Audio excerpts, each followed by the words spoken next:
Yo, Atlas speaking, and welcome to part 3 of What If I Was Reborn in Naruto as a Prodigy half Yuki and Kaguya. Let the tale begin.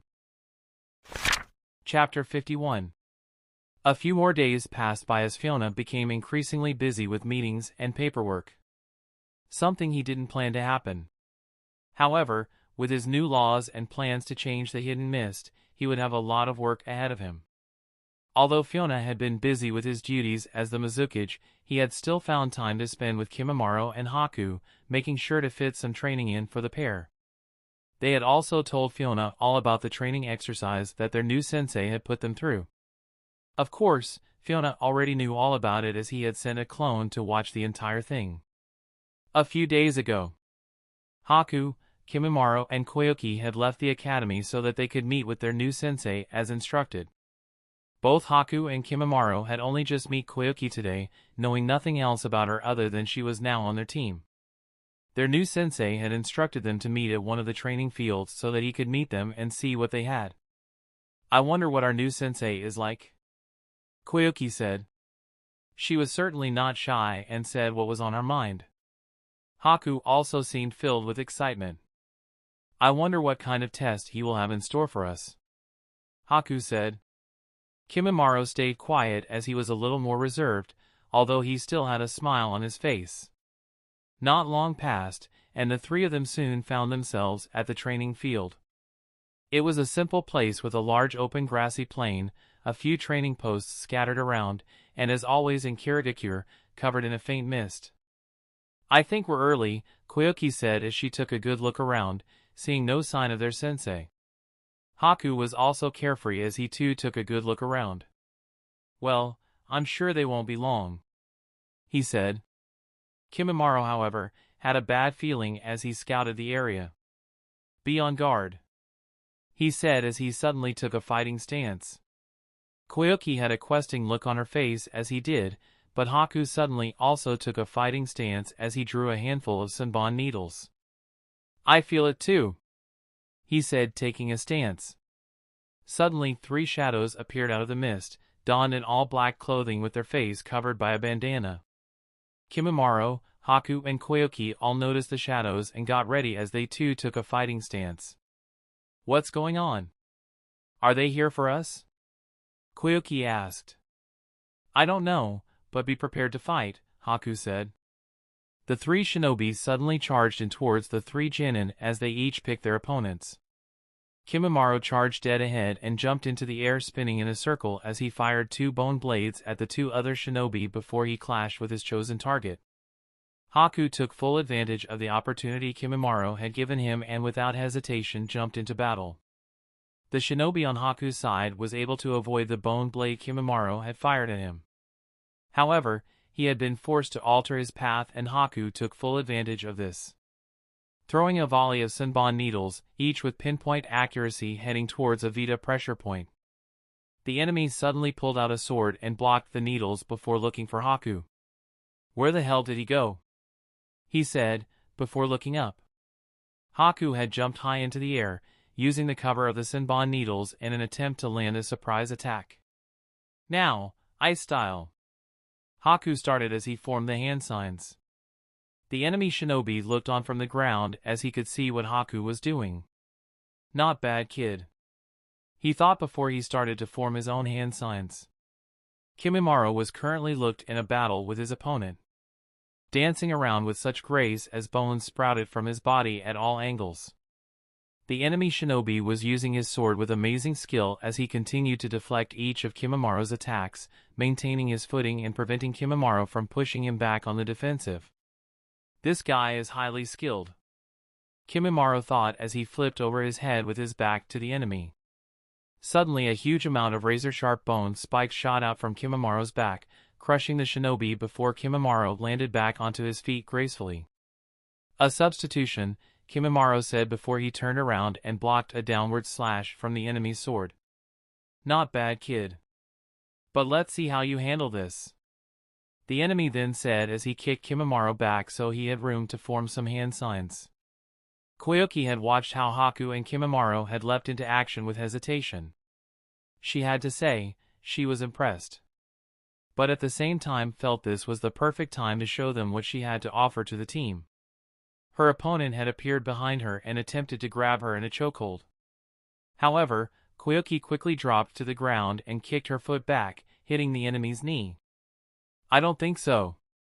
Fire style, fireball jutsu," she shouted as she rolled and formed the hand signs, before launching the intense fire-style jutsu at the shinobi.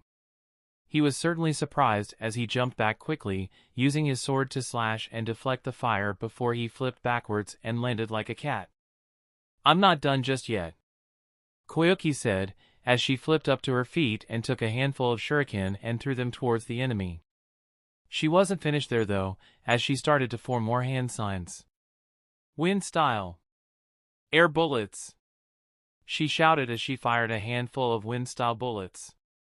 She then quickly threw a load more shuriken, and the enemy shinobi watched as he jumped out of the way of the first round of shuriken.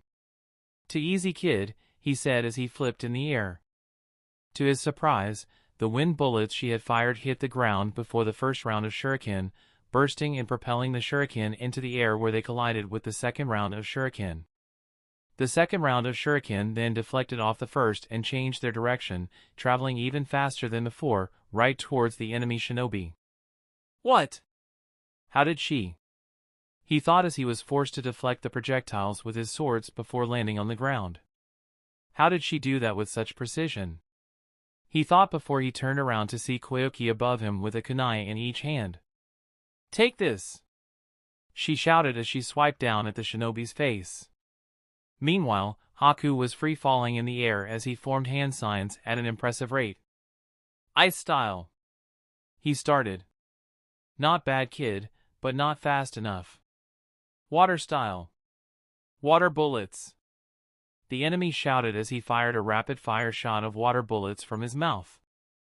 Haku was forced to stop his jutsu and quickly react to the water bullets that were heading right towards him, intent on ripping him in half.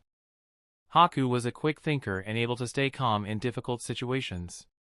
Instead of abandoning his jutsu, he simply changed a few hand signs and altered it to use a wind style that allowed him to move midair and avoid the water bullets. "That kid just changed his jutsu last minute and avoided my attack," the enemy thought as he watched what just happened. "Time to finish this, please forgive me," Haku's voice suddenly said from behind the enemy shinobi as he appeared from nowhere, forming hand signs with just one hand. "How did he?" Haku gripped the enemy's wrist with impressive force and suddenly it froze. "What in the hell?" the shinobi shouted as he tried to pull free from Haku's grip. "It's no use," Haku said. Suddenly 2 senbon needles hit the shinobi in his neck, each striking a perfect point that took all sense of movement away from him. "This way you won't feel any pain as you die," Haku said as the ice suddenly started to spread up his arm, freezing everything that Haku touched. Kimimaro flipped back from the kick his opponent had given him. Landing on the ground, he slid back and looked up as his opponent was forming his hand signs, and from the look of them, it was going to be a large jutsu. "I need to stop him," Kimimaro said as he allowed the bones in his fingertips to push out a little. "Take this!" he shouted as he fired a volley of bone bullets. He didn't stop there as he continued to jump and dance, launching barrage after barrage of bone bullets in an attempt to stop the enemy's hand signs. However, Kimimaro's efforts had been in vain as his opponent jumped out of the way and avoided each volley while still making his hand signs. "It's not enough," Kimimaro said as he suddenly burst forwards at great speed in an attempt to get close to his opponent before he finished his hand signs. "This kid is fast, but not fast enough," he thought as he finished his hand sign. "You're done for." "Water style," he started. However, at the last second, the real Kimimaro burst from the ground, stabbing a bone blade into the opponent's throat, stopping him from enacting the jutsu. To Kimimaro's, Haku's, and Koyuki's surprise, each of their opponents burst into a puff of white smoke as they all delivered the finishing blow at the same time. Each of them looked around and looked to each other as they quickly regrouped, expecting a counterattack to come their way. "Looks like they were shadow clones," Kimimaro said, doing his best to scout the area. "Haku, can you find the real one?" he asked. Haku shook his I can't sense anything, he said, staying alert like the others. What the hell is going on here? Koyuki said, relaxing a little. Alright you guys, that's enough. A voice in the distance said. All three of them looked towards it, each ready to defend themselves. However, once they saw who walked out of the mist, they seemed to release a little. Man, Lord Mizukage wasn't kidding about you three, the man said with a smile on his face. It was Kage, one of Fiona's trusted teammates, and one of his generals in the battle against the fourth Mizukage. Kage was a tall, good-looking man with long blonde hair who wore the standard Miss Jonin attire. I'm sorry if I startled the three of you, but I thought you would fight a little harder if you thought your life was on the line, Kage said, rubbing the back of his head. Koyuki blushed a little as she got a good look at him, seeing how handsome he was. While Haku and Kimimaro both relaxed, realizing that this had been a test. So you are our new sensei? Haku said. Kage nodded. That's right, as ordered by Lord Mizukage, he said. I just wanted to see what each of you were made of, so I decided to send a couple of shadow clones after you. I'm pleased to tell you that you all passed with flying colors, he then said, giving them a thumbs up. Now how about you all tell me a little about yourselves, he then said. With that, the four of them all sat down against some of the training posts, and Kage proceeded to introduce himself properly. My name is Kage. I'm a Jonin and was asked by Lord Fifth to take on you three forming this squad, he said, introducing himself. Now how about each of you tells me a little about yourself, maybe even what you dream of doing, he said. Koyuki didn't waste any time as she spoke up first. My name is Koyuki Karatachi. I'm 10 years old and the only daughter of the Yonde Mizukage. My dream is to become a powerful kunoichi and clear my father's name, she said, confident and bold. Kage nodded as he crossed his arms. An impressive goal, Koyuki. Haku went next, wearing a gentle smile on his face as always. My name is Haku Yuki. I am 8 years old and my dream is to be useful to my master, making him proud of me, he said softly. Kage nodded in understanding as he had already been briefed on Haku and Kimimaro by Fiona. Kage then looked to Kimimaro, who also had a peaceful look on his face. And what about you? Kage asked. Kimimaro smiled. I too want to become a strong ninja and make my master proud of me. I will do anything to be useful towards his goals, Kimimaro said. Kage nodded. All right then. Pleased to meet all of you, he said as he stood to his feet. Now, I want you all to get some rest. I will summon you for our first mission in a few days, all right? Kage said. The three of them all nodded and Kage bid them farewell as he suddenly vanished, leaving the three of them alone. Kage had then reported to Fiona, who had been watching the whole thing from the shadows, keeping an eye on their progress. Lord Mizukage, Kage said as he bowed his head to Fiona. Fiona nodded in response.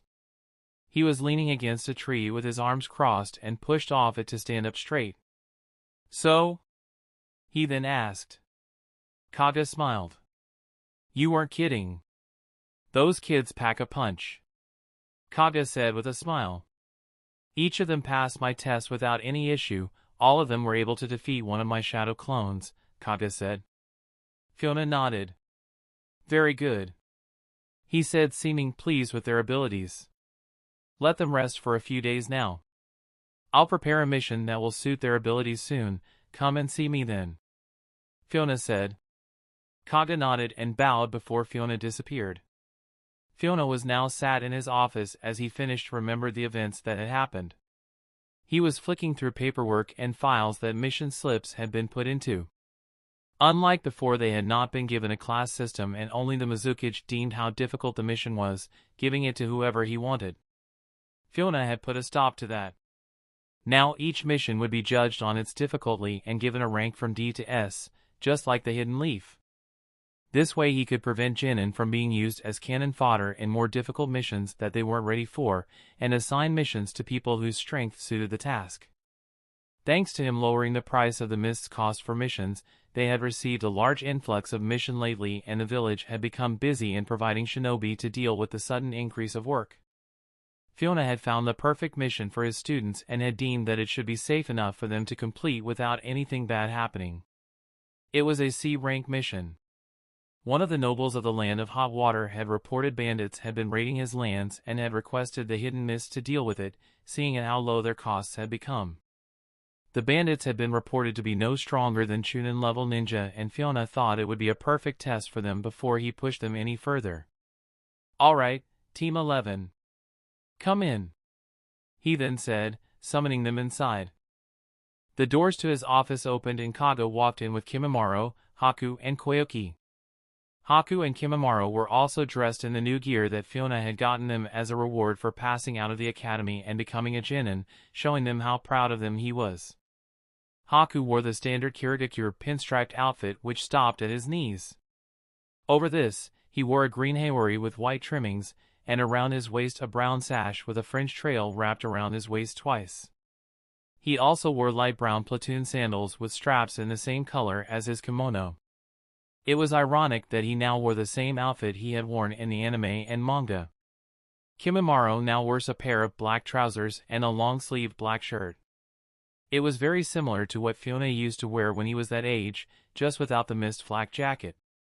The idea was that he could easily remove the top and use his jutsu without the clothing getting in the way. Both Kimimaro and Haku also wore their hidden mist headbands around their head with pride. Koyuki wore a blue robe that was loose around her shoulders. She had a black sleeveless undertop that also covered half of her neck. She additionally had a black corset wrapped around her waist which also displayed her forehead protector. She had black tights on and the standard black shinobi boots on, along with black fingerless gloves that ran up to her bicep. Each of them bowed as they stopped before Fiona, greeting with respect. It was the first time Koyuki had met Fiona after what had happened with her father, although she had been told the story, leaving out a few details, of course. "Alright, you three. Are you ready for your first mission?" he said as he interlocked his fingers, a smile appearing on his face. The three of them nodded in confidence as they looked into Fiona's eyes. "Yes, Lord Mizukage," they each replied. "Alright then," Fiona said as he leaned back in his chair. "I'm giving you a mission to head to the land of hot water and dispose of a group of bandits who have been raiding a noble's lands. The bandits have been reported to be Chunin level. Think you can handle it?" Fiona said, waiting to see how they each reacted. Koyuki stepped forwards first. "We can handle it, no problem," she said, looking Fiona in the eye with fierce determination. Kimimaro and Haku also stepped forwards, both nodding in agreement. "Alright then," Fiona said as he tossed the scroll to Kaga. "You'd best be off then," he said, feeling like a proud father at seeing how far they had already come. Chapter 52. Fiona watched as Kimimaro, Haku, and Koyuki left for their first mission with Kaga. He couldn't help feel like a proud father, and part of him wished it was him taking them on their first mission. But he knew that the needs of the village outweighed his own. He could think of no one else better suited to become their jonin captain. If Hatsu were still alive, he would have been his first choice, but his death had come all too soon. Fiona shook the thought away, knowing that his friend would not want him to be sad, not after everything they had achieved together thanks to his sacrifice.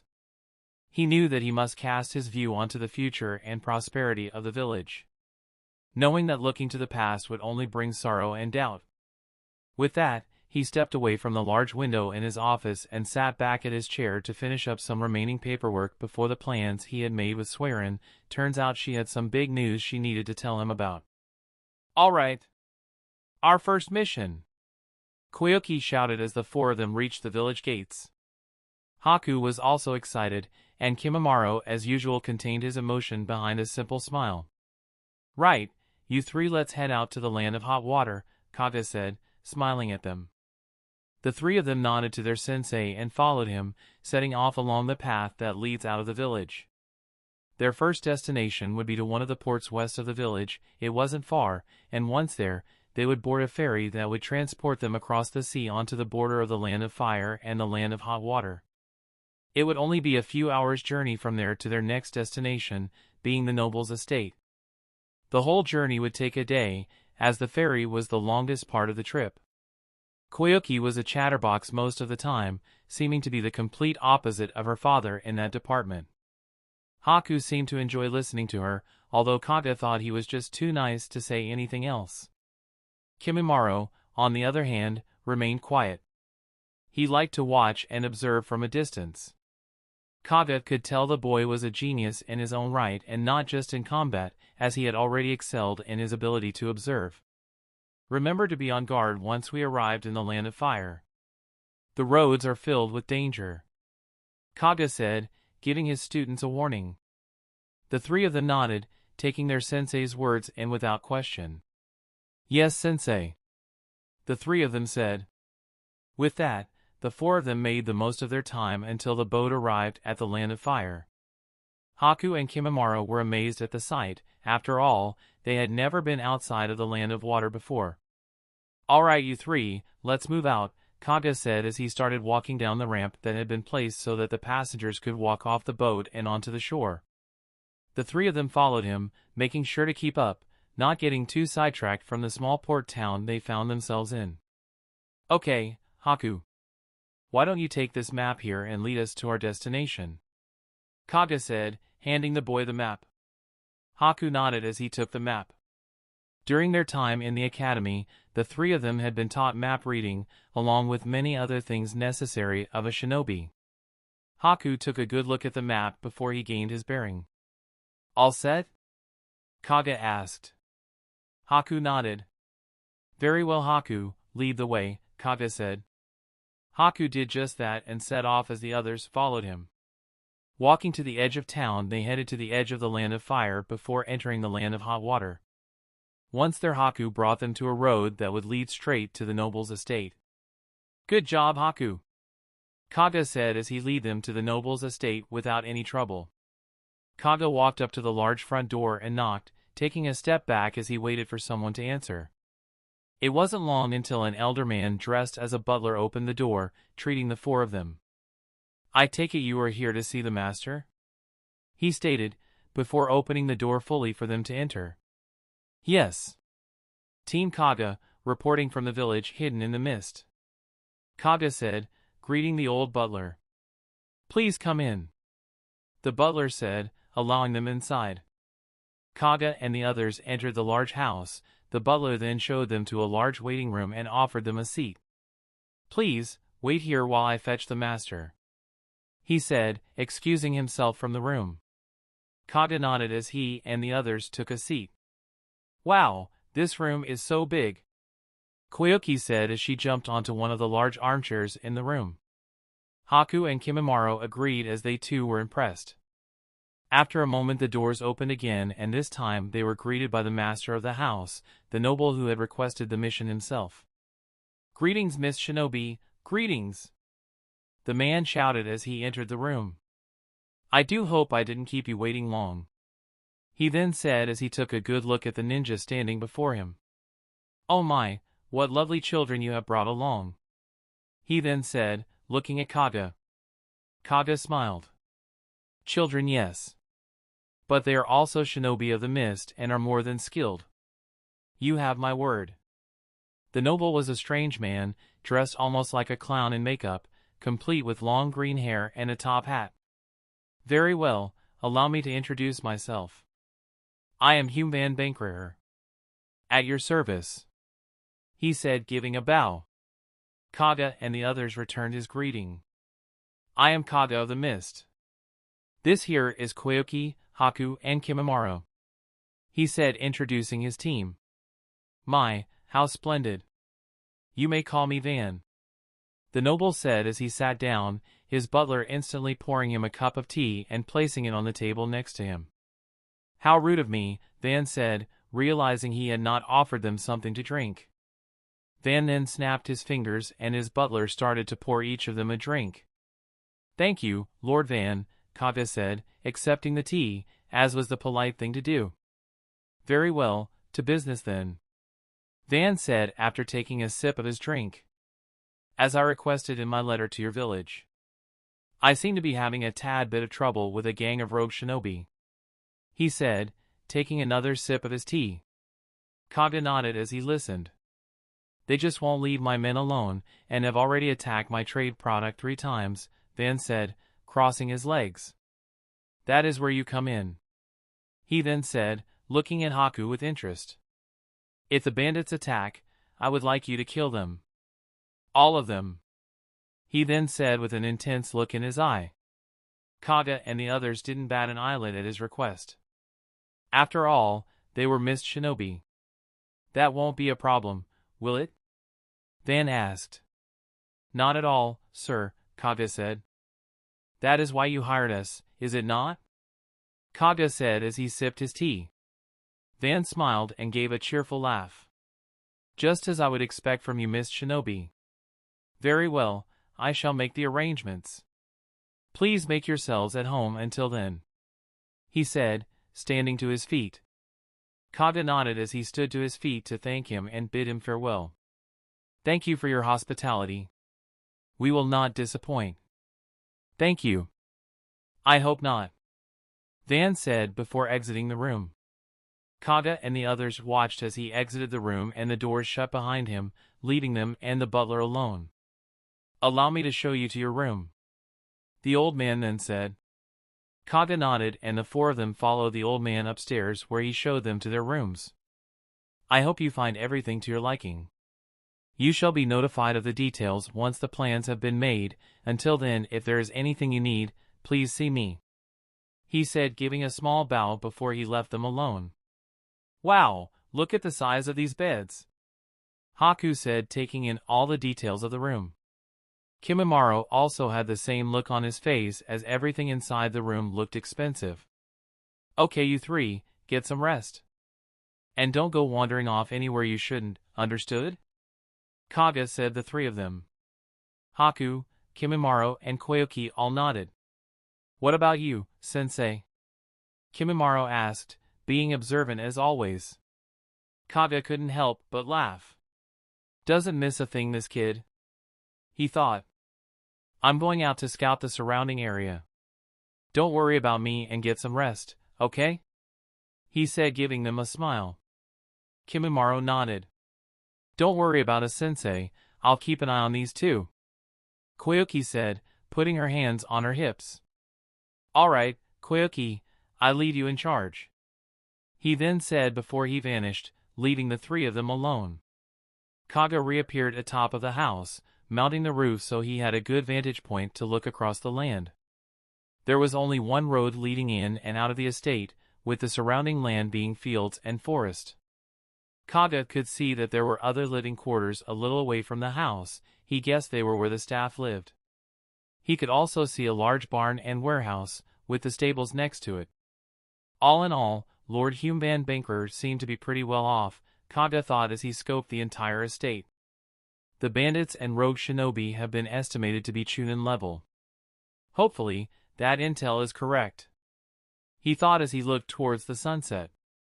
I guess tomorrow, we will find out, he then said as he vanished from the roof. Meanwhile, back in the village, hidden in the mist, Fiona had finished his last duties for the day and decided to head home. After all, he was meeting Swearin and she had already told him she had some big news to tell him. Fiona walked through the streets, greeting everyone with a smile. The entire village was pleased to see him and greeted him with the most respect, bowing to him in thanks for all he had done for them so far. Fiona finally reached his home and opened the door. Hello! I'm home, he shouted, getting no response. That's strange, I thought Swearin would be home now, he said as he walked into the kitchen. Fiona noticed a note on the table and picked it up so he could read it. Just popped out to grab something for dinner, won't be long. Swearin. Fiona chuckled and headed to the fridge as he took a drink out. It sure is quiet without the boys here, he said, as he opened his pop and took a drink, sitting down after wiping his mouth. Soon after, the door opened and Fiona could hear Swearin's voice as she walked into the kitchen with a shopping bag in hand. Oh, you're home, she said, a little surprised. Fiona laughed. Isn't that why you left me the note? he said. Swearin looked at the note and then laughed. Oh, that's right, I'm such a scatterbrain sometimes, she said, seeming a little nervous. Fiona couldn't help pick up on it, but decided to leave it be. What do you get for dinner then?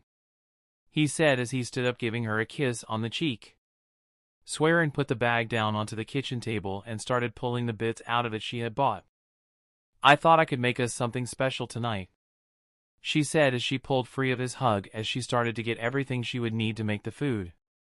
Fiona was certainly surprised now and couldn't hold back the question anymore. Swearin, is everything all right? He asked, his voice a little more serious than he intended it to be. Swearin stopped what she was doing at his question, not turning around to look at him. Fiona could tell she was almost scared, and it made him sad to think that it could be him she was frightened of. It's okay, Swearin, you can tell me if something is bothering you, Fiona said as he placed his hands on her shoulders. Swearin slowly turned around and looked him in the eyes. She had a strange expression on her face, a mix of joyfulness and worry all at the same. What is it, Swearin? Fiona asked, starting to worry himself. Swearin smiled, but then it faded as she placed one hand in the other. It's about what I need to tell you, Fiona. It's okay, Swearin. Wherever it is. It's okay, Fiona said as he looked into her eyes. Fiona, she said, looking down before finding her resolve.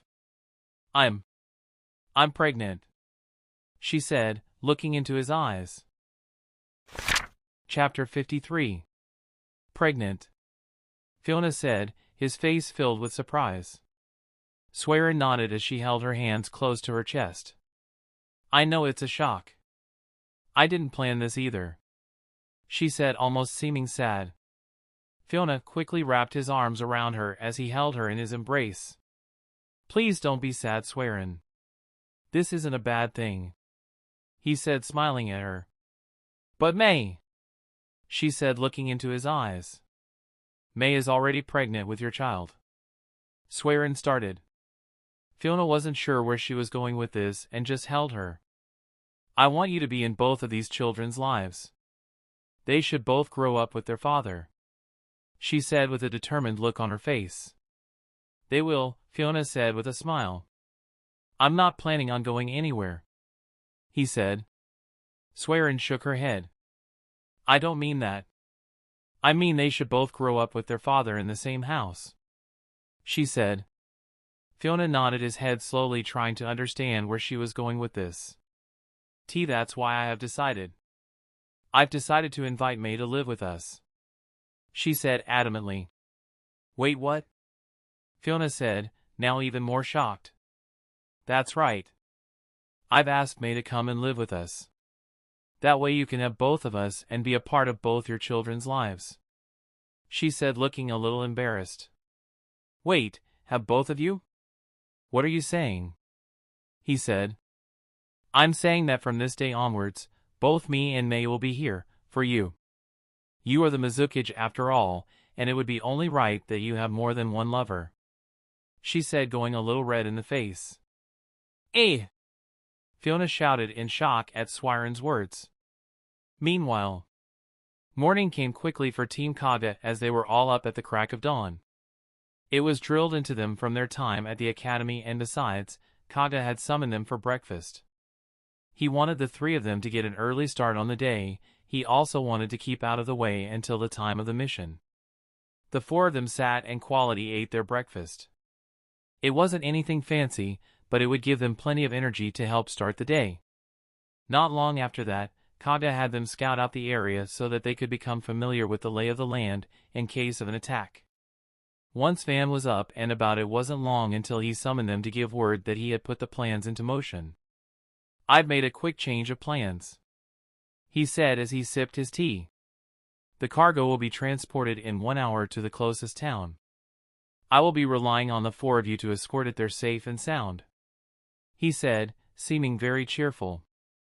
Of course, Kage said, nodding his head. Yeah, lead it to us, Koyuki then shouted as she punched the air. Van couldn't help but smile at her enthusiasm and placed his teacup back down. Excellent. I look forward to hearing your report once the cargo is transported safely and the bandits are dead, he said, standing up once he had finished talking. Kage nodded to him and watched as he walked out of the room. All right, you three, prepare your gear. We move out soon, he said, getting a nod from Haku, Kimimaro, and Koyuki, who cheered. All right. I can't wait, she said in excitement. Kage laughed. I wouldn't get too excited if I were you. Most likely once the bandits see us, they will think twice about attacking, Kage said as he crossed his arms. Oh, I was looking forwards to kicking some butt, Koyuki said as she punched her hand. Haku simple smiled. Don't worry, Koyuki, I'm sure we will still have fun, he said. Kimimaro didn't say anything as usual and remained quiet. Okay, dismissed, Kage said, allowing them to go and tend to their equipment. The three of them did as Kage instructed and left the room to go and prepare for the mission, while Kage remained. Time will tell what lies in store for us, he said as he pulled a scroll from his tool bag, checking it over as he had a small flashback. Back in the mizukage's office. Zabuza? Really, my lord? Kage said as Fiona had just explained the real purpose of the mission to him. That's right, Fiona said as he leaned forwards on his desk. Our spies have picked up a trail and new intel has come in saying he could be somewhere in the land of hot water. Kage nodded. If that is indeed true, I don't think my squad is qualified to handle such a mission, Kage said. I understand that, Fiona said as he picked a scroll up and placed it on the desk in front of Kage. I can't afford to send a tracker squad. If Zabuza gets even a slight whiff that they are tracking him, he will disappear, Fiona said, crossing his arms. I don't like it, but I'm using your squad as bait, Fiona said. But what about my squad? Would you really risk their lives? Kage asked. Fiona kept a blank expression on his face. You are not to engage. If you come into contact with Zabuza, I want you to activate that scroll. Is that understood? Fiona said. Kage nodded, realizing it was a reverse summoning scroll that would summon Fiona to its location. Very well, Lord Mizukage, I understand. Kage's flashback ended, and he put the scroll back into his weapons pouch. Not long passed and Kage regrouped with his students outside by the barn. The cargo had been loaded onto 2 separate horses and carts. Exotic spices and salts were the cargo, meaning it was worth stealing. Kage had a chat with both drivers so he could find out any details he might need to know in case of an attack. After that, he headed over to the others so that he could give them a quick brief before they set off. All right, listen up. Koyuki, I want you to ride in the first carriage, he said, getting a nod from her. Kimimaro, you will be walking on the right of the convoy, while Haku takes the left side, he said. I'll stay at the back so I can keep an eye on things, he then said. Understood? Yes, sensei. The three of them said. Good, let's move out, Kage then said as he headed to the back to take his position. With that all done, the convoy headed off as the 2 drivers gave the horses a nudge, signaling them to start walking. The others had taken their positions and now all that remained was to stay alert in case of an attack.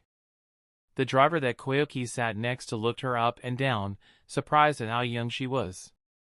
Are you really a ninja? He asked. Koyuki smirked as she looked at him. He seemed to be a young man, maybe 20 years old. I am. Want me to kill you to prove it? She said with a terrifying expression on her face. The driver could feel her killer instinct and backed off. Okay, point proven, he said as he quickly turned his eyes back to the road. Kimimaro and Haku took the flanks, walking at a steady pace to match the slow-moving convoy. Haku had his hands crossed behind his back as he looked around at the pretty flowers growing by the side of the road, humming a little tune in his head, seeming to be in a world of his own. Kage paid close attention to his team of genin as he sat in the horse and cart at the back. He was sure that Haku and Kimimaro were already at Chunin level and both possessed amazing abilities. Well, of course they are gifted. Lord Mizukage wouldn't just train any random kids he finds on the street, Kaga thought.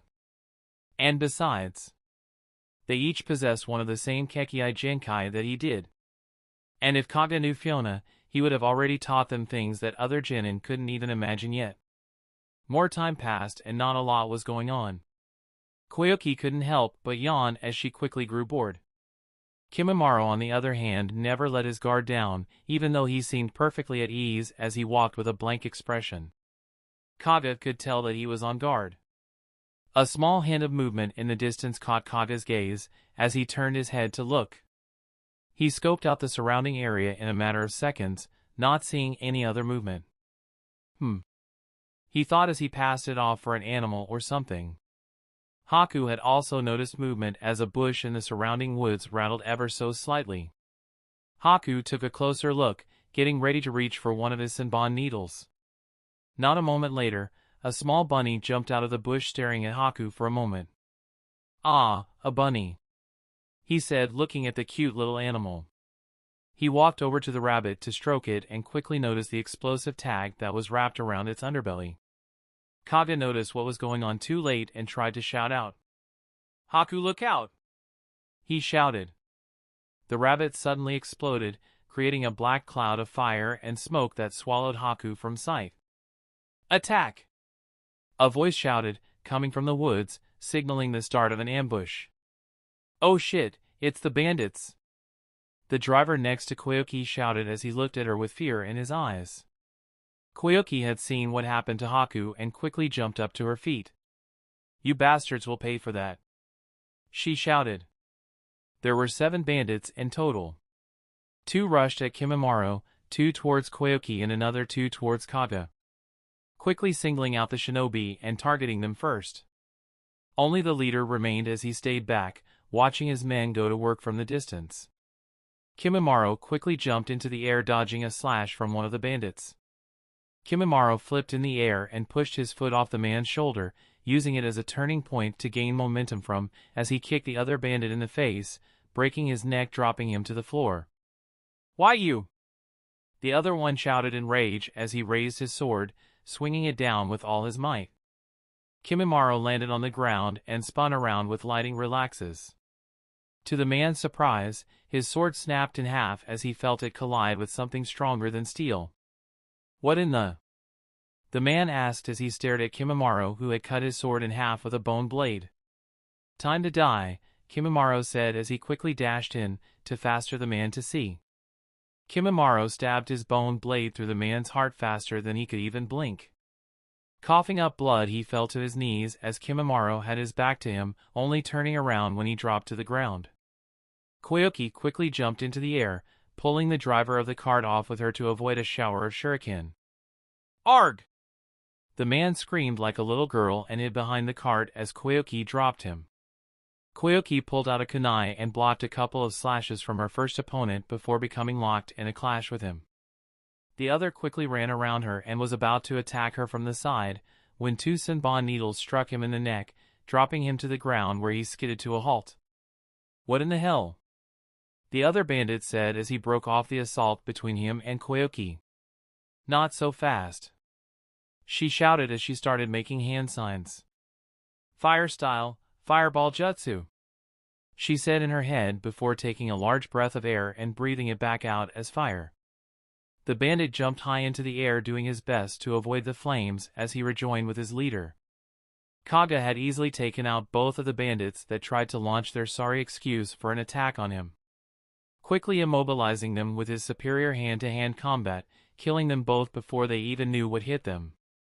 Kaga was also pleased to see Haku hanging from a tree back from his feet as he petted the rabbit in his arms. "The kid is fast," he thought as he looked towards the leader. The bandit leader noticed the headbands they were wearing and bit his lip. "Darn it, we are no match for Kiri Shinobi," he said under his breath. "Retreat," he then said to his only surviving teammate.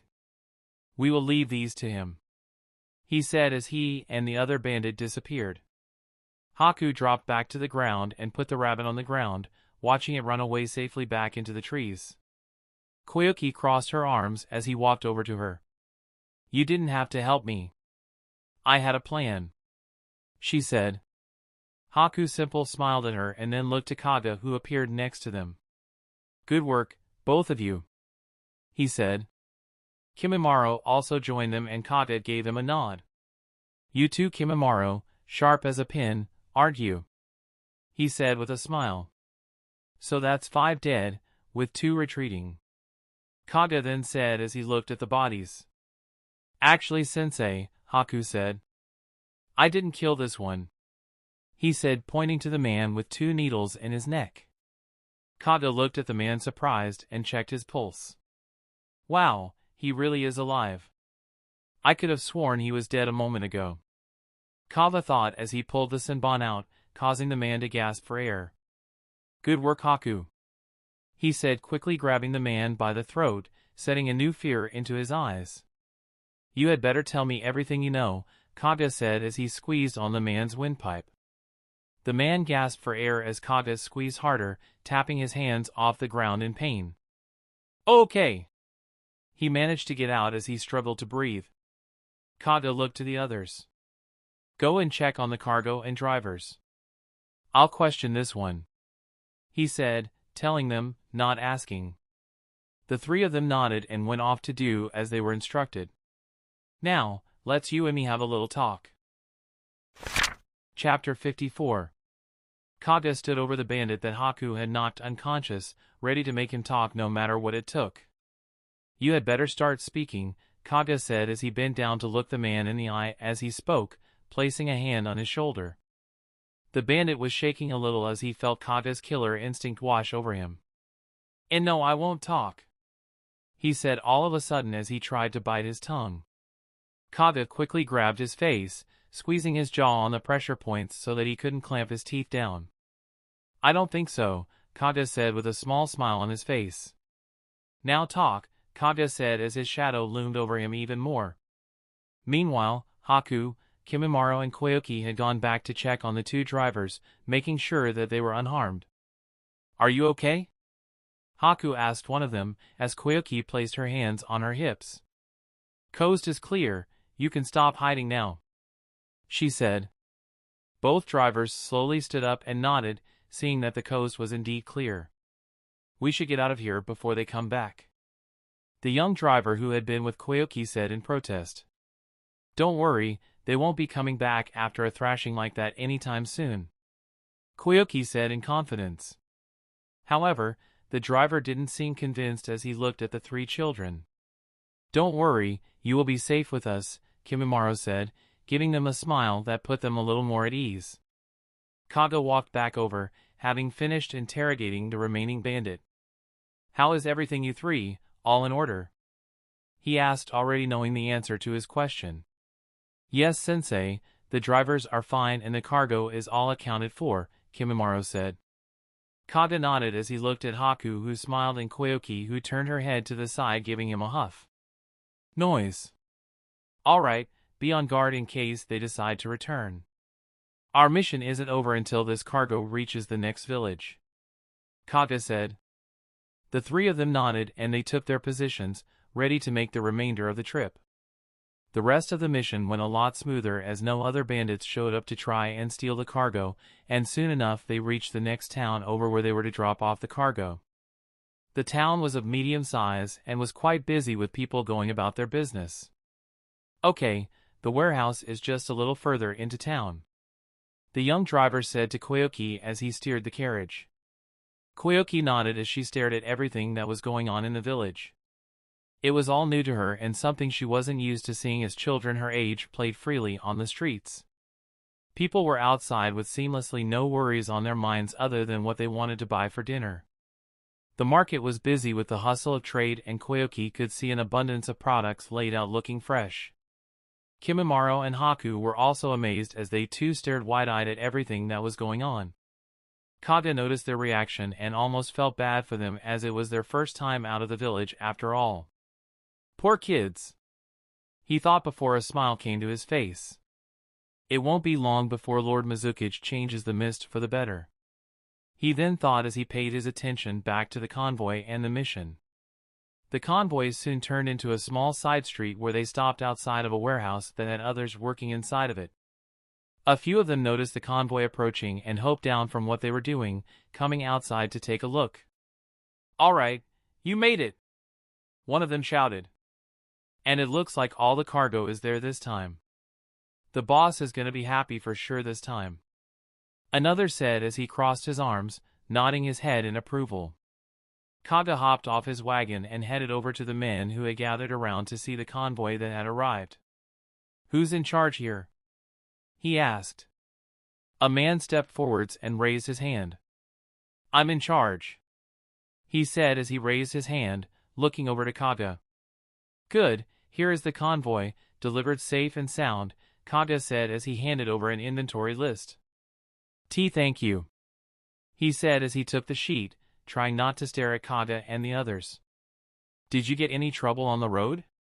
he asked, trying to guess how old the three Junins were. "We did. But I wouldn't worry about that," Kage said as he turned his back. "The cargo is safe inside the town limits.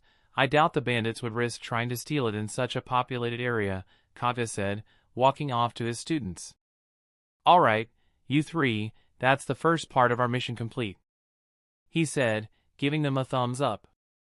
The three of them nodded, looking pleased with themselves as Kage complimented them. "But don't let your guard down. We could still face an attack before we launch our own," he then said, giving them the warning to remain on guard. The three of them nodded, and then Kage turned back to the man in charge of the warehouse.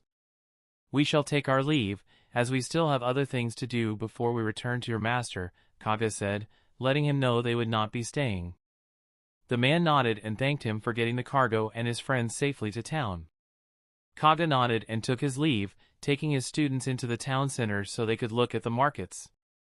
"All right, you three, get some food, take a look around town, and then meet back here in an hour. After that, we move out," Kage said as he handed each of them some money.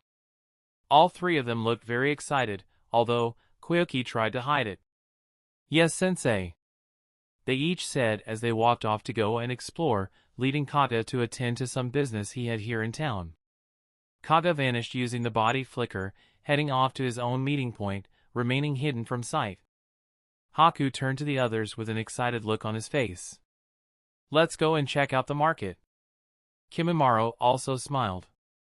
"Yes, but we should remain vigilant," he said. Koyuki nodded.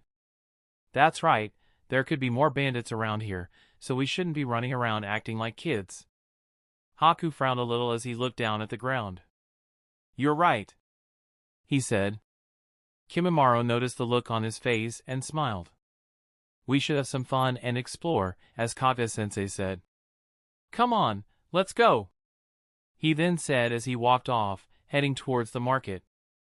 Haku's smile returned as he grew more and more excited, running off with Kimimaro, leaving Koyuki behind. Hey, wait for me!"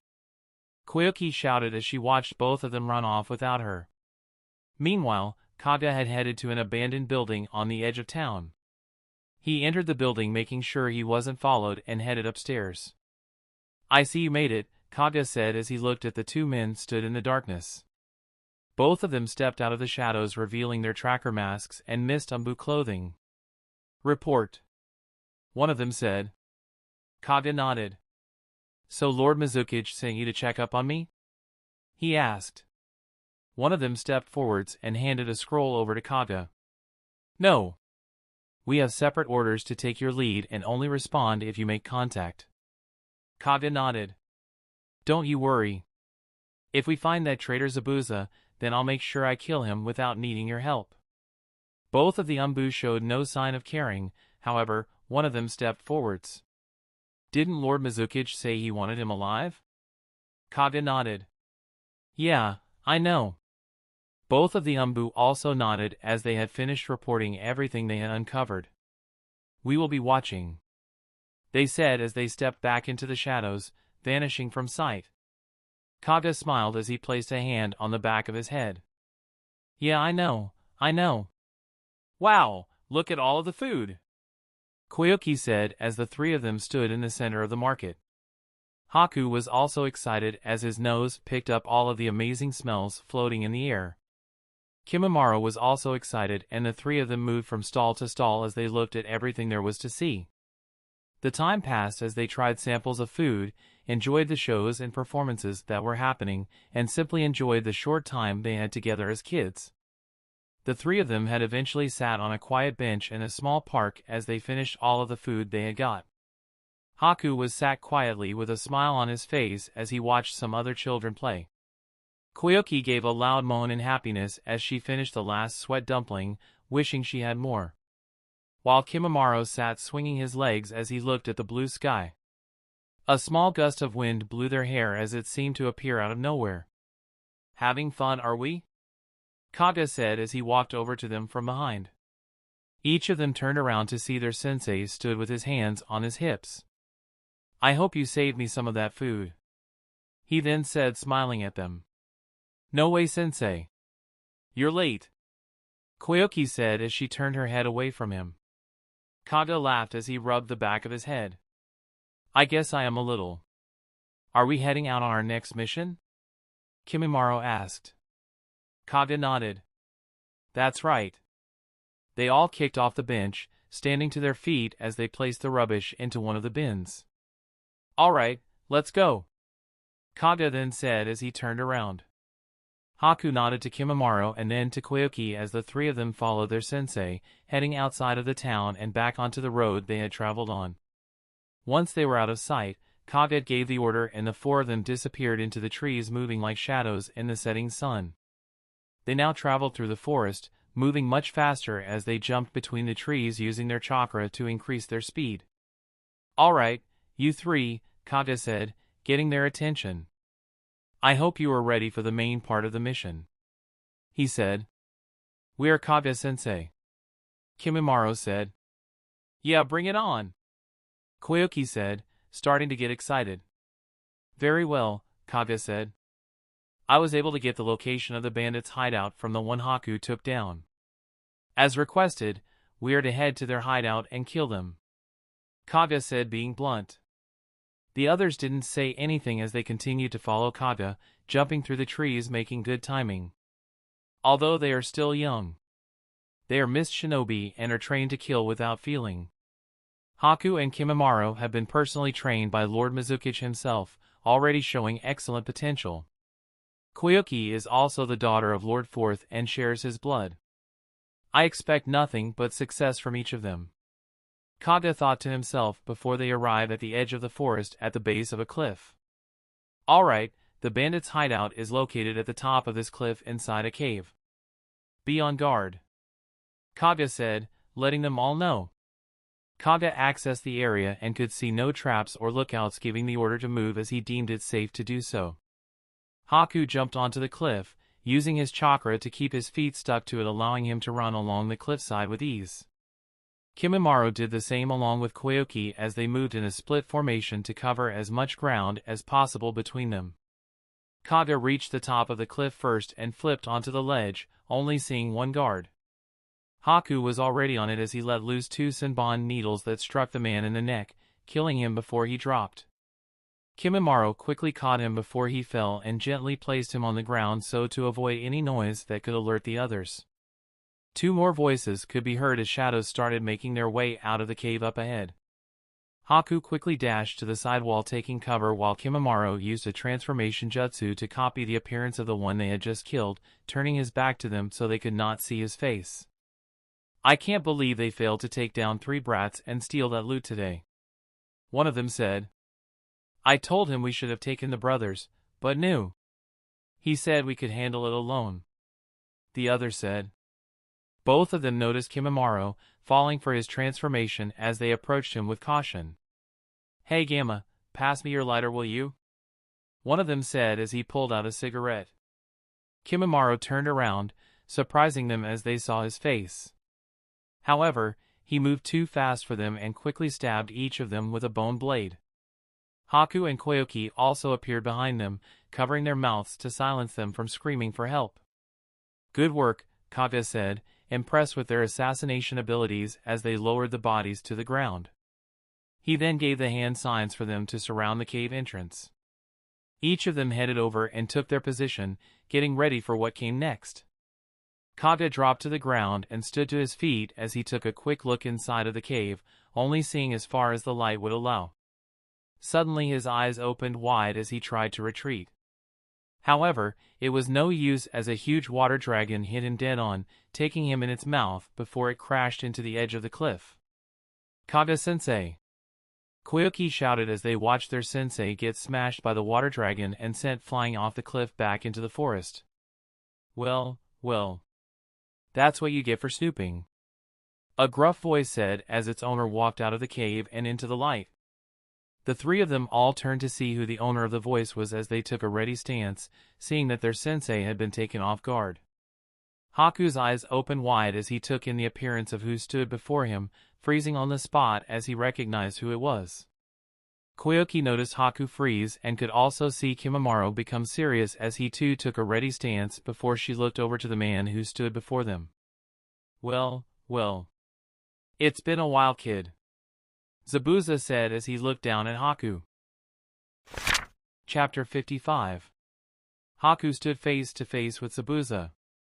The man who he at first thought would be his savior, his master, and his purpose. Zabuza was dressed in a sleeveless black shirt and matching pants, complete with Kirigiku's striped wrist and leg warmers. Zabuza also wore bandages that were wrapped around his face and neck along with his Kiri forehead protector, with two swords strapped to his back. Kimimaro recognized who he was, also having seen him in person, as well as reading a file on him as a missing nin in the bingo book. This isn't good, he thought to himself as he assessed the situation in an instant. Fire style, fireball jutsu, Koyuki shouted, trying to launch a counterattack after seeing what he had done to their sensei. Zabuza simply gruffed as he didn't even move out of the way of the fire style, instead slicing it in half with a large sword he pulled from his back. "Haku, get away from him!" Kimimaro shouted, all of a sudden trying to warn his friend as Zabuza seemed to vanish. Zabuza was too fast though and struck Haku in the stomach with a kick while he was still a little confused. The force of the kick sent him flying before Kimimaro caught him in the air, halting his fall. Koyuki was shocked he had deflected her fire style so easily and watched as Zabuza kicked Haku before Kimimaro saved him. "We can't beat him!" Kimimaro shouted over to her, just as she was getting ready to launch another attack. Koyuki looked at Kimimaro and then back to Zabuza, who was stood still with his sword resting over his shoulder. Zabuza smiled as he recognized who Koyuki was. "So the daughter of the fourth, and the two adopted kin of the fifth," he said, pointing his sword at them. "What an interesting combination for a squad," Zabuza then said before he stabbed his sword into the ground. "It's time to see how well Fiona taught you," Zabuza said as he started to walk towards them. Haku had recovered now but was still a little shaken up from the attack. However, he didn't have time to rest as Kimimaro snapped him out of it. "He's coming! Defensive positions!" he shouted, alerting Haku and Koyuki to Zabuza's sudden assault. Zabuza suddenly vanished and reappeared as he moved too fast for them to keep track of. "Behind you," he then said before he kicked Koyuki with enough force to send her flying through the air and crashing into the cliffside. Kimimaro quickly jumped forwards, attacking with everything he had, letting his bones fly as he danced and sliced, using his body as a living weapon. Zabuza dodged his attacks and blocked others with a kunai he pulled from his hip to counter Kimimaro's razor-sharp bones. "Not bad, boy," he said as he blocked a spinning assault from Kimimaro, who continued to jump and attack without stopping. Zabuza blocked an overhead lunge from Kimimaro, who then used the force to flip into the air and drop down with all the weight he could muster into a spinning attack, moving as fast as he could, allowing his bones to shoot out of his body like bullets that ripped into the ground. Zabuza jumped back into the air, blocking the assault of bone bullets that were gunning for him before he landed. "Not bad," he thought before he quickly ducked as a handful of sunbon flew over his head from Haku, causing Zabuza to shift his attention to him for a moment. Haku launched in and attacked using his wind style to boost his speed. Something Zabuza noticed right away. Zabuza blocked a 1-2 and leaned back to avoid a jumping roundhouse kick, making it look like he was toying with the boy. Haku quickly landed and attacked with another flurry of punches and kicks that Zabuza swatted away with ease. Is that all he taught you? Zabuza said mockingly. Haku frowned as he grew serious now and dropped to the ground, avoiding a slap from Zabuza. Haku quickly threw a handful of sunbon needles to distract him, which Zabuza deflected with his kunai. However, Haku had planned for that and finished his hand signs with one hand still free. So you can do that too? Zabuza said, seeming impressed. Ice style, 1,000 needles of death. Haku said as the moisture in the air froze and formed a large number of ice needles that surrounded Zabuza. Take this, Haku said as the ice needles crashed into Zabuza, impaling him. However, Zabuza's body turned to water and burst. A clone! Haku shouted in surprise. Perhaps I chose the wrong apprentice, Zabuza said, seeming disappointed in his abilities as he appeared behind him. Haku's eyes suddenly opened wide in rage as his anger took over him. Zabuza could feel the temperature around him drop before an ice spike started to shoot from the ground. Zabuza jumped high into the air to avoid them, almost seeming impressed. He didn't have time to take it easy though, as Kimimaro appeared behind him midair as he opened his arms wide, letting his ribcage shoot from his skin like a steel trap. Zabuza was hit by the jutsu and the boys watched with hopeful eyes as he hit the ground, becoming trapped by the bone cage. Their hope was quickly replaced with panic as Zabuza's body turned into water, showing it was another water clone. Kimimaro did his best to scan the area as his senses were all on high alert, knowing he could appear from anywhere. Now! He shouted as he leaned forwards and let the bones in his back shoot out, trying to impale Zabuza, who he thought was behind him. To Kimimaro's surprise, a hand suddenly gripped his head and slammed his face into the ground. You have some good reflexes, kid, Zabuza said before letting go as he felt the boy stop moving. Kimimaro! Haku shouted as he watched from the sidelines, not being able to move fast enough to help his friend. Koyuki was back up now and also watched as Kimimaro was slammed face first into the ground. Her body was still hurting from Zabuza's kick, but she knew she had to do something to try and stop that monster. Koyuki pulled 2 handfuls of kunai from her weapon pouch, holding them between each of her fingers as she crossed her arms over her face. This is the last thing my father taught me before he died. I'm not going to be left behind, she shouted as she tossed them all at the ground in front of her before forming hand signs. Her chakra started to flare as the wind picked up around her body before she finished her jutsu. Wind style, violent windstream, she said as the wind style suddenly picked up all of the kunai and spiraled towards Zabuza, growing faster and faster. He noticed the jutsu coming towards him and smiled, knowing it wasn't a simple one this time. Not bad, he said as he was forced to draw his other sword from his back before the wind style reached him. I'm not done yet, Koyuki shouted as she jumped into the air and threw barrage after barrage of kunai into the wind style, turning it into a tornado of razor-sharp projectiles with Zabuza at the center. Zabuza deflected all of the kunai that came his way. However, as the number started to increase, he was unable to keep up with so many and small cuts started to appear on his body. Zabuza noticed the cuts and clenched his teeth as he growled in anger. This is for Kaga-sensei, Koyuki then shouted as she formed the hand signs for her fireball jutsu, taking as large a breath as she could before unleashing it with a massive roar. The firing style and the wind style suddenly mixed and the tornado of kunai abruptly became engulfed in fire, with the heat being so intense that it melted all of the kunai inside of it. Haku watched in amazement at Koyuki's combined jutsu, not knowing she was so strong.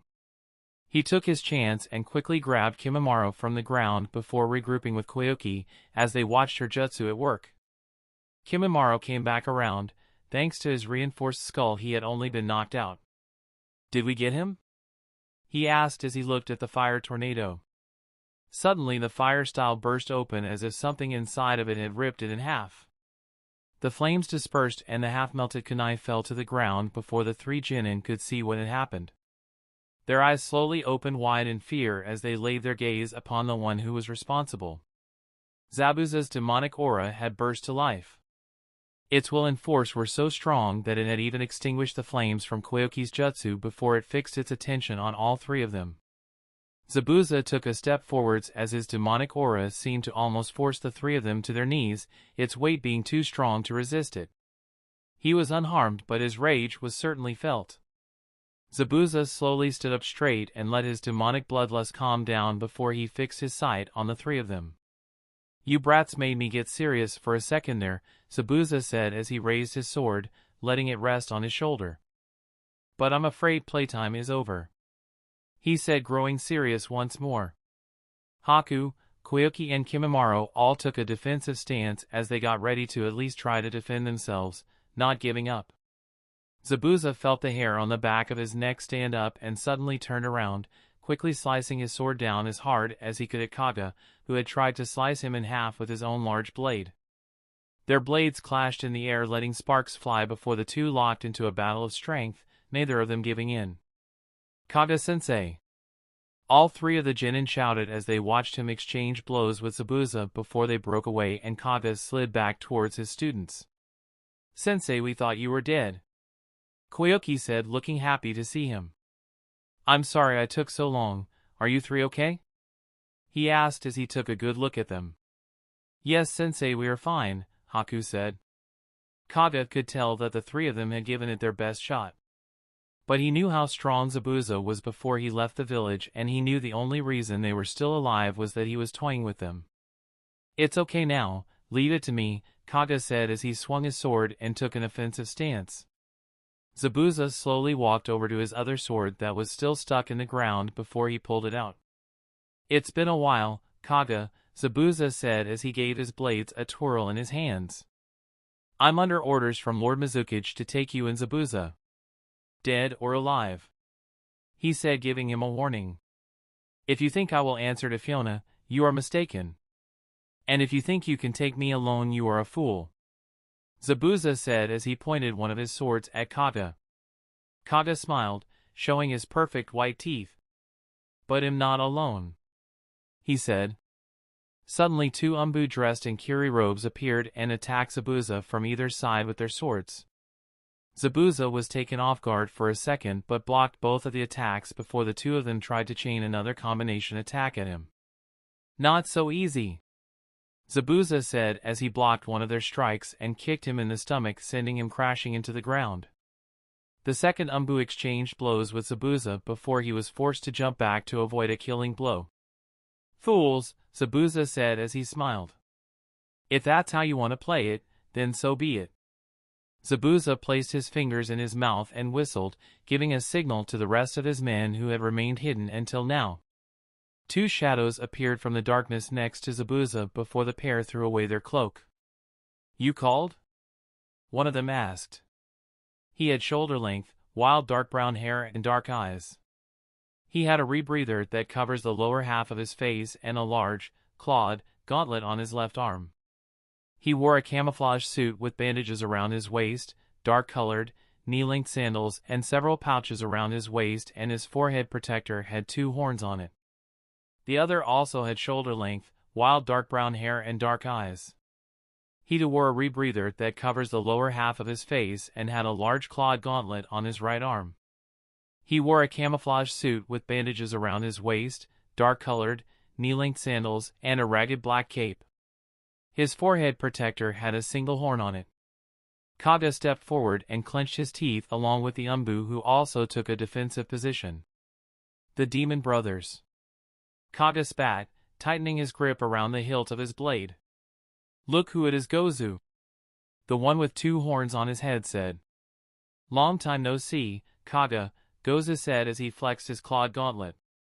"Meizu, looks like we finally get to finish Kaga off for good this time," Gozu said, getting a smile from his brother.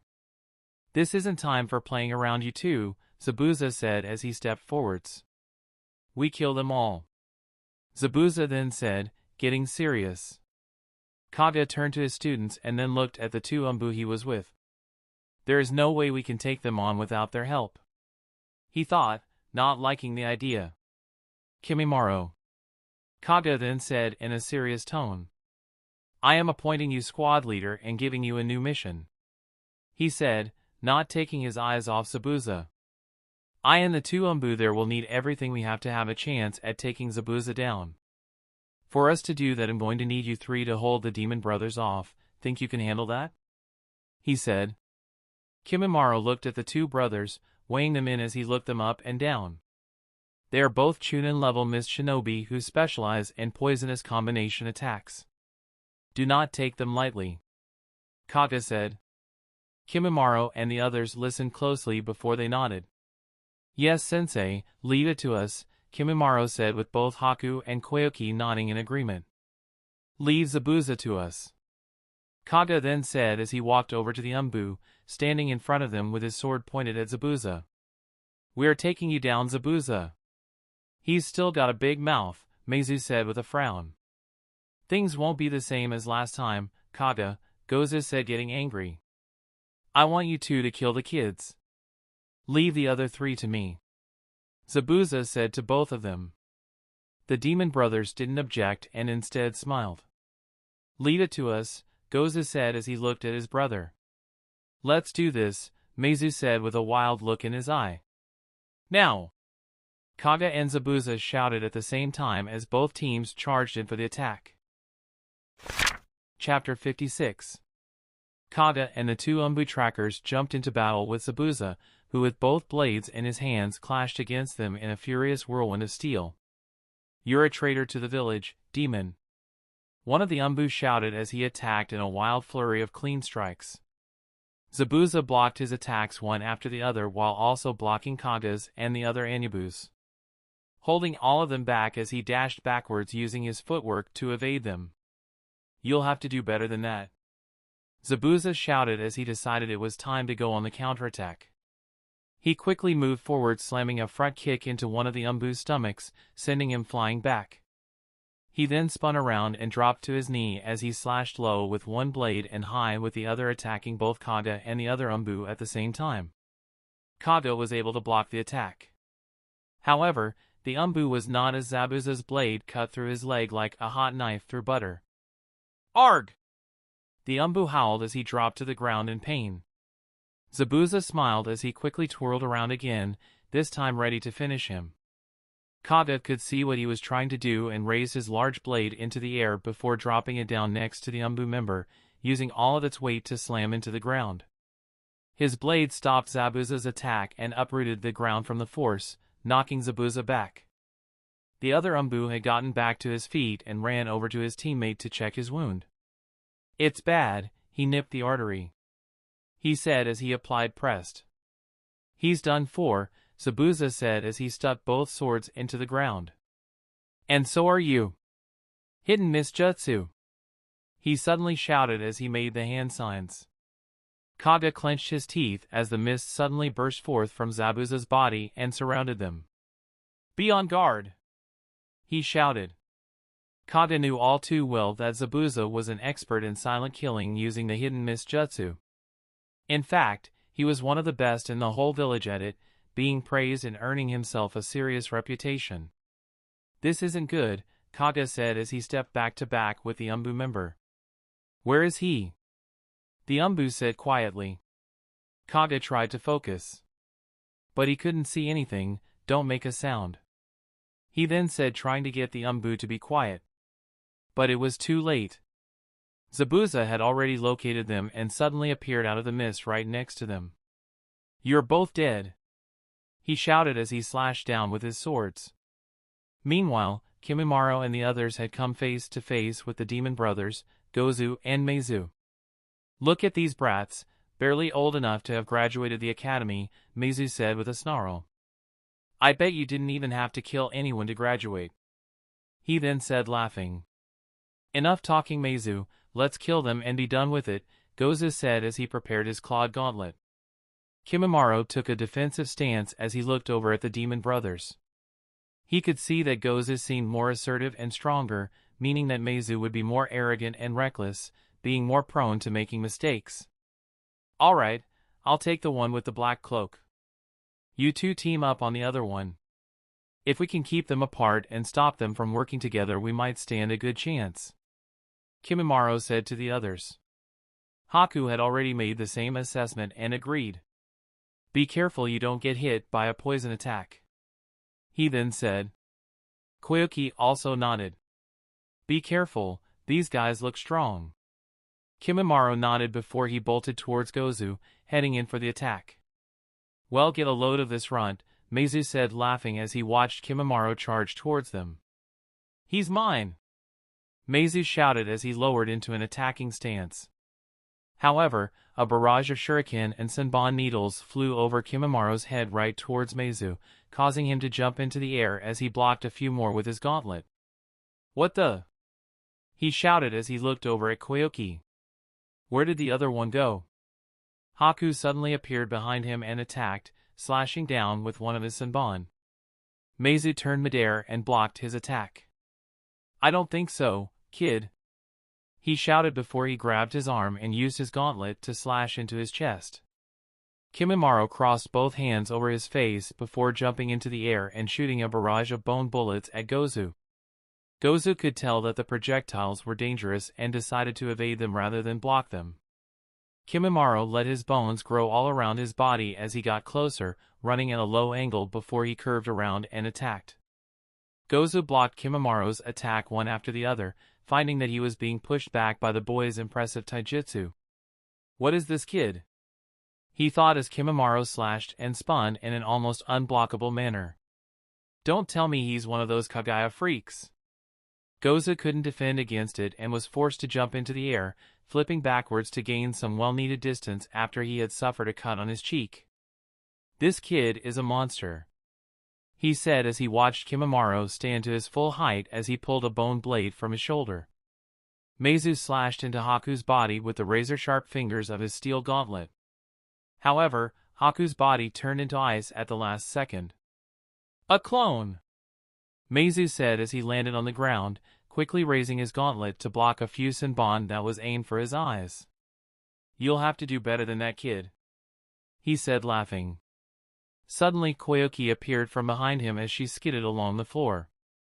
How about this? Fire style, fireball jutsu! She shouted as she blasted the jutsu at him. Meizu was about to move out of the way but found that his feet couldn't move. What the? He said as he looked down to see they had been frozen to the ground. Ice! He shouted before crossing his arms over his face to block the fire style. Koyuki watched as her fire style engulfed Meizu, seeming happy with her teamwork with Haku. But suddenly Meizu flew out of the flames heading right towards Koyuki with his gauntlet extended. Did you think you had me? He shouted, about to grab her with his steel claws. Haku suddenly appeared next to her and pushed off the ground with his hands, using his legs to kick upward, knocking Meizu's arm into the air. Meizu was shocked that Haku was fast enough to counter his attack, as the weight of the gauntlet on his arm pulled him off balance. Now! Haku shouted to Koyuki, who quickly tossed a handful of shuriken from her weapon's pouch at him. Meizu tried to use his free hand to block them, but some still got through and stuck into his body, causing some damage. Why you? He roared in anger as he reached into his own weapon's pouch. Looks like you leave me no choice, he said before he threw a handful of poison gas pellets onto the ground. Kimimaro was still fighting with Gozu, who was using the chain from his gauntlet to keep him at bay, knowing he was a close-quarters fighter as he tried to get a little distance from him. Kimimaro wasn't fazed as the chain hit him. He had that many bones protruding out of his body that the chain hardly touches him. Kimimaro quickly grabbed it and slammed the bone blade into one of the links, wedging it to the ground, trapping Gozu with it. What the? He said as Kimimaro quickly rushed at him, ready to deliver a killing blow.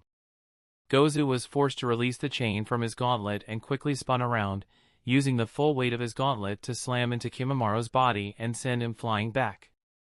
Kimimaro had been able to block the attack with his bones, making sure to avoid the poisonous fingertips of his weapon.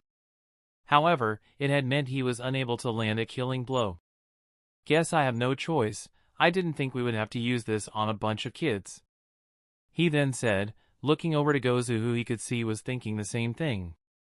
Your luck has run out, kid, he said as he reached into his weapon's pouch and threw poison smoke bombs all over the place, letting them fill the air with a toxic odor. Kimimaro could see the thick purple smoke start to fill the air, and he retreated back, joining the others who had done the same. "It's poison," Haku said, seeing it spread into the air. "What if we use a wind style?" Koyuki then said, having a great idea. "That won't work," Gozu and Meizu both said at the same time as they raised their hands to form the signs. "Secret technique, poison mist jutsu," they both said, using their chakra to mold the poison gas in the air into a fog that started to spread closer and closer toward them. "Wind style, vacuum wave," Haku said as he quickly made the hand signs, unleashing a massive burst of wind from his mouth in an attempt to blow the poison fog away. However, it had no effect as the fog came right back, unaffected by his jutsu. "It didn't work," he said as the three of them slowly backed into a corner as the fog grew closer and closer. Gozu and Meizu's voices echoed through the fog as it slowly crept closer to them as if death itself was creeping approaching them. "There is nowhere to run now, children." Chapter 57. "You're both finished," Zabuza shouted as he appeared from the mist, raising both of his swords before slicing them down at Kage and the Umbu.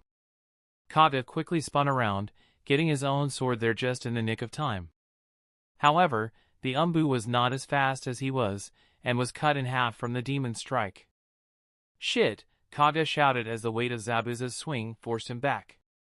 He could see that the Umbu had been chopped in half, however, the mist soon enveloped his view again, leaving him without sight of anything. "This isn't good," he thought as he tried to use all of his other senses to feel for anything.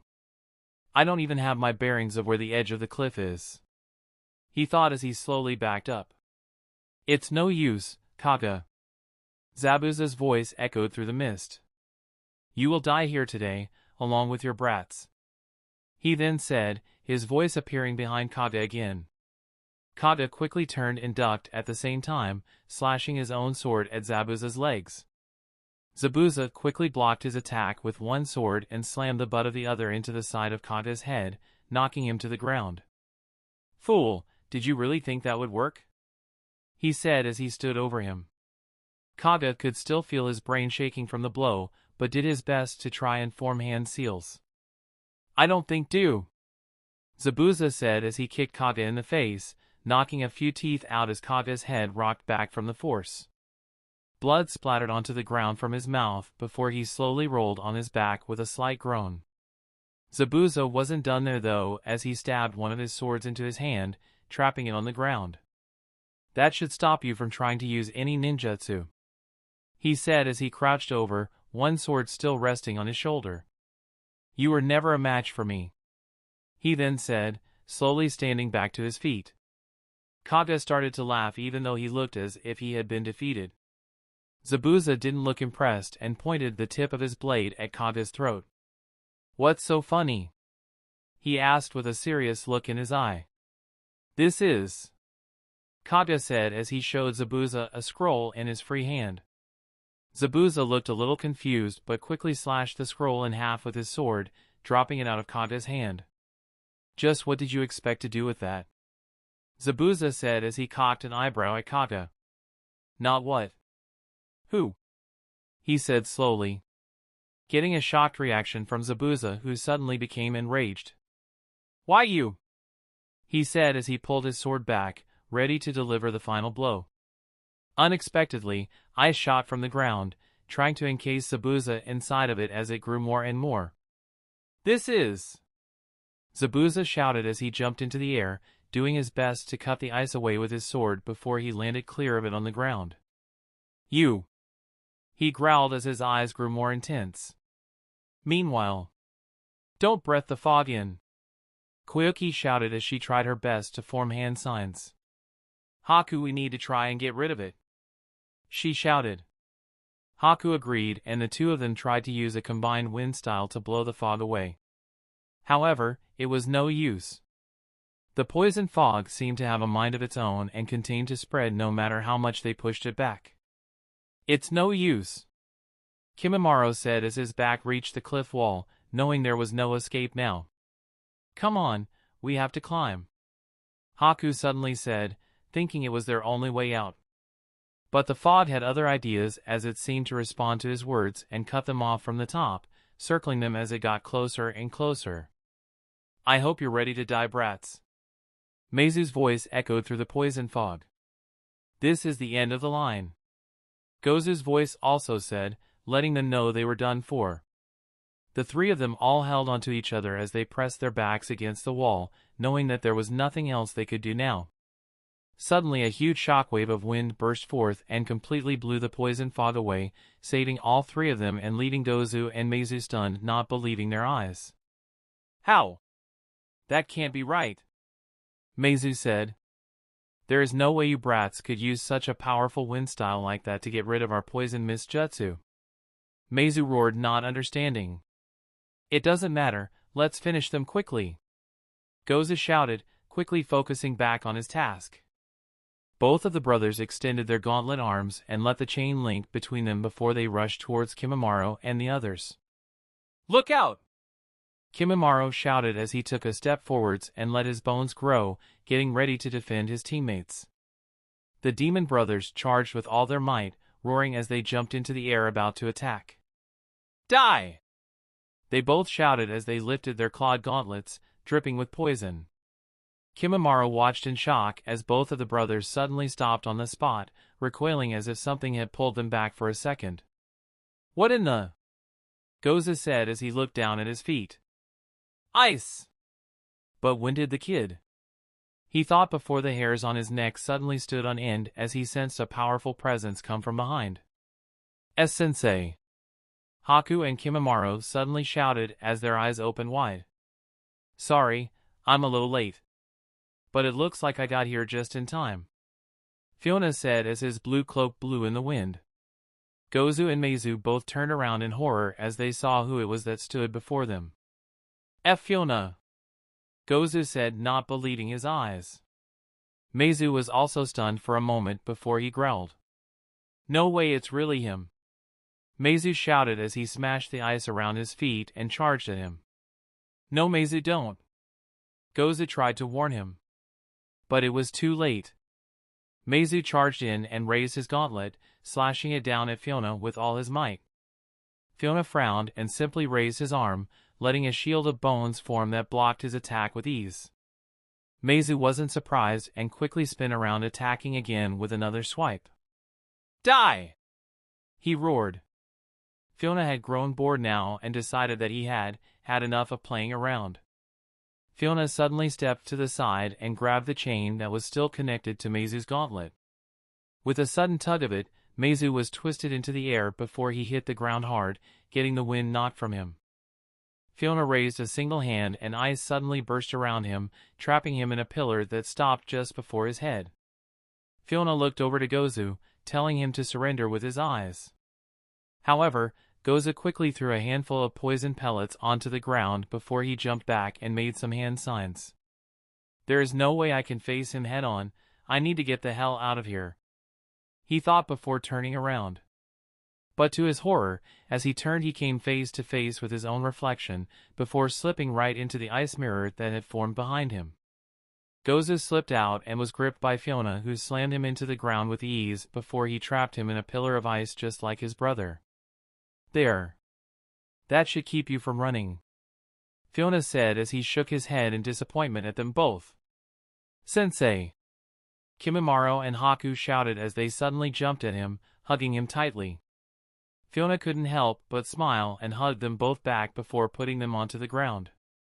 Now boys. What have I told you about acting professionally? Fiona said with a serious face. Both of them looked down a little before getting serious again. Sorry, Sensei. Both of them said. That's better, Fiona said as he patted them on their heads. Lord Mizukage, Koyuki said, bowing her head as she approached him. You don't have to be so formal, Koyuki, please, Sensei is fine, he said, smiling at her before he places a hand on her head. It must have been tough. You did well, he said, smiling at her. Koyuki was shocked and couldn't help smile from his praise. It was nothing, she said, a little embarrassed. All right, you three do me a favor and stay here. I have something I need to finish," he suddenly said as he grew serious. The three of them nodded as they watched his body suddenly crumble as it turned to ice, showing that he was only a clone. Zabuza growled as he looked at Fiona head to toe, flicking his sword as he took a defensive stance. "I didn't expect to see you so soon," he said. Fiona sighed as he got a look at Kage and the others. He could already tell that both the Umbu he had sent were dead and Kage was in bad shape. "It's over, Zabuza. Surrender or I will be forced to restrain you." Zabuza snarled and let his chakra burst forth, allowing the mist to grow thicker and thicker. "I would like to see you try," Zabuza said as he disappeared into the mist again, hiding his presence from Fiona. Fiona shook his head as he placed a hand on it. "You really are an idiot. This jutsu won't work on me," he then said with a smile. "Ice style. Frozen fog jutsu," he said as he formed a few hand signs and let his own chakra burst to life. Suddenly the mist started to grow cold and froze everything it touched. Zabuza didn't know he could do such a thing and quickly disappeared into the mist, jumping out of it to get away from the frozen death trap Fiona had created. "Water style, water dragon jutsu," Zabuza shouted as he drew water from a large pool that was sat on top of one of the cliff sides. Fiona watched as the water dragon roared to life and took aim at him, flying over towards him with tremendous weight and power. He said as he extended just one hand. The water dragon crashed into Fiona, however, to Zabuza's surprise. The water dragon simply split in half around him, freezing at a rapid rate before it crashed onto the ground harmlessly. "You will have to do better than that, demon of the mist," he then said mockingly. Zabuza already knew that he was no match for Fiona. From his vantage point, he could also see that Gozu and Meizu had been defeated, knowing his only chance was to escape now. "It's over, Zabuza. Return to the village and I will forget all of this," Fiona said, offering him a chance. Zabuza cocked an eyebrow, not looking impressed. "And live under your rule." "I don't think so," he said as he turned his back. "Don't follow me. If you do, you'll have to kill me," he said, taking one last look at him over his shoulder before he disappeared. Fiona sighed as he placed his hands on his hips, deciding not to give chase. After all, Kage needed medical attention first. "Another time then, Zabuza," he said under his breath as he turned around to help deal with the aftermath. Fiona was quick to work and got Kage back to the village hospital so he could be healed at once. He also turned Gozu and Meizu into the trackers to have them put in person, where they would be felt with. Fiona finally escorted Kimimaro and the others back to the mansion to report their mission complete to Lord Van, who was most pleased to meet the mizukage himself, and even more pleased to learn that all of the bandits were gone, meaning he could conduct trade freely again. All was well, and the four of them returned to the village where Fiona finished the paperwork and bid goodbye to Koyuki, who returned home by herself. Now only Fiona, Haku and Kimimaro were left alone as Fiona finished the last thing he needed to do that day. Of course, Ao had told him off for leaving the village alone, but Fiona laughed it off, saying he thought being mizukage he could do whatever he wanted. Soon Ao took his leave and Fiona decided it was time for the three of them to head home too. "Ah, that's right. There is something I need to tell you, boys, before we head home. Just a little change is all," he said as he rubbed the back of his head. Kimimaro and Haku looked at him strangely as they waited for him to explain. "We will be having someone else stay with us for quite a while, in fact maybe forever," he said. Haku and Kimimaro looked at each other and then back to their sensei. "What is it, sensei? Is it bad?" Haku asked. "No. Haha, no, it's not bad, Haku, it's just... Well, let's just say there is going to be another woman living in the house with us from now on," he said as he rubbed the back of his head still, not sure how to explain it to them. The boys looked at him confused and Fiona just laughed. "Don't worry, you will understand when you're a little older," he said. Both of them nodded and he created an ice mirror for them to walk through, taking them right back to their house. "We're home," he shouted after a moment. Oh, welcome home, a voice said, coming from the kitchen. Swearin walked out from the kitchen to greet them and smiled at Fiona and the boys. Oh, boys! How was your first mission? She said excitedly. Welcome home, another voice said as footsteps could be heard coming from down the stairs. Both of the boys looked surprised to see May standing there with a large smile on her face as she greeted them. Hello again, boys, do you remember me? She asked with a smile on her face. Kimimaro and Haku were shocked to see her but nodded as they smiled at her. Well, how about we get dinner started? Both Swearin and May said together before they grabbed one of Fiona's arms each. Fiona simply smiled innocently as he looked at the boys. Now ladies, we don't want to give them the wrong impression, he said. Haku smiled and Kimimaro did also as both of them nodded their heads, already knowing what was going on.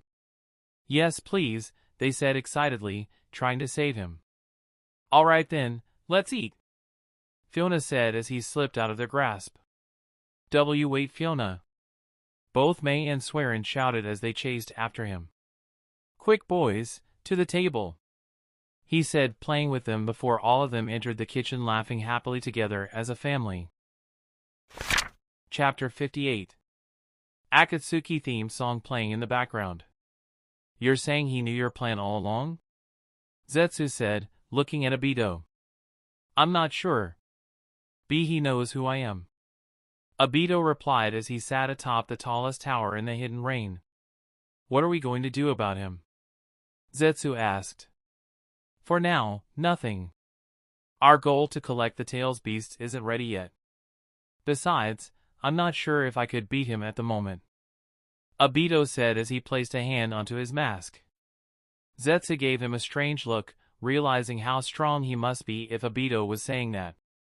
We will follow along according to plan. Once we are ready, he will be captured like the others, Obito said before he turned to look at Zetsu. Besides, there are others who are within our control, he said as his Sharingan glowed sinisterly amidst the lightning that crackled from the sky. Wayawa! A baby cried out as it wriggled its small arms and legs. Wayawa! Another cried out, copying the other, crying just as loud. Oh, look, Fiona, they want their father, Swearin and May said as they each handed him their baby. Fiona smiled awkwardly as he took both babies, one in each arm, and held them, rocking them ever so gently. 2 years had passed since Fiona's encounter with Zabuza. Both Swearin and May had given birth to a healthy baby, May having a boy and Swearin having a girl. May's son was a broad baby with black hair that had small hits of red in it. His eyes were ice blue like Fiona's, and he always smiled once he picked him up. Swearin's daughter was a beautiful girl, having blonde hair just like her mother, but blue eyes like her father. She also bore the Kaguya markings on her forehead and around her eyes, giving Fiona suspicion she could possess the Shikatsumiyaku ability. Fiona had thought long and hard about names for the two of them before finally coming to a decision, having a strange feeling that their names would suit them once they grew up. He had named his son, Fuyona Yuki, after the fire-like hair he possessed and his ice-blue eyes. His daughter, on the other hand, had been named Asami Yuki, meaning beautiful morning snow, as she was born on a winter's morning. Both of them were the same age and only born a month apart, with Shoto being the older of the two. Fiona, May and Swearin all lived in a large house with both of the babies. Of course, Haku and Kimimaro still stayed with them, also being part of their family.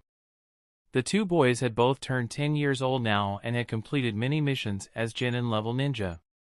Kage had recommended them for the Chunin exams many times already, with Fiona finally agreeing to it now they had gotten a little older.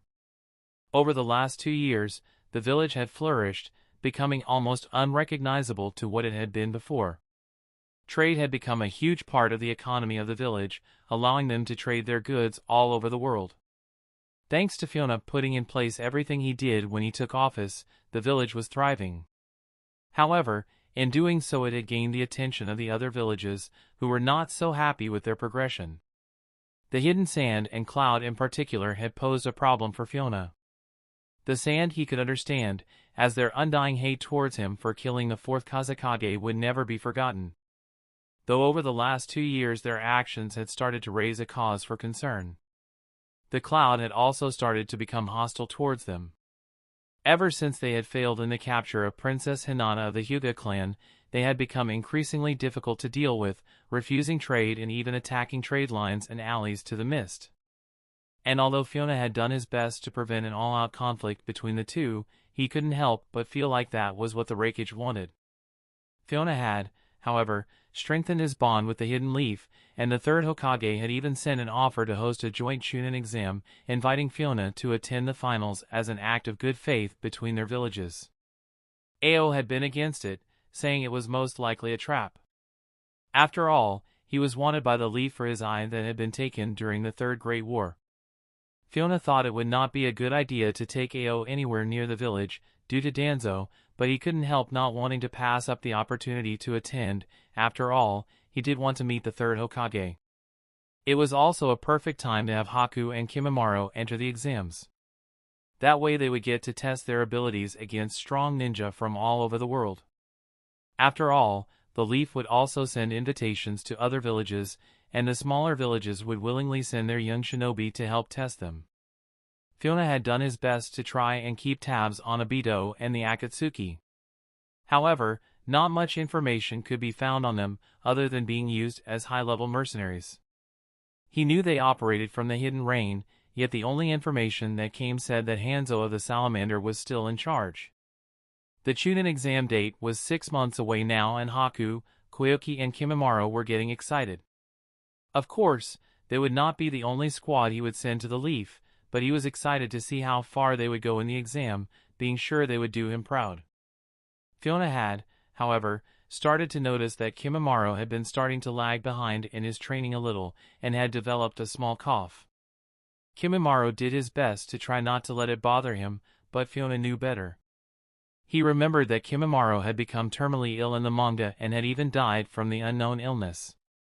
With that knowledge, Fiona had decided to have the chief medical ninja look at the boy to see if anything could be done. However, the doctor was shocked and admitted he had not seen anything like this before, saying it could be something to do with his abilities and unique physiology that was different to normal people. Of course, Fiona had questioned it and even had the doctor examine him too, hoping that because they shared the same ability he would discover a cure. But the doctor had no luck, saying he didn't think there would be anyone in the world who would be able to do anything about it. Fiona asked him how long he had, and the doctor gave him a grim look. With the rate his illness is spreading throughout his body, I would say he has 2 years at most before he will lose the ability to move. After that, death will follow. Fiona slowed zoned back into reality as he stared at his reflection in his office window, remembering the words of the doctor. That had been 4 months ago, and only 2 months now remained until the Chunin exam. Kimimaro had become increasingly worse and had even started coughing up blood if he pushed his body too hard, causing Fiona to stop his training altogether. Everyone was worried about him, yet the boy always had a smile on his face, accepting his fate and always saying that he was simply happy that he could be with Fiona and his family.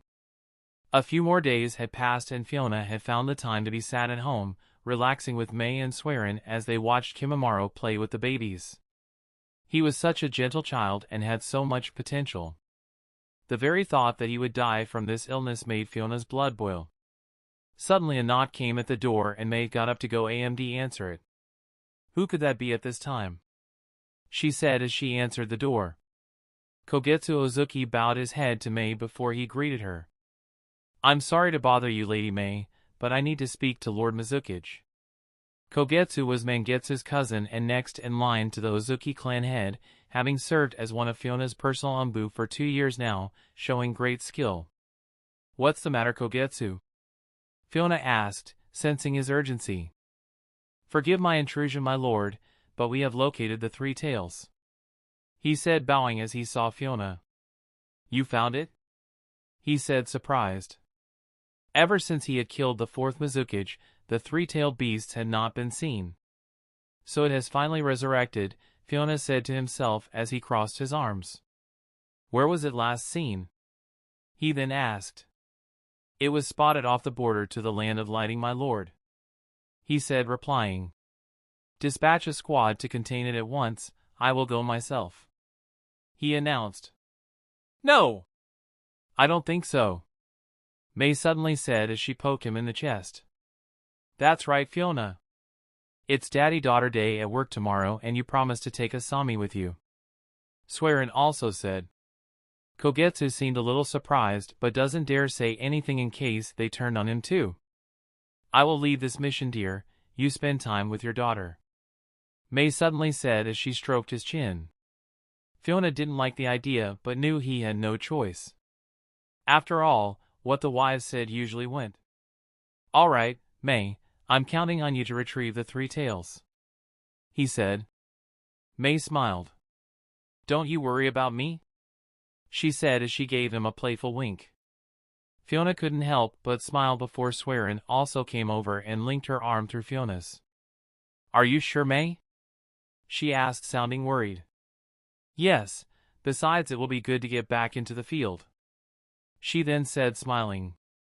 All right. But I want you to take Ao, Kogetsu here and Ganryu, Fiona said. Understood, May said. Say goodbye to Mummy, Swearin said as she picked Shoto up off the floor, handing him to May. You be a good boy for your daddy and Swearin, she said as she squeezed his cheeks before blowing kisses on his tummy and handing him back to Fiona. Be safe, May, Fiona said as he looked into her eyes.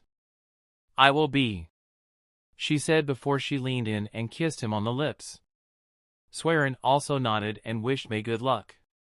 After all, the 3 of them had developed into a 3-way relationship and all been married, each of them caring about one another, something Fiona had never thought possible. Let's go, May then said as she got serious. Kogetsu nodded and followed her as they took their leave. I hope everything goes all right, Swearin said as she watched them go. Me too. I have a bad feeling about this, Fiona said as he held Shoto in his arms.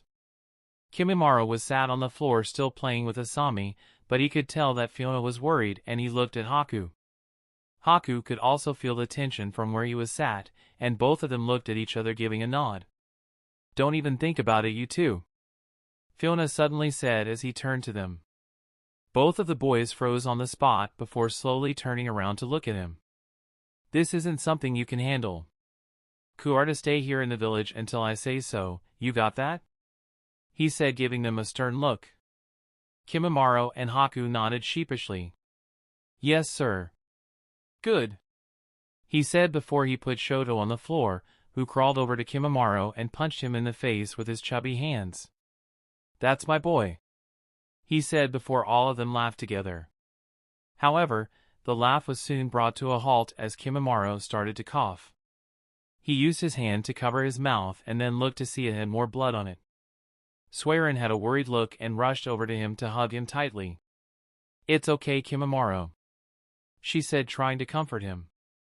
Fiona grits his teeth before he knelt down to the boy, looking him in his eyes. I promise I won't let you die, Kimimaro, he said before placing his hand on the boy's head. Kimimaro simply smiled as he always did. It's okay. I accept my fate, Kimimaro said without a hint of sadness. Don't say that, Swearin said as she looked at him with tears almost coming to her eyes. Haku was also sad as he looked down at the floor, feeling angry about the whole thing. After all, Kimimaro was like his brother and he too felt powerless that he couldn't help him. There is still one thing I need to try, Fiona said quietly before he stood up, getting the others' attention. Something I didn't think would be possible until now, he then said. Swearin gave him a puzzled look before she too stood up. What are you talking about, Fiona? She asked. Give me a little time, Swearin. I need to make sure it will work first, he then said. Swearin nodded as she watched Fiona take Kimimaro by the shoulder. I hope the cold doesn't bother you too much, Kimimaro, he then said as he smiled at him. Kimimaro gave him a questioning look. All right, we will be back soon, Fiona said as he raised his hand to create an ice mirror. Where are you going? Swearin asked, not sure what was going on. Don't worry, I just need to have one last person look at him. Well, I say person, but I mean Yeti, he then said with a smile. With that, Fiona took Kimimaro and stepped into the mirror before it melted to the floor, leaving a small puddle of water that both Shoto and Asami started to splash in. "Oh no! I just bathed both of you!" she shouted as she ran over to them to get them out of the water. Haku smiled as he watched them go and then looked at the babies. "I hope he can save him," he muttered under his breath softly as he looked where the ice mirror had been. Chapter 59. Kimimaro stepped out of the ice mirror with Fiona, finding himself surrounded by snow and mountains. "Where are we?" he asked, not having a clue where they were. Fiona smiled as he placed his hand on his shoulder. "I want you to meet someone," he said, looking forwards towards a large temple that had two large horned yeti standing guard at its gate. "Is that little Fiona?" Fubuki said as he grew excited, spotting him in the distance. Well, long time no see," Cory also shouted with a smile. Fiona smiled as he greeted the large yeti. "It's good to see you both again. Allow me to introduce Kimimaro here," he then said.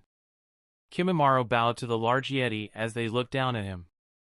The boy had never seen anything like it and couldn't help feeling amazed at their size and strength.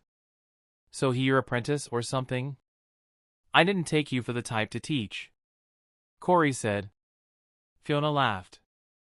"A lot has happened since we last met." The yeti also nodded. "So what is it you want, Fiona? Are you here to see the master?" Fubuki said. Fiona nodded. "Yes, I'm afraid he might be the only one who can help me," he said, looking at Kimimaro with a worried glimmer. Cory could smell a sickness coming from the boy and understood the expression on his face. "All right, I'm sure he will be happy to see you," the large yeti then said as he turned to the gate, giving his brother a nod. "You ready, brother?"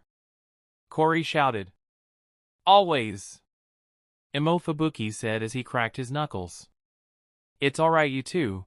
I've got it this time," Fiona said, smiling, getting both of the yeti to stand back from the large doors. Fiona took a breath as he remained perfectly still, becoming one with nature and absorbing all of the natural energy around him. After only a moment, Fiona placed his hand on the door, opening his eyes before he pushed the door open with ease.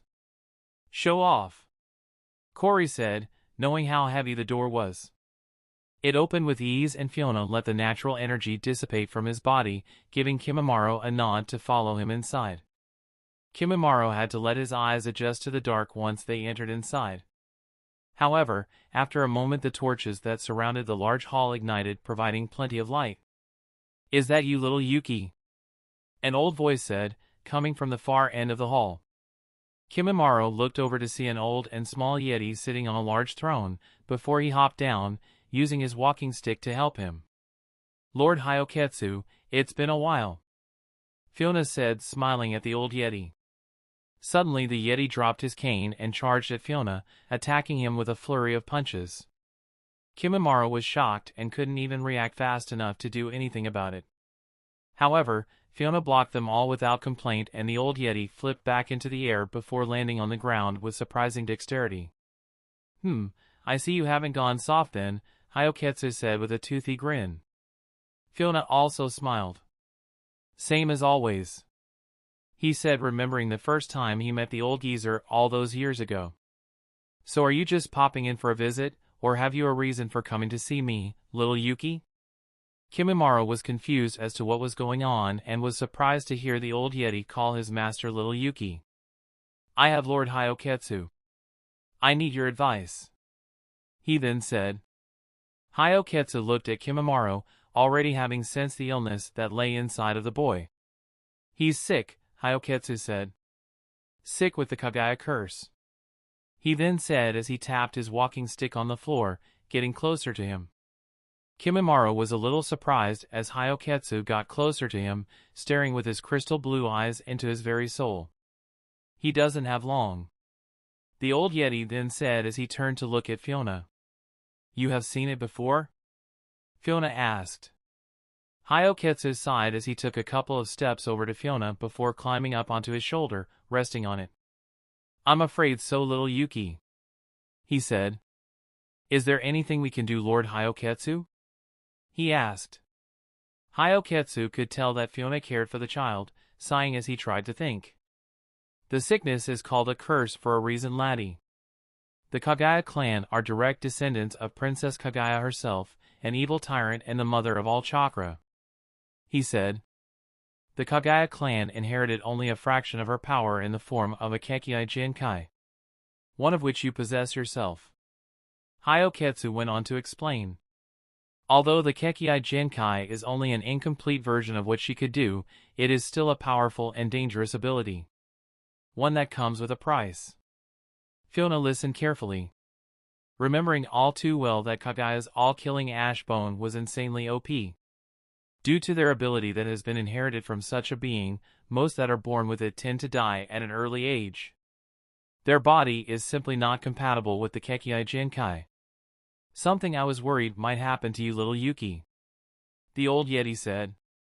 What do you mean not compatible, though, Lord Hyoketsu? A kage is passed through blood and DNA only.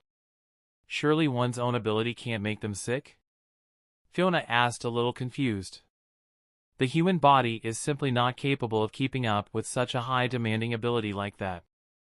The constant use of it over time causes the cells in one's body to age faster, forcing one's own body to produce osteoblasts over and over again using an unnatural amount of chakra, causing the cells in the body to multiply faster. Hyoketsu explained in surprising detail. Fiona understood what he meant. Knowing that the more Kimimaro used his ability, the faster his body would die of old age from the inside out. But why haven't I been affected by this illness? Fiona asked. Hyoketsu shook his head. I asked myself that same question years ago. But I have come to believe that either you are a special case, or the chakra you have from the 6 tails is enough to ward off the illness, keeping your body from dying, he said. Fiona thought about it, not remembering ever feeling ill from using his ability. He was also older than Kimimaro was now before Saiken was sealed inside of him and had never experienced anything like that. He also remembered Tachi, who had been another user of the kage. He was well in his 30s and had shown no signs of any illness. Hyoketsu sighed. In that case, it must mean that the boy's body is simply not compatible with the ability. Kimimaro didn't really understand the whole conversation, but he knew what the last part meant. Fiona turned to look at Kimimaro, seeing that he still had a smile on his face despite everything. It's not over yet. I still have one last thing to try, Fiona thought. Saiken, did you hear that? He said to the 6 tails. I did, but am not sure if what you're thinking would work, Saiken said. Although I am sealed inside of you and our chakra has become one, I never sense that kind of sickness coming from your body, the 6 tails said. So you don't think that if I sealed the 3 tails inside of him, its chakra would help to stop the sickness and help heal him? Fiona asked. It's not that I don't think. I don't know. However, sealing such a huge mass of chakra into the boy's body could perhaps help prevent his cells from aging at such a rapid rate. But again, I'm not entirely sure, Fiona. It can take years for a tailed beast's chakra to mix with its Jinchuriki, as you know. Fiona nodded. We have to try. I can't just let him die, Fiona said, snapping back into the real world. All right, we don't have much time to lose then, he said, looking at Kimimaro. What are you scheming, little Yuki? Hyoketsu said with a grin, knowing his student all too well. It's not going to be easy, he said as he knelt down to look Kimimaro in the eyes. And it will bring a lot of hardship over the years, but if it saves your life, I am willing to try if you are, he said as he placed his hand on the boy's shoulder. You will become the next vessel for the 3 tails, he then said, getting a surprised look from the old yeti. So you intend to seal the tailed beast into the lad in hopes that its large chakra will help to negate the effects of the boy's kage? Hyoketsu said with a grin. Fiona nodded. This is your choice though, Kimimaro. If you don't want to, you don't have to. Kimimaro looked at the ground before looking back into Fiona's eyes. I will do it, master. I won't fail you. he said with a burning determination that even Hyoketsu admired. So be it, Fiona said as he stood to his full height. We don't have any time to lose then, he said. Hyoketsu hopped down from his shoulder back onto the ground. I wish you luck, little Yuki. If the boy survives, why not bring him back for some training? He then said with a glint in his eye. I can already see the potential in this one, he then said with a toothy smile. Fiona also smirked. In due time, Lord Hyoketsu.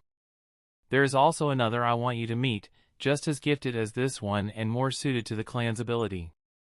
Hyoketsu smiled. Is that so? How interesting, he said, knowing Fiona was talking about another Yuki clan member. When the time is right, I will bring them to you, but until then, leave it to me, Fiona said. Hyoketsu nodded. Until then, little Yuki. All right, it's time to get going, Fiona then said as he created an ice mirror, looking to Kimimaro. Farewell, Lord Hyoketsu. Be seeing you soon, Fiona then said with a grin. Be seeing you, little Yuki, he said, watching as Fiona and Kimimaro walked into the ice mirror, leaving the old yeti alone. Chapter 60. Mei and her squad, consisting of herself, Ao, Ganryu, Kogetsu and a handful of Umbu, headed out towards where the three tails had been sighted. The report had been given by scouts who were based in the Land of Frost, along the border of the Land of Lightning. They had seen the three tails and had sent word of its sighting at once. Mei was a little worried that the three tails was so close to the Land of Lightning, and could only hope that the raikage would stay out of their way while they tried to recapture it. The group were traveling across the sea by boat in order to conserve their chakra in case the three tails put up a fight. Once they got close enough to the Land of Frost, the unit made the rest of the way on foot, running across the water at great speed. The scouts could see them approaching via the sea and lit a small signal flare, alerting them to their location. Over there, Ao said, having been the first to see it. Let's move, Mei said, getting them to pick up the pace. Mei and her unit arrived at the Umbu scouts' camp, seeing that there were only 3 of them. Report, Mei asked, not even bothering to greet them. Of course. The three tails has been sighted off the coast, heading further and further towards the Land of Lightning. We have been doing our best to follow it. However, once submerged it is hard to keep track of, the Umbu member said. Mei nodded and turned to Ao. On it, he said as he activated his Biwakugan. Ao scouted the area, looking around for miles and going as far underwater as he could to try and locate the beast. I've got it. It's about 20 miles northeast, currently submerged at least 100 meters underwater, he said. We will need some way to draw it out, Mei said, trying to think. Kogetsu stepped forwards. I can swim down that far without an issue and perhaps draw it out, he said. The others looked at him and nodded, remembering that he was a Hozuki clan member and could merge himself with the water. Very well, but be careful and do not engage, Mei said. This could get a little tricky, Ganryu said.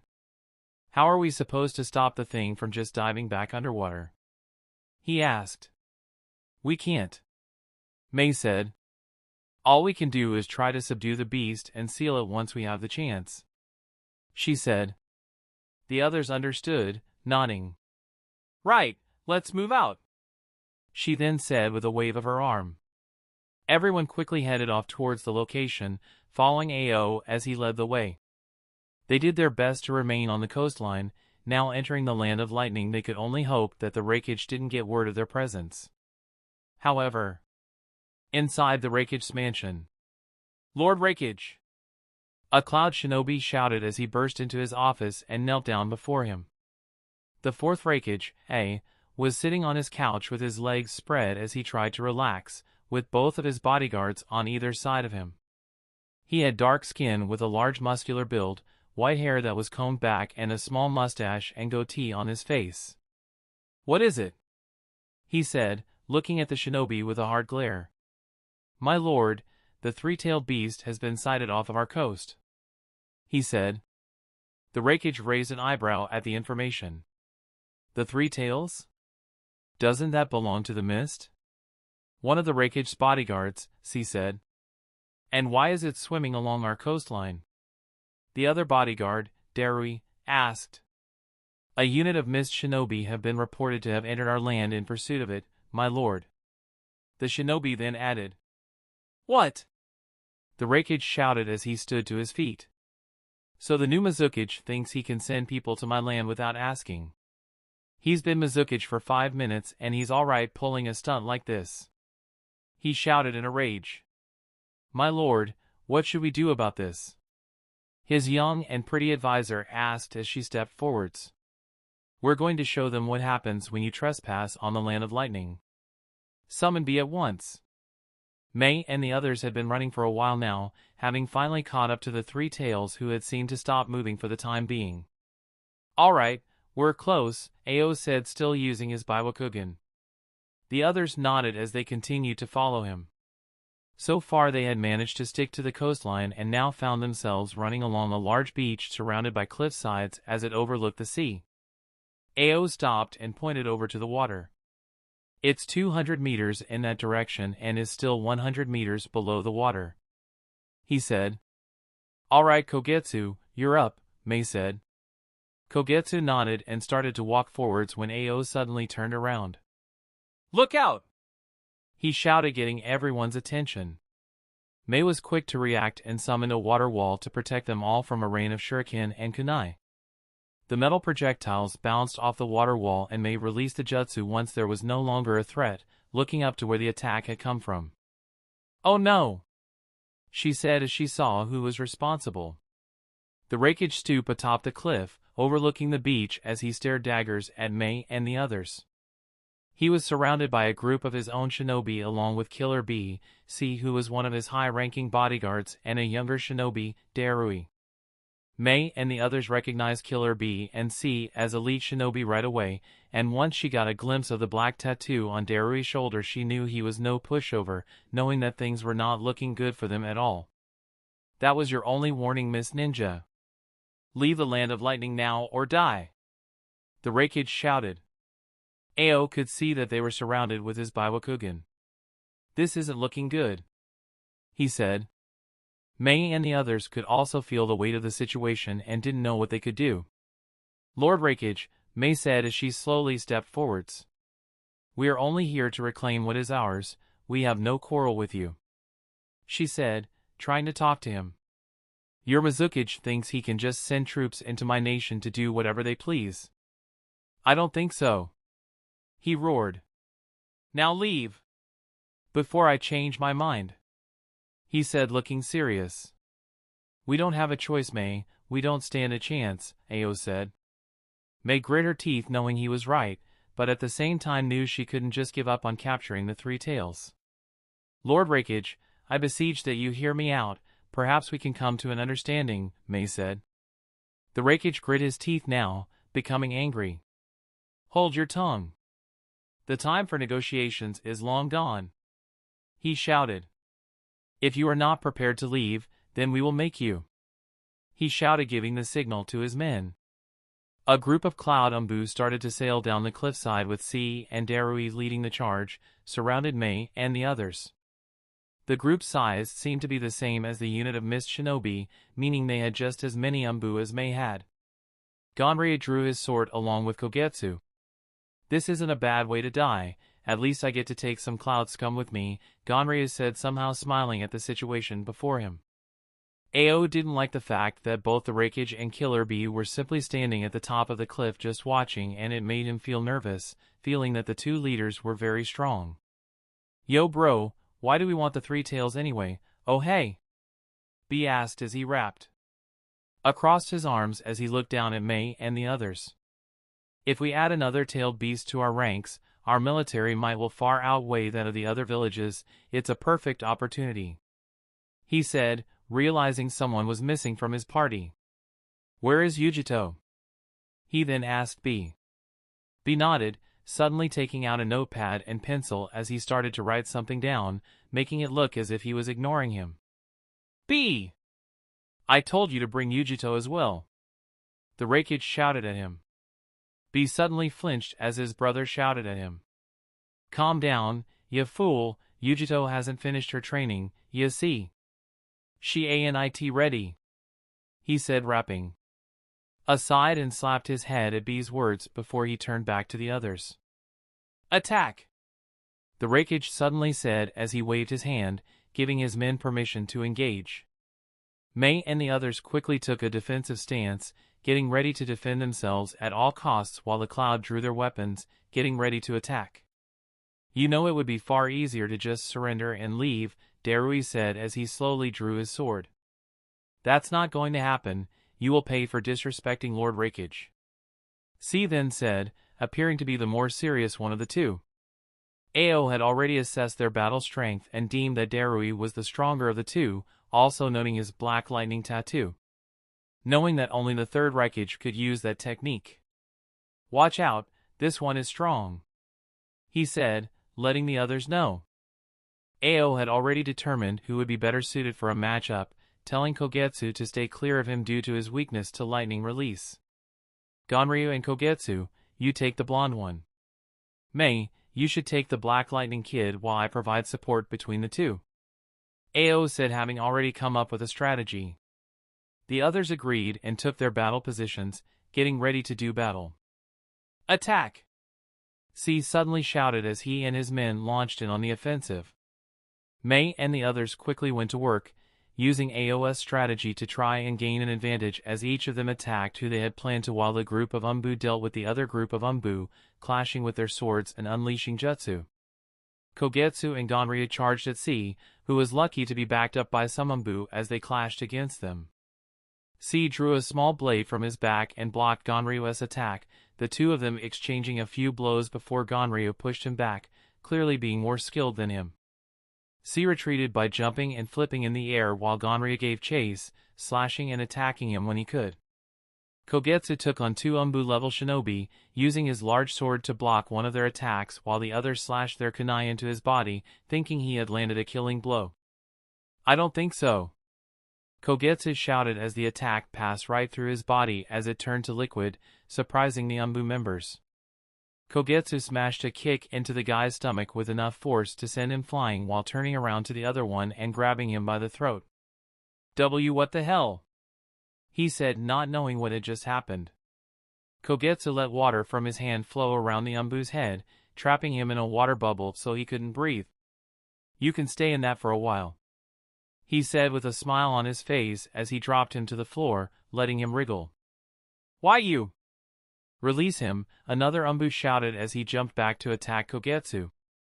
"If taijutsu won't work, then try this, lightning style," he shouted as he threw a handful of lightning style enhanced shuriken at Kogetsu.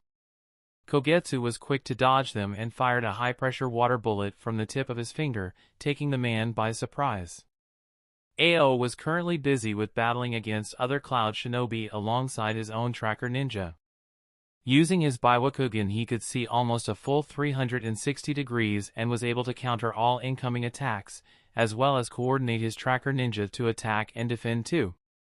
Ao turned around quickly and blocked a flurry of slashes from a Cloud ninja, before he countered with his own slash, cutting the man across his waist and dropping him to the floor.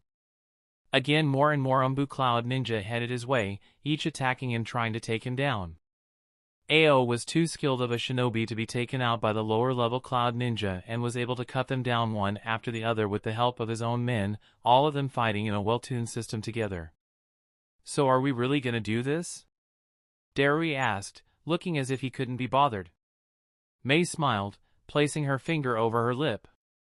"Little boy, you have no idea what you're getting into," she said. Darui couldn't help think she was probably right as he looked her over. "Well, orders are orders," he said, taking his sword before he ran at her. "Such a shame to melt a handsome youth, but I already have my man," she said as she made a few hand signs. "Lava style, melting apparition jutsu," she said before she spat out a wave of lava from her mouth. Darui was shocked as the lava came flying at him. "Water style water wall," he said as he fired a blast of water from his mouth, protecting himself from the lava. Mei smiled though as the lava style cooled rapidly, turning into solid rock before it fell towards him. "Earth style, spike pillar jutsu," she said as she formed more signs and hit her hands on the ground. Darui could see the earth around him suddenly change and form a large spike that launched right at him. Quickly he jumped into the air to avoid being impaled by the earth style, but now he had larger things to worry about as another wave of lava style hovered over him, threatening to engulf him. "Shit!" he said before the lava covered him and crashed to the ground. Mei wasn't stupid though, as she quickly ducked, falling forwards into a handspring as she dodged his slash. She could tell it was a clone? He thought as he watched her flip across the sand before throwing a handful of shuriken at him as a distraction. Darui used his large sword to block the projectiles before he tossed it at her, using it as a distraction too while he made some quick hand signs. "Gale style, laser circus," he said as a halo of light suddenly appeared around his hands, firing a large number of what looked like laser beams at Mei. Mei was confused and had never seen such a technique before, quickly throwing up an earth-style wall to protect herself. "That won't work," Darui said as he suddenly altered the path of the beams, having them change course and move around the wall to attack Mei from all angles. The beams hit Mei, but her body turned into a water clone before she reappeared behind Darui. "Water style, water dragon jutsu," she shouted as she gathered a huge amount of water from the ocean behind her. The water dragon roared to life and charged at Darui as it opened its large jaws. "Now lighting style, lightning dragon," she then said as she added a huge amount of lightning-style chakra to her water dragon, enhancing it with deadly power. Darui was impressed and knew if that jutsu hit him, it was all over. "Looks like I've got no choice. Lightning-style Black Panther," he shouted as he made the hand signs. Suddenly a huge lighting storm erupted around him, taking the form of a huge Black Panther before it crashed into her water dragon. Two jutsu clashed in the air in a dramatic battle of titans. However, Mei's combined water and lightning style was no match for the much stronger black lightning and burst before his black lightning hit Mei directly. "Ah!" Mei screamed as the black lightning zapped her before she fell to the ground. Darui knew it was a direct hit and not a clone, walking over to pick his sword up before heading over to Mei. "Do you surrender now?" he asked, placing his sword onto his shoulder. Mei was breathing heavily but pulled herself back onto her feet regardless of her injuries. "It's not over yet," she said, causing Darui to sigh. Mei could see they were far enough away from the others now, meaning she could finally unleash her ultimate weapon. "You're strong, I'll give you that," Mei said, smiling. "But I have one final trick up my sleeve," she said, making the hand signs. Darui didn't know what she was planning, but he didn't like it and charged in to stop her. "Vapor-style solid fog jutsu," Mei said as she unleashed her acid mist from her mouth. Darui was able to stop in time, using his sword to shield his body from the initial assault of the fog she had unleashed. To his shock, his sword had half melted and he could feel his skin start to burn too. "What the hell is this?" he asked, seeing that everything caught in the fog was starting to melt.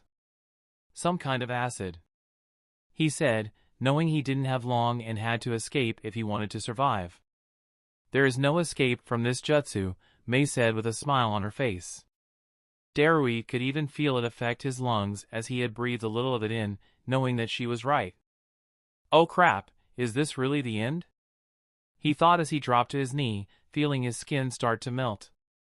"It's over," Mei said, watching as he was about to become toast. Suddenly a huge octopus tentacle wrapped around his waist and pulled him clear from the mist, leaving only Mei standing in it.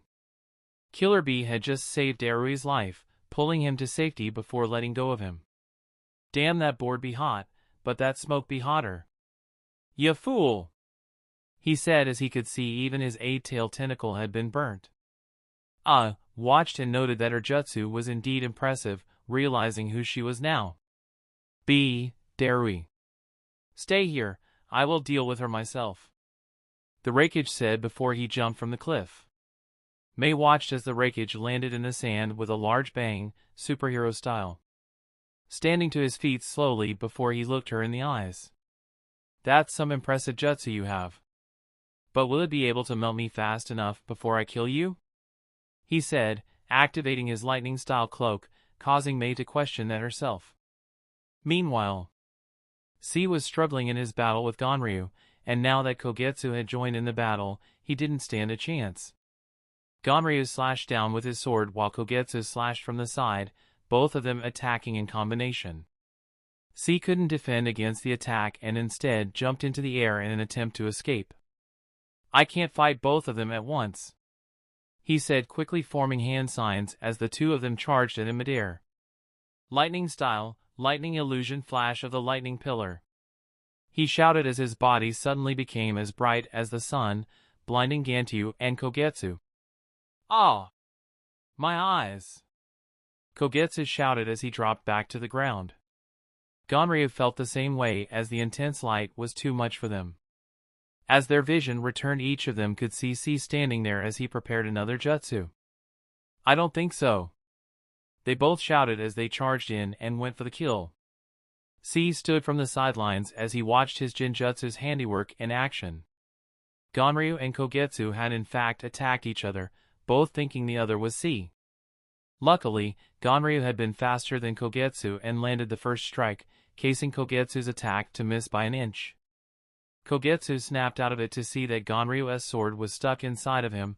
Thankfully, his liquid body made sure his sword did not affect him. "What the hell?"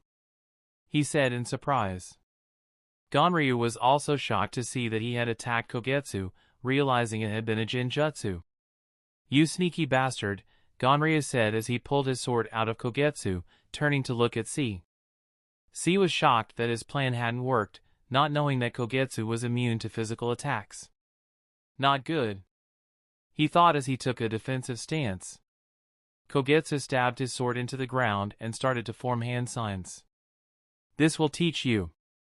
Water style, water shockwave," he shouted as he suddenly started to spew a large amount of water from his mouth, creating a large wave that was heading right towards C. Ganryu jumped up and landed on the water, using his chakra to run along with without any problem. "Water style, water dragon," he shouted as he formed his own hand signs. A large water dragon burst out of the mass of water Kogetsu had just created and hit C, who had jumped into the air to avoid the wave, dragging him under the water. C gasped as he was dragged under by the force of the attack, feeling helpless as he tried to swim to the surface. Kogetsu had other plans though, as he suddenly appeared and grabbed C, pulling him back under. "I don't think so," he said into C's ear, keeping him submerged. C could feel he was running out of breath and didn't have long left, wondering how he would survive this one. Suddenly 8 swords covered in lightning style burst into the water and electrocuted both C and Kogetsu, causing the water bubble to burst and release them both. C dropped to the ground and took a huge gulp of air, although, in pain from the electricity, he was glad to be on dry land again. Kogetsu had suffered from the lightning style and was led on the floor trying to get his body working again, the lightning style still flowing through his body. "Get a hold of yourself," Ganryu said as he helped him up, seeing who had come to save his friend. Killer Bee walked over towards C, writing something in his notebook before he looked down at him and put it away. Yo, C.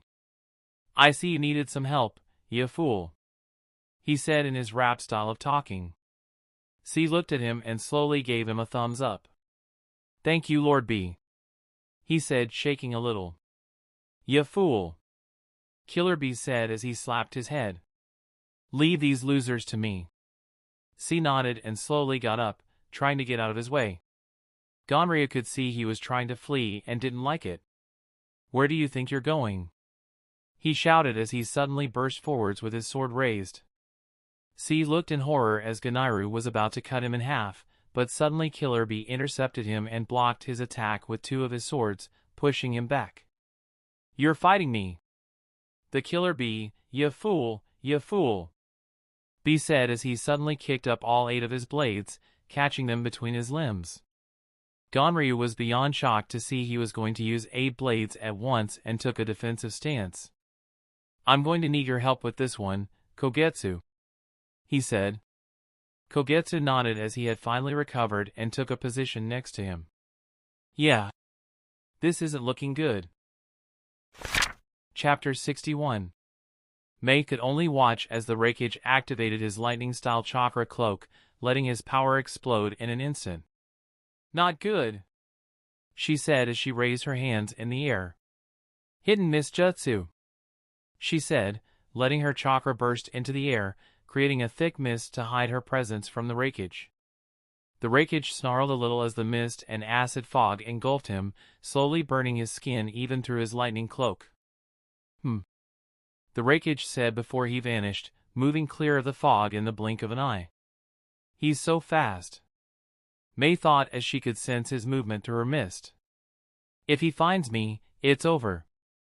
She also thought, knowing she would have to employ a hit-and-run tactic if she wished to survive. "You think that will be enough to stop me?" The raikage shouted as he let his power explode into his fists before he struck the ground. His power exploded and caused the ground beneath him to erupt with lightning-style chakra, causing a shockwave large enough to expel the mist and fog from the air. He did all that with just raw power, May said as she did her best to shield herself from the shock wave. "There you are," the raikage said, locking onto May as he lifted his head from the ground. May didn't even blink before the raikage disappeared from her line of sight. "Where did he?" she said before his hand gripped her by the throat. May struggled, but the raikage could see through her clone jutsu, crushing the clone's throat, letting it burst into a puddle of water. "Smart, swapping out with a clone while I couldn't see you," the raikage said, impressed by her ability. "Acid fog jutsu," May said to herself, letting the acid mist appear from underground. She had taken advantage of the raikage's destruction of the ground, using her earth style to hide underneath, preparing a counterattack. The acid fog quickly spread, almost hitting the raikage dead on. However, he was just too quick, and easily dashed away to a safe distance. "I'm growing tired of these games," he said, noting that the fog was still spreading.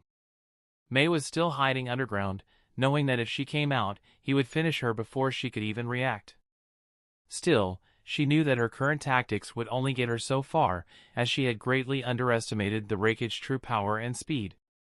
The raikage stood with his arms by his side as he watched the acid fog continue to spread, becoming more enraged. "I've had enough of this," he shouted as he suddenly took a karate horse stance, placing both of his large arms by his side.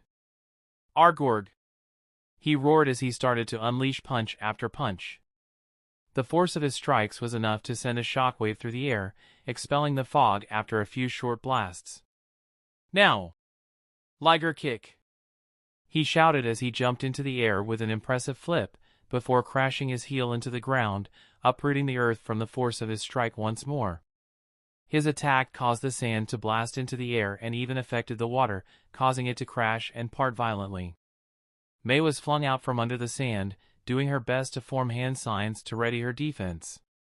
"Lava style!" she shouted as she fired a full 360 wave of lava around her, knowing full well the raikage wouldn't be able to get to her without touching the lava first. But to her horror, the raikage burst through the sheet of lava, raising his fist at her. "Did you think that would be enough to stop me?" he said as his lightning-style chakra clock seemed to repel even the molten lava. May gasped, trying to form hand signs in response, but the raikage was simply too quick as he slammed a punch into her stomach, sending her flying before she crashed into the sand hard. The raikage dropped back down to the ground and dusted himself off from the lava style, looking at May, who was led in serious pain on the ground. "You're lucky I only hit you with a fraction of my power," he said as he started walking over to her. "But now it's time to finish you off." May couldn't believe how strong he was. Not only could he avoid her acid fog, but he was also durable enough to withstand her lava style. There was only one way left that she could think of that might be able to take him down.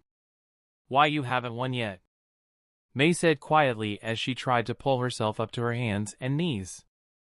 The raikage looked at her, impressed she could still move after his punch. "I need to limit his movements and trap him, that way he won't be able to escape my acid mist," May thought as she quickly planned her attack. "Earth style, for wall trap," she said as she quickly summoned a thick layer of earth walls all around the raikage, sealing him fully inside a thick layer of 4 walls that formed a large dome. "Now lava style, molten rock wave," she also said, quickly forming more hand signs as she covered the earth trap in a layer of lava to help strengthen the seal. "Now for the final jutsu," she said as she quickly formed more hand signs, each with impressive speed. "Vapor style," she said as she suddenly breathed her acid mist all over the earth and lava dome. Mei dropped to her knees feeling exhausted after the huge amount of chakra she had just used to try and counter the raikage. "If this doesn't work, I have nothing else that will," she said, knowing full well that was everything she had just now. Suddenly the earth dome started to shake, the tremors growing stronger and stronger, even shaking the earth below. "Arg!" the raikage yelled as he burst free from the prison Mei had created, moving so fast she didn't have time to defend herself from his shoulder barge. Mei was hit hard and sent flying before she crashed and skidded along the sand like a rag doll, coming to a stop looking broken and beat. The raikage was clearly angry and had used close to his full power to break free from her trap. The damage his skin had taken from the acid mist could even be seen, as a few burn spots had appeared. "That wasn't half bad. You forced me to use at least 70% of my strength to escape your little trick," he said as he picked up some wet sand to wipe it on his burns. Mei was completely out of it, barely conscious after the massive hit she had just taken.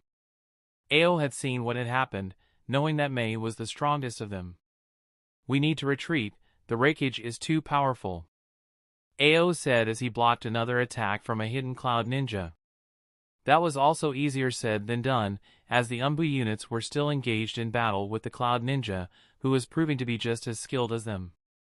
Meanwhile, Ganryu and Kogetsu were doing their best to simply survive against Killer Bee. His skill with the 8 blades was simply amazing, showing his true talent and power as a shinobi. Ganryu simply couldn't keep up and was getting cut to ribbons, taking a lot of damage before Bee landed a kick to his head, smashing him to the ground. Kogetsu was also doing his best to fight, his ability to turn to liquid helping to stop Bee from landing critical blows. However, he soon figured out he was massively weak to lightning style and Bee let his chakra engulf all 8 of his blades, turning him into Kogetsu's worst nightmare. "Float like a butterfly, sting like a killer bee," he shouted as he launched in, twisting and flipping as he attacked with all 8 of his lightning blades. Kogetsu couldn't keep track of them all and was quickly forced to retreat into the air. Bee didn't hang around though and jumped up after him.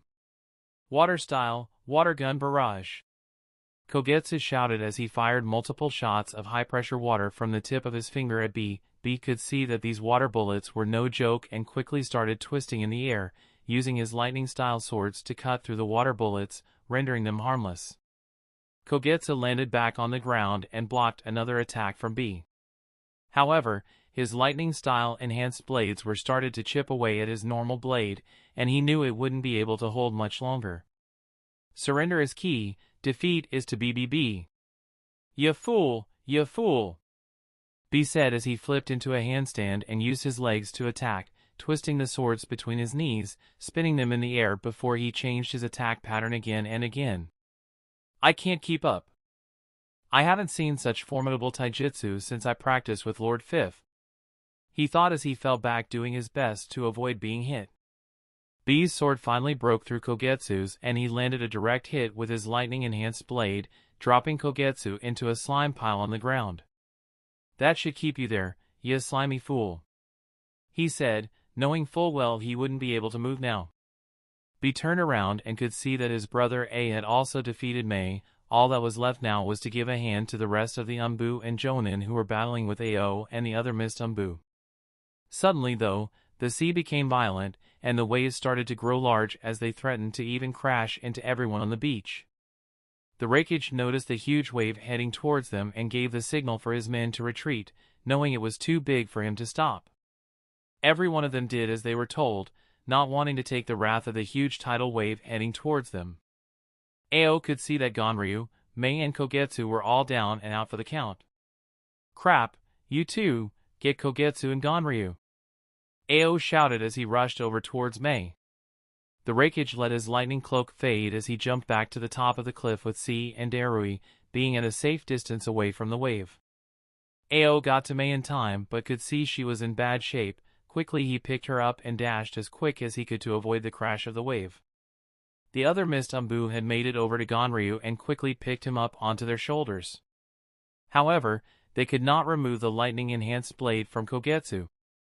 Leave me," he said, knowing he would be fine once the wave hit. The Umbu did just that and only just made the clearing as the wave crashed into the beach and smashed against the cliffside. Raw! Everyone was drawn to the mighty roar of the beast that emerged from the water after the wave hit. A giant armored turtle with 3 large tails rose up from the depths of the ocean and howled as it locked onto the raikage and the others who stood on the cliff.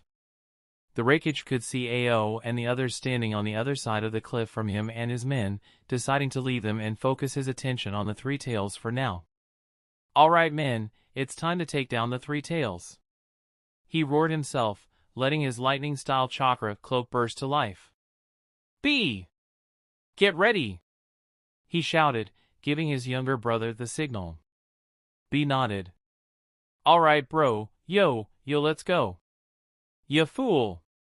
he shouted at the 3 tails as he lifted his hand into the air, bursting into state 2 of his chakra mode. "Wee!" he roared as the red chakra flared to life, all 8 of his tails on display. The 3 tails could sense the 8 tails chakra and howled as it fixed its attention on B, becoming enraged. "Alright, let's take this thing down," the raikage then said, placing his foot on a rock in front of him, looking the 3 tails in the eye as he got ready for an epic clash of titans. Charge! Chapter 62. The 3 tails let rip a mighty roar, its very voice strong enough to make the seas violent, while its tails crashed around, whipping up winds so strong they created tidal waves. "Charge!"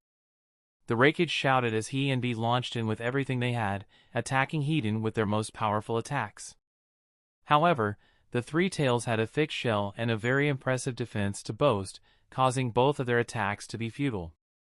The 3 tails roared and quickly jumped into the air, spinning into a massive spike ball, landing a direct hit on B who had not been able to get out of the way. "B!" the raikage shouted as he watched his brother smash into a cliff, hitting the rock and stone hard. "Why you?" he shouted as he jumped in for another attack, now that the 3 tails had landed back in the water. The tailed beast could see the raikage moving towards it and fired a huge blast of water at him. The raikage easily moved out of the way, dodging blast after blast with his amazing speed. "Arg!" he roared as he suddenly appeared above the tailed beast and dropped his elbow onto it before he let loose a barrage of punches and kicks. The 3 tails had impressive armor, but the raikage had impressive power, and the beast could quickly feel the energy of his punches becoming sharper with each and every strike. Using its tails, the beast swatted the raikage away from it. He had been so focused in attacking he had failed to see the beast's counter-attack coming. The 3 tails quickly used the space it had gained from hitting the raikage to dive back underwater, taking shelter from any more attacks for the moment. The raikage also had an impressive defense and increased durability, getting back up and dusting himself off from the 3 tails attack. "Blast," it dived back under. He said before he turned to look at Killer Bee, "Man, that turtle hits hard, ya fool," he said as he got back up, still in his second form of tailed beast mode. "Fire a tailed beast bomb into the water and draw it out," the raikage shouted. "You got it, bro," he shouted as he drew in the chakra, opening his mouth before he fired 3 yellow chakra blasts into the water. The high-density chakra hit the water and exploded, creating huge waves that burst from the sea, soaking the entire cliffside with the salt water. Suddenly 2 large chakra blasts burst out from the water, heading right for B, as the 3 tails counterattacked with its own chakra blasts in return. "Oh crap!" B shouted as he fired another 3, quickly causing them to explode in the air, saving the others on the cliffside from being wiped out. The shockwave was immense and sent everyone flying, including B. "Look out!" the raikage shouted as the 3 tails burst from the ocean again, this time charging a full-powered tailed beast bomb to attack with. Ao and the others had been watching from the sidelines and could see that the 3 tails was incredibly strong, attacking with all of its might. Even with the raikage and B fighting together, it was still a close battle. However, Ao knew that B was a perfect Jinchuriki and would most likely transform soon enough, flipping the odds for sure. "Arg!"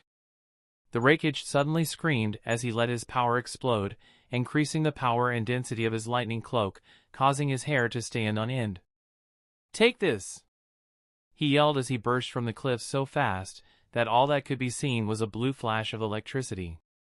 The Three Tails had almost finished its attack and was getting ready to unleash it upon them.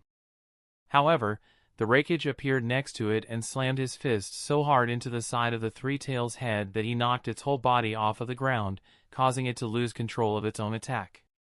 "Look out!"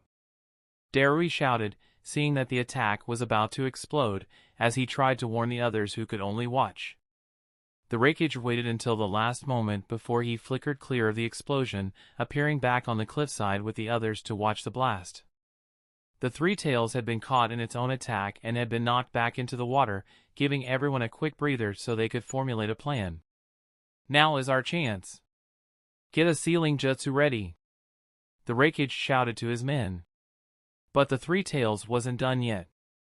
With a mighty roar, the creature smashed its tails into the water, creating huge and monstrous waves that threatened to swallow the coastline. Quickly the beast fired off 3 blasts of huge water bullets before it dived back under the cover of the ocean. "Darn it!"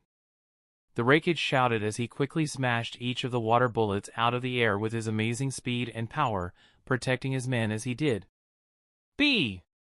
he roared, looking to his brother, who understood what he wanted him to do. "All right, bro. Leave it to me, the 8-tailed killer bee."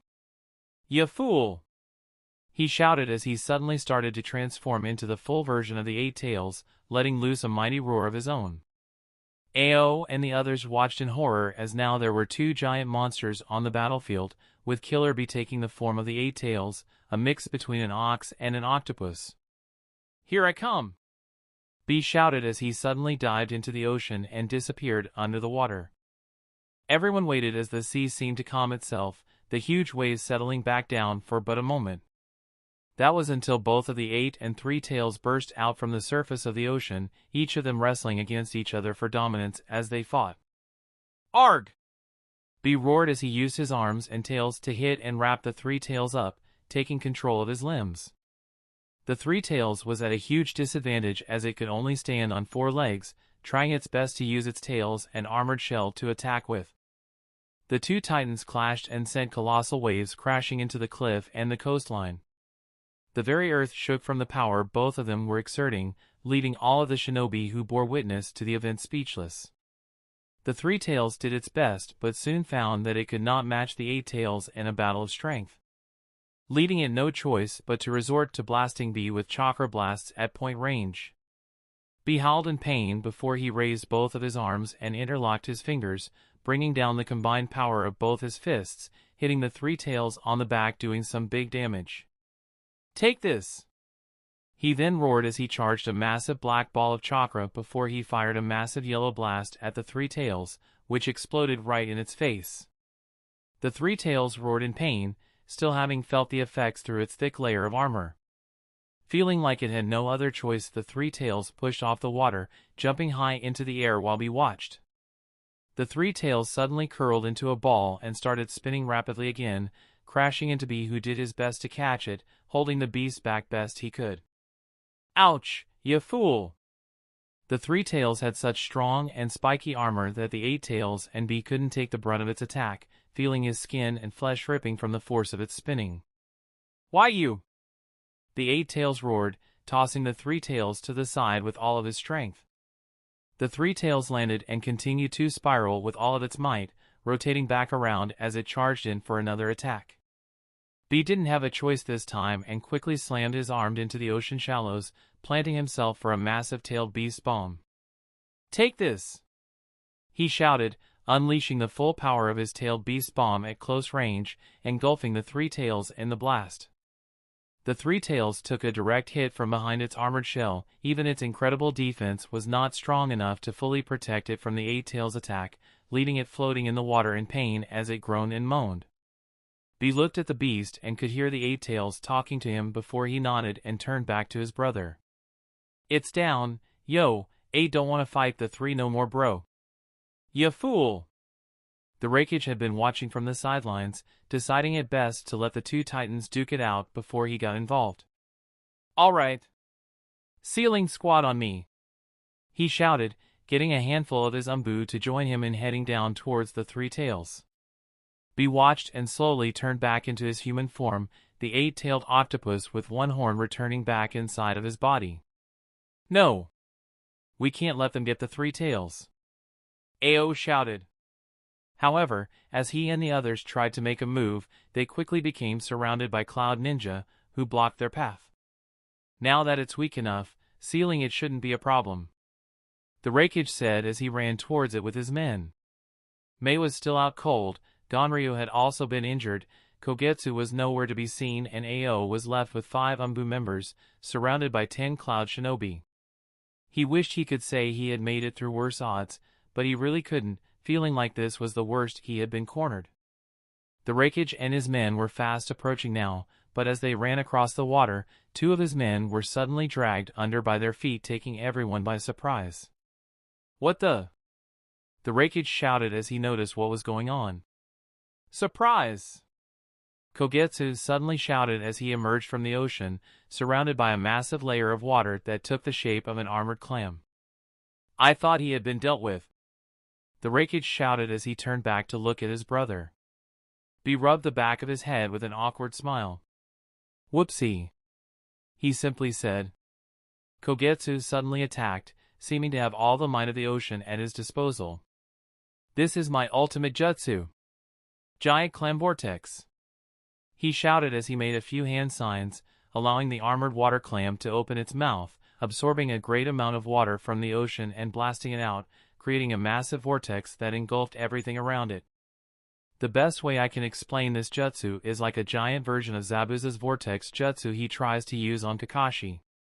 Fuck, the raikage shouted as he quickly activated his lighting cloak and launched forwards to meet the jutsu head-on, punching it as hard as he could.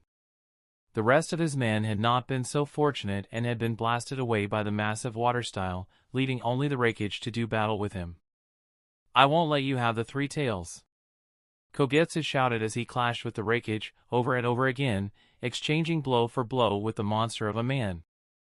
Thankfully, as long as he was surrounded by water, he could continue to regenerate his giant water clam and keep fighting, even against someone as powerful as the raikage. "I'm growing tired of you, Miss Ninja, and your tricks," he shouted as he quickly darted back to a safe distance from Kogetsu. "Time for a lariat," he shouted as he extended his arm, letting his lightning style explode all around it. "Alright, looks like bro's about to get serious, ya fool," B said as he crossed his arms, deciding to watch this one from a safe distance. Kogetsu wasn't sure if he would be able to defend against this attack, but knew he didn't have a choice. The raikage let his lightning cloak burst with even greater power, causing his hair to spike up even more than before. "It's time to die," he shouted as he slowly bent his legs, preparing to attack. Boom! The raikage exploded from the ground, moving so fast that he broke the sound barrier as he burst forth to deliver his killer blow. Everyone watched in suspense as the raikage had powered up to the max, preparing to use his full power against Kogetsu, knowing there was nothing anyone could do about it. However, to everyone's surprise, instead of Kogetsu being killed in the blink of an eye from the raikage's attack, the sound of an explosion could be heard as the entire cliffside shook from the power of his attack instead. "What the hell, yo?" B said as he watched his brother smash into the base of the cliffside on the beach, going the complete opposite direction to where Kogetsu had been. In fact, everyone watched, no one being able to explain what had just happened. Kogetsu most of all. "Well, looks like I made it just in time," a voice said coming from above Kogetsu. He looked up, knowing whose voice that was, seeing his blue cloak blowing in the wind as he slowly stepped out of an ice mirror and hopped down to the ocean, standing on the water before he looked up at everyone. Ao had been watching with his Biwakugan and couldn't believe his eye as he saw who had appeared. "He made it. Darn that guy," he said as a smile appeared on his face, feeling hopeful at last. The raikage was confused as to what had happened and had to heat his arm free from the rocks he was trapped in. "What in the hell was that?" he said, clearly enraged. Finally, He broke free of the rock that binds him and turned around to see who had dared try and interfere with his battle. I can sense he's not normal. The Eight Tails said to B, letting him know about Fiona. What you mean, you fool? He asked. I can feel the power of the Six Tails inside of him. The Eight Tails then said, knowing he was a dangerous opponent. The raikage walked out of the debris of the cliffside so he could get a clear look at what was going on, finally noticing who it was that now stood before him. Sorry I'm late, Kogetsu, Fiona said, seeing the situation they had gotten into. Everything will be alright now though. He then said as Kogetsu slowly undid his jutsu, feeling that his chakra was running low. Here, go and give some to the other two, Fiona said as he placed his hand onto his shoulder, letting some of Saiken's chakra enter his body, helping to restore him and give him a power boost. What is that? Kogetsu said, surprised. Never mind that for now, go and place your hand on the others, Fiona said, snapping him out of his thoughts. Kogetsu did as he was told and quickly dashed off towards the others at the top of the cliff, leading Fiona to face the raikage himself. Could finally see Fiona clearly, taking his black hair and blue cloak in as he stood tall and proud. I see I arrived just in time, Lord Raikage, Fiona said, staring into his eyes. The raikage grit his teeth at the cocky expression on Fiona's face, getting angry at him. So shall we talk about how you tried to kill my men? Fiona then said, allowing a more serious expression to fall upon his face, letting everyone know he wasn't here to talk. Chapter 63 Fiona vs. the Raikage. Everyone was shocked as they looked at the newcomer, watching as his blue cloak fluttered around in the wind. Who is that? C asked, standing next to Darui and the other cloud ninja. No way. That's the mizukage. The raikage shouted, taking a few steps closer towards him. You dare come here and challenge me? He shouted with a wave of his arm. Fiona could see that trying to talk sense into him wouldn't work. Instead, knowing that strength was the only thing he respected. I warned your men what would happen if they didn't leave my borders, and I will say the same to you. Leave now or die. The raikage said, offering Fiona one chance. We will leave. But only if the Three Tails comes with us. Fiona said after a moment's pause. The raikage grit his teeth at his response. So you have chosen death. He then said before he took a fighting position. Fiona also took a ready position, knowing that the raikage was no joke. Here I come, mizukage. He shouted before moving in the blink of an eye. Fiona was surprised by how fast he actually was, hardly having any time to react to the incoming punch. In fact, the only thing Fiona could do was to let the chakra on his feet, responsible for holding him up on the water, diminish, causing him to suddenly drop into it. The raikage had of course aimed for his face, as he had predicted, and his fist sailed over Fiona's head, missing him by an inch. What the? The raikage said, as a huge burst of ice spikes suddenly shot up from the ocean, each threatening to skewer him. The raikage easily dodged the attack, zooming from side to side like a bolt of electricity as he continued to dodge the ice. He is fast, Fiona said as he created more hand signs, letting ice burst up from all around him, using the entire ocean around them to attack with. The raikage may have been fast, but now he had nowhere left to run, doing the only thing he could do, jumping into the air. Smart, Fiona said. But not good enough. He added. Watched from above as the surrounded area had all been frozen by ice, noting the rumors he had heard about the ice devil of the mist to be true. Still, he smiled nevertheless, knowing now was the perfect chance to drop with a heel kick, using all of his power on one attack. But suddenly, an ice mirror formed behind him, with a reflection of Fiona inside of it, readying an attack. What? The raikage shouted as he turned and swiped his fist at the mirror, attempting to shatter it with a powerful backhammer fist. However, instead of his fist smashing the ice, it simply passed right through it, passing out to another mirror next to Fiona, who grabbed the raikage's wrist in a powerful grip. Got you, he said with a smile, just before he pulled the raikage through the mirror link and slammed him into the ice, causing his body to slide along it, smashing and crashing into all of the large icicles that had formed. The raikage didn't take long to recover and soon flipped back to his feet as he finally slid off the ice and back onto the water. His lightning chakra cloak keeping his body from taking any damage from the ice. It was safe to say that he had underestimated Fiona, something he didn't plan to do again. That was an impressive jutsu. But it won't work on me again, he shouted, letting his lightning chakra cloak burst to life and become even more powerful. Fiona could sense now that he wasn't playing around and had fully powered up, intending to end their fight with his next blow. Suddenly, Fuyona sensed a surprise attack come from behind him, quickly darting out of the way as Killer Bee charged past in his version 1 red chakra cloak with a lightning-style attack. Bee stopped and skidded on the ice before he turned to face Fiona, smiling at him. "You gotta fight me too." "The Killer Bee, ya fool. Bee shouted as he raised his hand into the air, giving a loud shout. Whee! Fiona now had both the Eight Tails host, Killer Bee, and the fourth raikage to worry about at the same time. Not something he could do easily. "Guess I have no choice," he suddenly shouted. Raikage appeared behind him like a flash of lightning, with his fist raised ready to slam it down upon him. Fiona's body spat out a corrosive liquid from all over him, splashing a little on the raikage before he quickly flashed away to avoid the rest.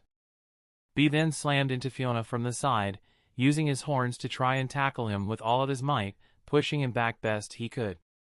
However, Fiona suddenly became slippery and wrapped his body around Bee, letting his corrosive acid ooze from his body, burning Bee and causing him to scream in pain as he tried to rip him off. "Let him go!"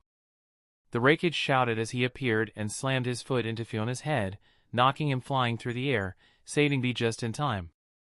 He had kicked Fiona so hard that it made his head and neck stretch before his body finally followed, sending him flying into the air. "Don't let your guard down," the raikage said as he used his lighting style to rip the acid slime from Bee's body, preventing it from burning him anymore.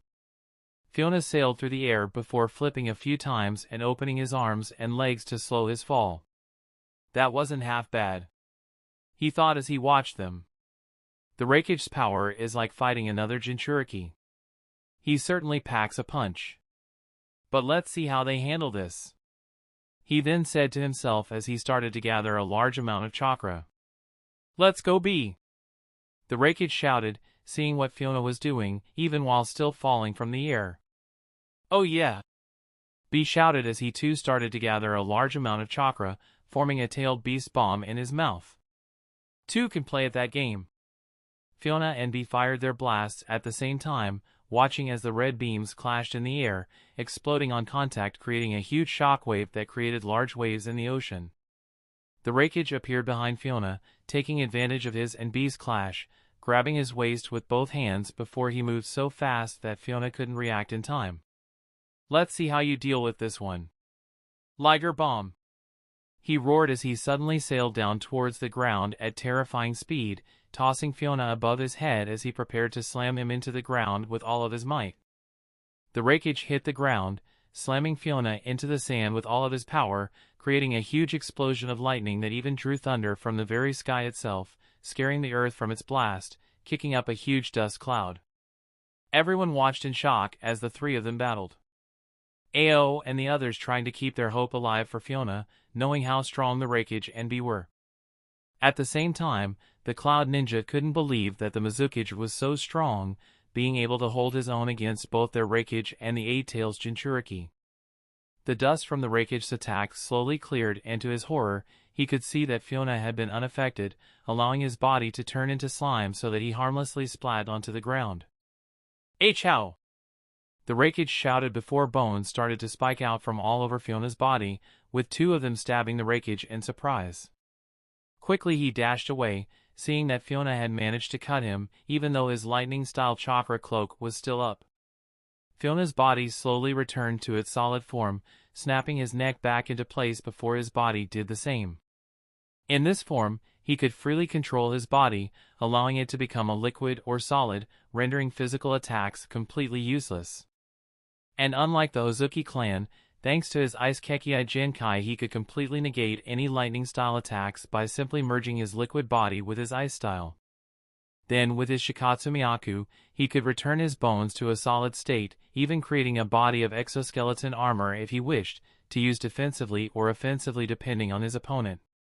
He survived Lord Raikage Sliderbomb. Darui shouted in disbelief as he and the others watched from the sidelines. Suddenly Kogetsu dashed up the cliffside and smashed his fist into one of the cloud ninja who had surrounded Ao and the others. "Take my hand!" he shouted as he suddenly slapped his hand onto Ao's. Ao suddenly felt as if he had been infused with power as Fiona's chakra flowed into him, forming a red cloak around his body just like Kogetsu. Lord Mizukage said to use his chakra to help the others.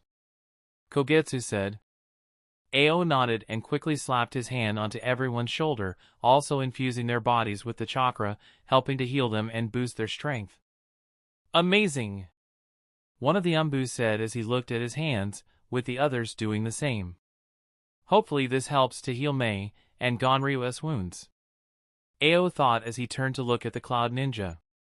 The Cloud Ninja didn't know what was going on and quickly jumped back on the defensive at Darui's orders. "Get back," he said to them, knowing that they all had a tailed beast chakra cloak, not understanding what was happening. "We can't let them get away. Be ready for anything," he said, still injured from his fight with Mei. Kogetsu felt great, knowing with his energy refilled he would be able to use that jutsu, giving them a huge edge against it to escape. "Summoning jutsu! Giant clam!" he shouted as he made the hand signs and slapped his hand onto the ground. A large clam suddenly appeared in a poof of white smoke, hailing the hidden mist symbol on its outer shell. "Now it's time to use my elder's jutsu," Kogetsu said as the clam suddenly opened up and let loose a large amount of mist from its body, getting a shocked reaction from all of the Cloud Ninja. Meanwhile, B was firing rapid-fire blasts of chakra at Fiona, who ran along the ocean surface, avoiding the blasts one after the other as they made contact with the water, exploding on impact. The Raikage zoomed in and attacked Fiona, trying to kill him with every strike. However, every time he hit him, Fiona's body simply turned into slime and almost covered the Raikage in a corrosive acid, threatening to melt the very skin off of his bones. "Darn it! I can't even hit him!" the Raikage shouted as he jumped back, flicking the acid off of him again. Time after time as he tried to attack him over and over. B was also doing his best, but he and the Eight Tails knew that he was simply too fast to hit. "B. We need a distraction, something that can hold him in place long enough for us to do some damage. Taijutsu won't be effective against the Six Tails, but if we can hit him with a tailed beast's bomb, he won't be able to deflect that." The Eight Tails said to B, "Alright, but how we gonna do that?" "Ya fool! He's too quick," B said in response. "I'm not sure either." "Look out!" the Eight Tails then said as Fiona suddenly slithered along the surface of the ocean towards him, using his liquid body to move like a snake. He wrapped himself around Killer B, squeezing him tightly as he restrained his movements in an instant. I can't move," B said as he tried with all of his might. The Raikage could see that Fiona had restrained B and knew he had to help him. "I'm coming, B!" he shouted before he zapped towards them. Fiona was ready for the Raikage this time, knowing there was no way he would leave him to die. Fiona allowed his Six Tails body to suddenly extend, with another head and two arms coming out to form some hand signs that created an ice dome around them. The Raikage hit the ice as hard as he could, but with the ice infused with the Six Tails chakra, it was stronger than the hardest steel, resisting his attacks one after the other. "Oh crap!"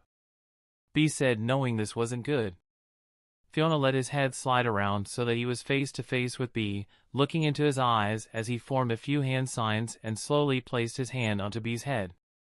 B tried to resist, but it was no use. He was trapped by Fiona and couldn't overpower him, whether he liked it or not.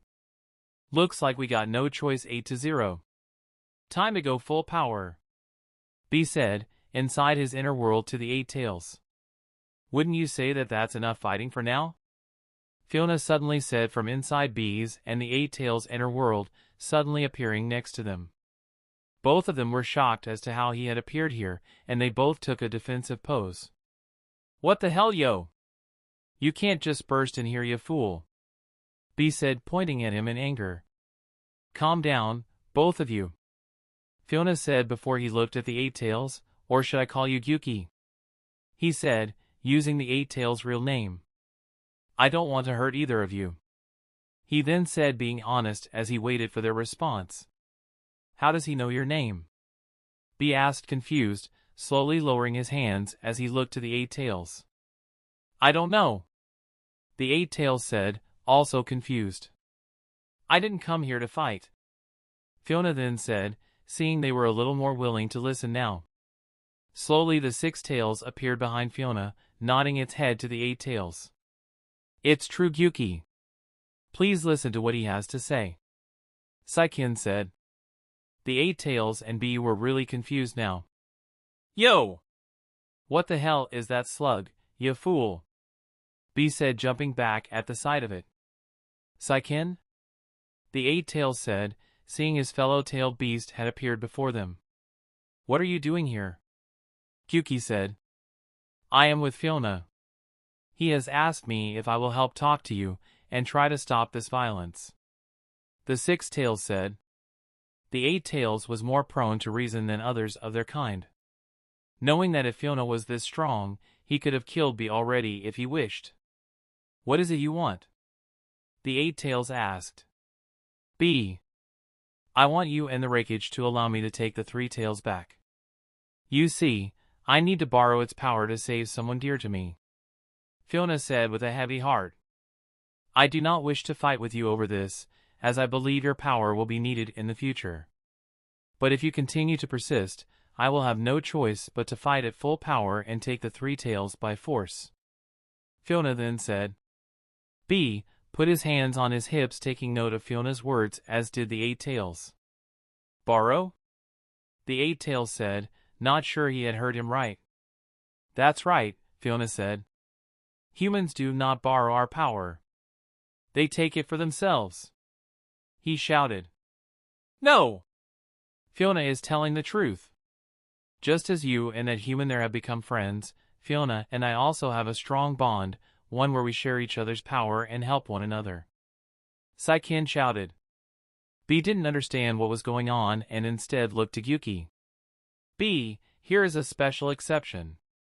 Before B, I had never found anyone who I could trust. Fiona is special, Yuki. I believe he is the one father spoke about all those years ago, Saikin suddenly shouted. Yuki was shocked at Saikin's words, taking a closer look at Fiona and noticing his blue eyes and resemblance to the sage, their father. It can't be, the Eight Tails said as he remembered the words of his father when all of the tailed beasts were still young before he died. And you want the Three Tails for what? Yuki then asked, waiting to hear his answer. Fiona looked down at the ground before he looked the Eight Tails in the eyes. Someone that I see as a son to me is sick. He won't last much longer now, but I believe if the Three Tails were to be sealed inside of him, its massive chakra would help to heal his body, saving his life, Fiona said. I know it seems like a selfish request, but I am prepared to do anything to save his life, he then said. Even beg the Three Tails myself, he then added. Both B and the Eight Tails were silent for a moment until finally, the Eight Tails spoke. B. We cannot fight him any longer, he said, seeing that he held no ill will for his kind in his eyes. But bro is gonna, B started. However, the Eight Tails suddenly hit him on the head and started telling him off, causing everyone to laugh. Listen, B. This guy isn't our enemy anymore, the Eight Tails then said. B listened to his words and soon nodded before he looked back to Fiona. If 8-0 says you're cool, then you're cool, you fool, B said before he extended his fist towards him. Fiona smiled and also extended his, bumping it against B's. Thank you, the both of you. I will not forget this act of kindness, he then said. B nodded as he crossed his arms. Just one problem, yo. Bro ain't gonna back down, he said, looking a little worried as he crossed his arms over his chest. Don't worry. Leave him to me, Fiona said with a smile, before undoing his sealing jutsu. With that, Fiona unwrapped from around B's body, with both of them relaxing and returning to their human form. "I'll trust 8-0's judgment on this one, yo, but you better watch out, you fool," B said with a smile. Fiona also smiled as he created an ice mirror. "Time for you to go and sort things out on your end, B. Leave this to me," Fiona said, watching as B nodded and slipped into the ice mirror, appearing behind Darui and the others. He could see that his fellow Cloud Ninja were attacking thin air, while the Mist Ninja attacked from the side, taking full advantage of a Jinjutsu that Kogetsu had cast with his giant clam.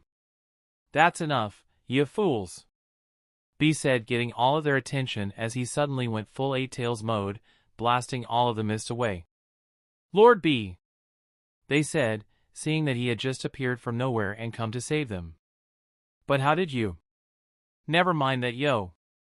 It's time to watch the real show," he said, pointing towards the raikage and Fiona, even showing the mist that they were to stop fighting each other now. Ao and the others also stopped, seeing that B had stopped his troops, and pointed over to Fiona. "What's going on?"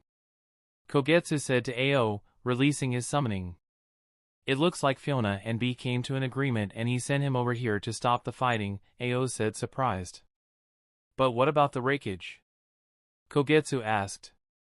"It looks like we are about to find out," Ao then said, with a grim expression.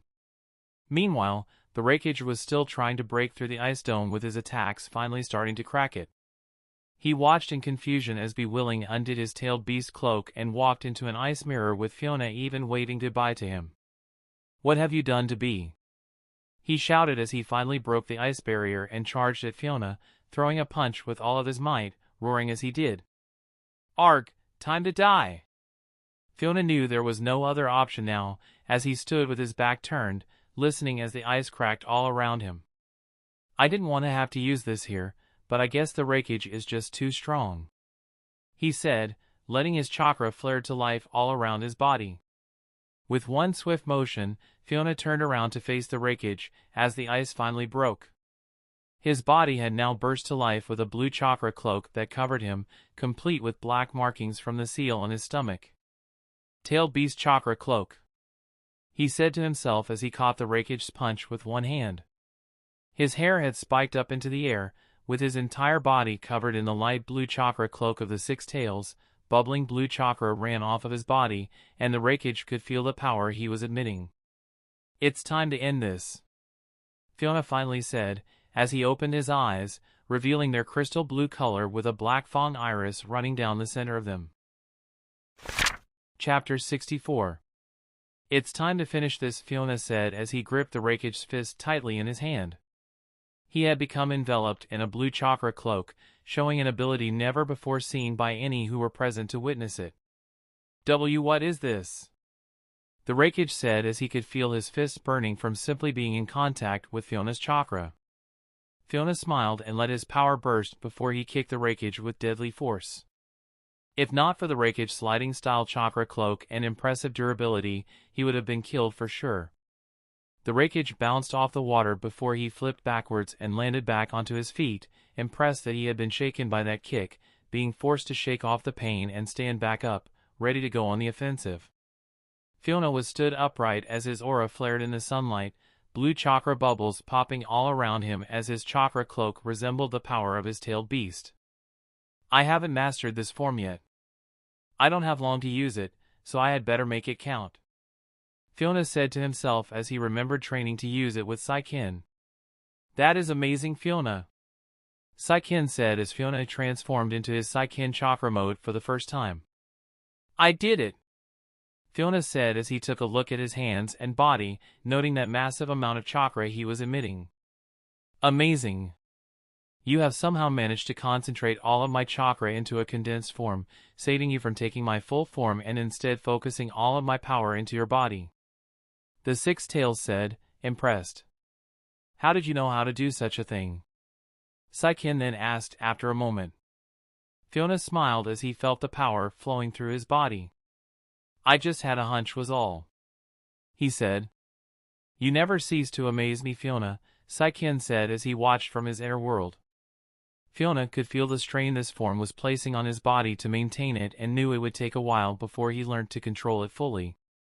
However, he could also see the huge perks and physical buffs he would get from this form, making him look forwards to seeing what he could do with it. Fiona opened his eyes to look back at the raikage, knowing he only had 5 minutes to try and finish this fight. However, he knew that the raikage was no pushover, and would probably be the toughest opponent he had faced so far. Arg! The raikage suddenly roared, before he charged in, vanishing and then reappearing in a flash of electricity as he attacked with all of his power, aiming for the kill. Lightning straight! He roared as he threw his strongest punch at Fiona with such amazing speed, even with his tailed beast cloak he wasn't sure he could react in time. Fiona was quickly forced on the defense as he dodged the raikage's attack, much to his surprise. However, he didn't let up and quickly launched a new barrage of punches and kicks, all with killing intent as Fiona continued to dodge or block the attacks, each of them moving at superhuman speeds. I'm sorry, Lord Raikage. I'm still not used to this form, so I will have to apologize if I fail to hold back. Fiona shouted as he blocked another one of the raikage's punches, gripping both of his wrists now in a tight grip. The raikage was utterly shocked as all of his attacks had failed, each of them being batted off by Fiona, who seemed to almost be playing with him. Here I go! Fiona suddenly shouted as a huge chakra fist suddenly formed from his stomach, smashing into the raikage and landing a direct hit against him due to his arms being restrained. Arg! The raikage huffed as Fiona continued to let his chakra fists, which had become 4 arms now, continue to rain blow after blow down upon the raikage. Fiona knew if he had used his Shikatsumiyaku ability or his ice release he could have certainly fatally wounded the raikage. But his plan wasn't to start a war with the hidden cloud if he could avoid it. I have to admit, you're a tough son of a bitch, Fiona said with a smile on his face as he stopped attacking the raikage. Who knew all too well that Fiona could have finished him with that chance was surprised to see him stop, but his pride and rage would not allow him to admit defeat just yet. If you are done playing around, I have one last attack that will finish you for sure, he shouted as he let his lightning-style aura flare to life, managing to overpower Fiona and escape his grip. Hell's Spear! He suddenly shouted as he concentrated all of his power into his hand, using only 3 fingers to increase the penetration power of his jutsu.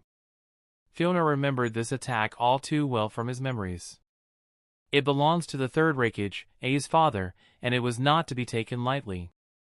Shit, I let my guard down, Fiona shouted, knowing he didn't have a choice but to use his full power to counter the attack. Die! The raikage shouted as he put all of his remaining strength into his father's attack. Fiona had no choice but to let as much bone as he could grow in the short time grow around his arm and hand, infusing it with ice to increase the strength and durability of it as he clashed in one final attack with the raikage, each of them attacking with everything they had. Meanwhile, everyone else watched on the cliffside as the raikage and the mizukage clashed in a battle unlike any they had seen before, watching as both of them glowed in chakra, going well beyond the power of normal shinobi. What the hell is that? Someone said as they looked at Fiona, not knowing what was going on. Ao was also amazed as he watched with his Byakugan, seeing that Fiona had somehow activated his tailed beast's chakra in a way no one had ever seen before, granting his abilities far beyond anything he thought possible. Is that really Lord Mizukage? One of the Umbu said as he watched with the others, amazed at what was happening. They weren't alone, as the Cloud Ninja couldn't believe that their raikage was being pushed back and overpowered. Even Killer Bee was amazed at the transformation Fiona had taken on, even as a perfect Jinchuriki, it was something he had never seen before. Amazing, the 8-Tails said from inside Bee as he watched. Yo, 8-0. What the hell is that? Bee asked as he crossed his arms. He has somehow managed to concentrate all of the 6-Tails chakra and compresses it, allowing him to use the full power of its chakra in his human form. Simply amazing, the 8-Tails said. Bee nodded as he watched, noting that it was indeed impressive, as even his all-powerful brother was being pushed back by the mizukage. Lord Raikage! C shouted as he watched his leader take a bad beating from Fiona, who seemed to be toying with him now. We need to help him. Darui shouted as he started making hand signs. No! Yo! B suddenly shouted. You'll only get in the way, you fool, you fools. He shouted in anger at them before he turned back to watch the battle. Beside. Bro ain't done yet, you fool. He then said, causing all of them to turn their attention back to the fight. Is that? Darui shouted all of a sudden as he recognized the third raikage's attack that the fourth was about to use. It is! It's the Hell Spear! C shouted, also surprised to see that he was attempting to use his father's jutsu. Mei was also watching in amazement as she had recovered enough to stand back to her feet thanks to Fiona's chakra he had given to Kogetsu to share with everyone. That man. He just keeps getting stronger and stronger, she said as she watched the raikage get serious with his final attack. Oh no! Fiona! She shouted as everyone also flinched before the two kage clashed with their attacks, creating a shockwave that shattered anything within close proximity to them. Bo and the explosion that followed knocked a huge dust cloud into the air, shielding everyone's vision from the final outcome. Fiona and the raikage had clashed, with the raikage using his father's unstoppable Hell Spear thrust attack, and Fiona using an enhanced tailed beast chakra cloak bone and ice spear. The result had smashed both of them flying, knocking the raikage into the ground hard as he bounced off the sand again and again before finally shooting out of the dust cloud and into the cliffside, where his lightning cloak finally faded. Fiona had been able to overpower the raikage and broke through his three-finger Hell Spear, using his ice and bone spear to smash into his chest, knocking his flying and finishing the fight. Fiona was tired now and he could feel the little control he had left over his new form slipping away, looking down at his own jutsu before he looked over to the raikage. If he had used one finger for that attack, I would be the one in trouble right now. Fiona admitted to himself as he noticed his attack had only just held up against the raikage's. Fiona's tailed beast cloak finally faded and he let his attack crumble from around his arm. Looks like I will have to come up with a better counter to that one, he thought as he looked over to the raikage. The dust settled and everyone could see that Fiona had been victorious as he stood and turned to face everyone before he turned to the raikage. Fiona slowly walked over towards him before stopping and looking down at him for a moment. The raikage was still conscious and was a tough bastard, one who would prove difficult if made an enemy out of. What's the matter? Finish me! A said as he tried to pull himself up, falling back down due to his injuries. Fiona shook his head slowly and instead offered him his hand to help him up, getting a very surprised look from the raikage.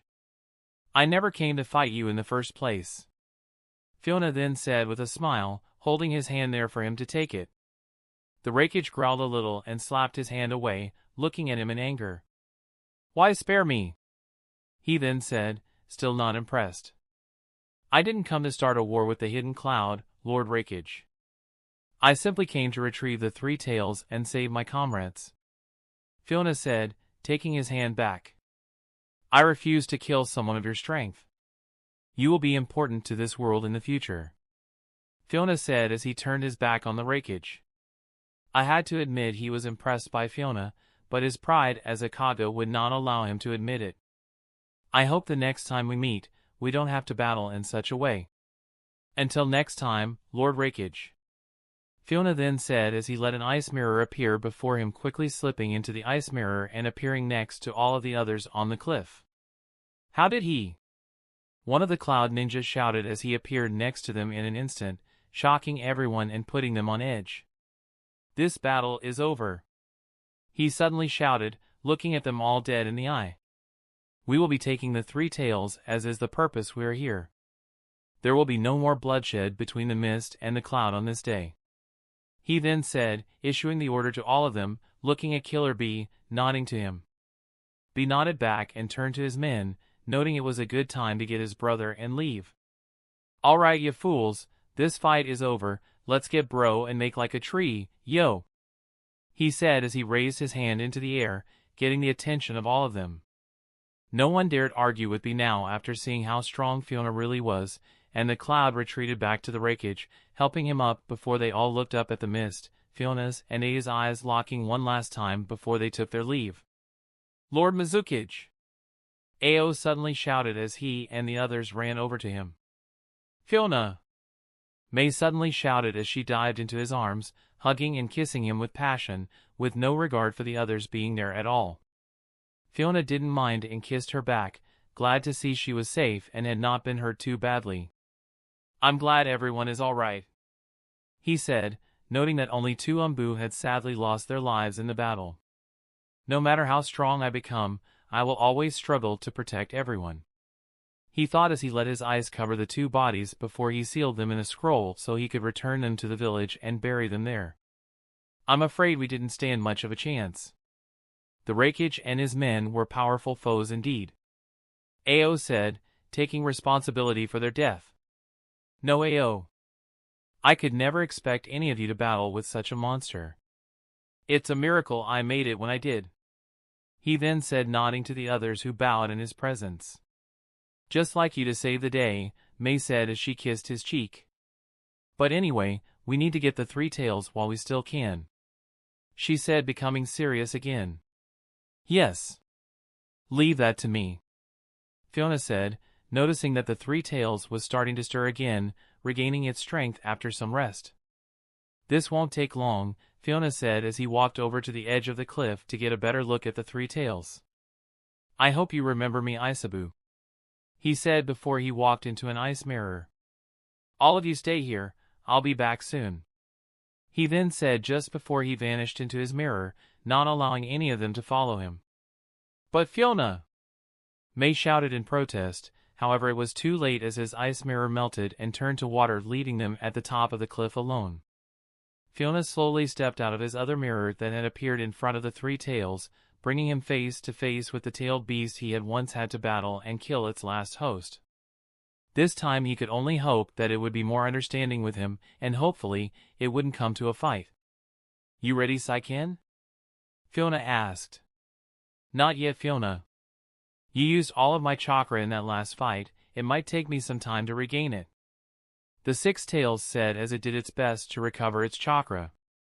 Suddenly the 3 tails woke up and noticed his presence, attacking in a mad fury with all 3 of its tails, as well as charging a tailed beast bomb at the same time. Well, Sage mode it is. Chapter 65. The 3 tails attacked in a fit of rage, using its tails, attacking from a distance. The beast gave a mighty roar, having remembered being attacked by the raikage, and Fiona was quick to avoid the assault from its tails, dodging and flipping across the ocean's surface as the waves grew larger and larger. Calm down, Isabu, Fiona tried to shout. However, the 3 tails had become lost in rage and attacked anything in sight, even preparing a tailed beast bomb as it gathers an intense amount of chakra. Not good, Fiona said as he flipped back and dashed across the raging surface of the ocean, still doing his best to avoid the 3 tails' attacks. The sea had become rough, with titanic waves that crashed down. A truly monstrous sight to behold. Fiona was glowing across the water as he avoided the beast's attacks, riding the huge waves before he decided he had to counterattack ice style. Giant ice trap, Fiona shouted as he quickly formed the hand signs as he flipped through the air over a giant wave. Giant pillars of ice suddenly burst from the ocean under the 3 tails, covering the beast in a prison of ice, while Fiona tried his best to distract it. But the 3 tails wasn't playing games this time and launched its full-powered tailed beast bomb, breaking the ice to pieces as it glided along the surface of the ocean towards Fiona. I don't think so, Fiona said as he quickly formed a large number of hand signs before clapping his hands together. Giant ice mirror, he said, forming a large ice mirror that blocked the path of the huge blast of chakra. The tailed beast bomb was giving off such a powerful aura that it burst across the ocean and kicked up powerful winds that could be felt by everyone nearby. Get down, May shouted as they all watched from the top of the cliff, knowing they wouldn't be able to do anything against such a force of nature. The chakra blast flew towards Fiona's huge ice mirror and, to everyone's surprise, became absorbed by the mirror, passing right into it and disappearing. Secret technique. Ice mirror sealing jutsu, Fiona said to himself as he formed a few more hand signs, causing the ice mirror to suddenly flash as it sealed the blast inside of it, trapping it there.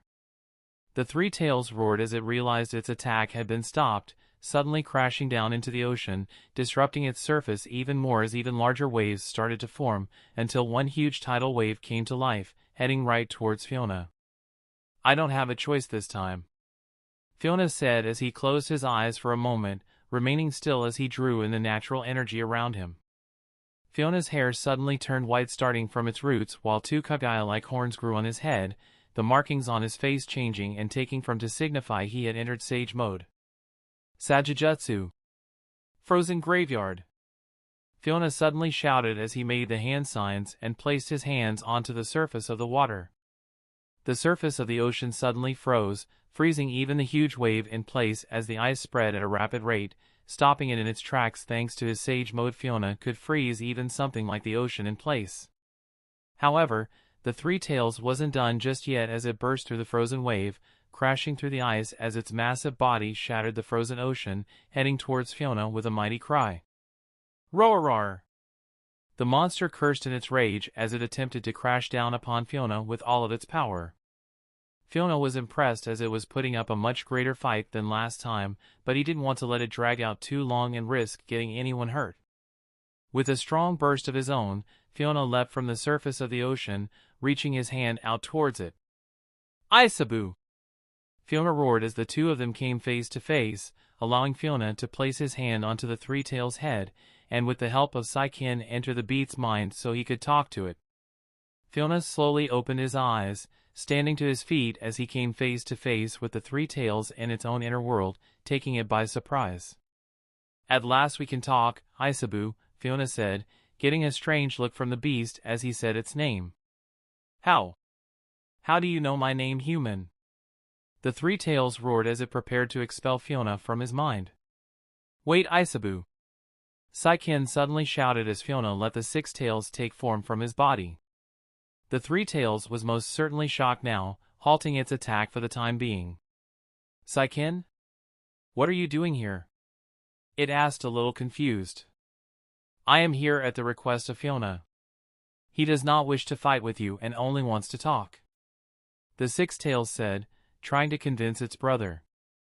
The three tails looked at Fiona and then back to Saiken, taking in his appearance now that he had calmed down a little. "You! I know you!" the three tails said slowly as he looked Fiona up and down. "That's right. You killed Yagura," it then said, becoming a little sad. "I didn't wish to, but it was the only way to free him from the Jinjutsu that had enslaved you both," Fiona said, jogging Isabu's memory. "Yes.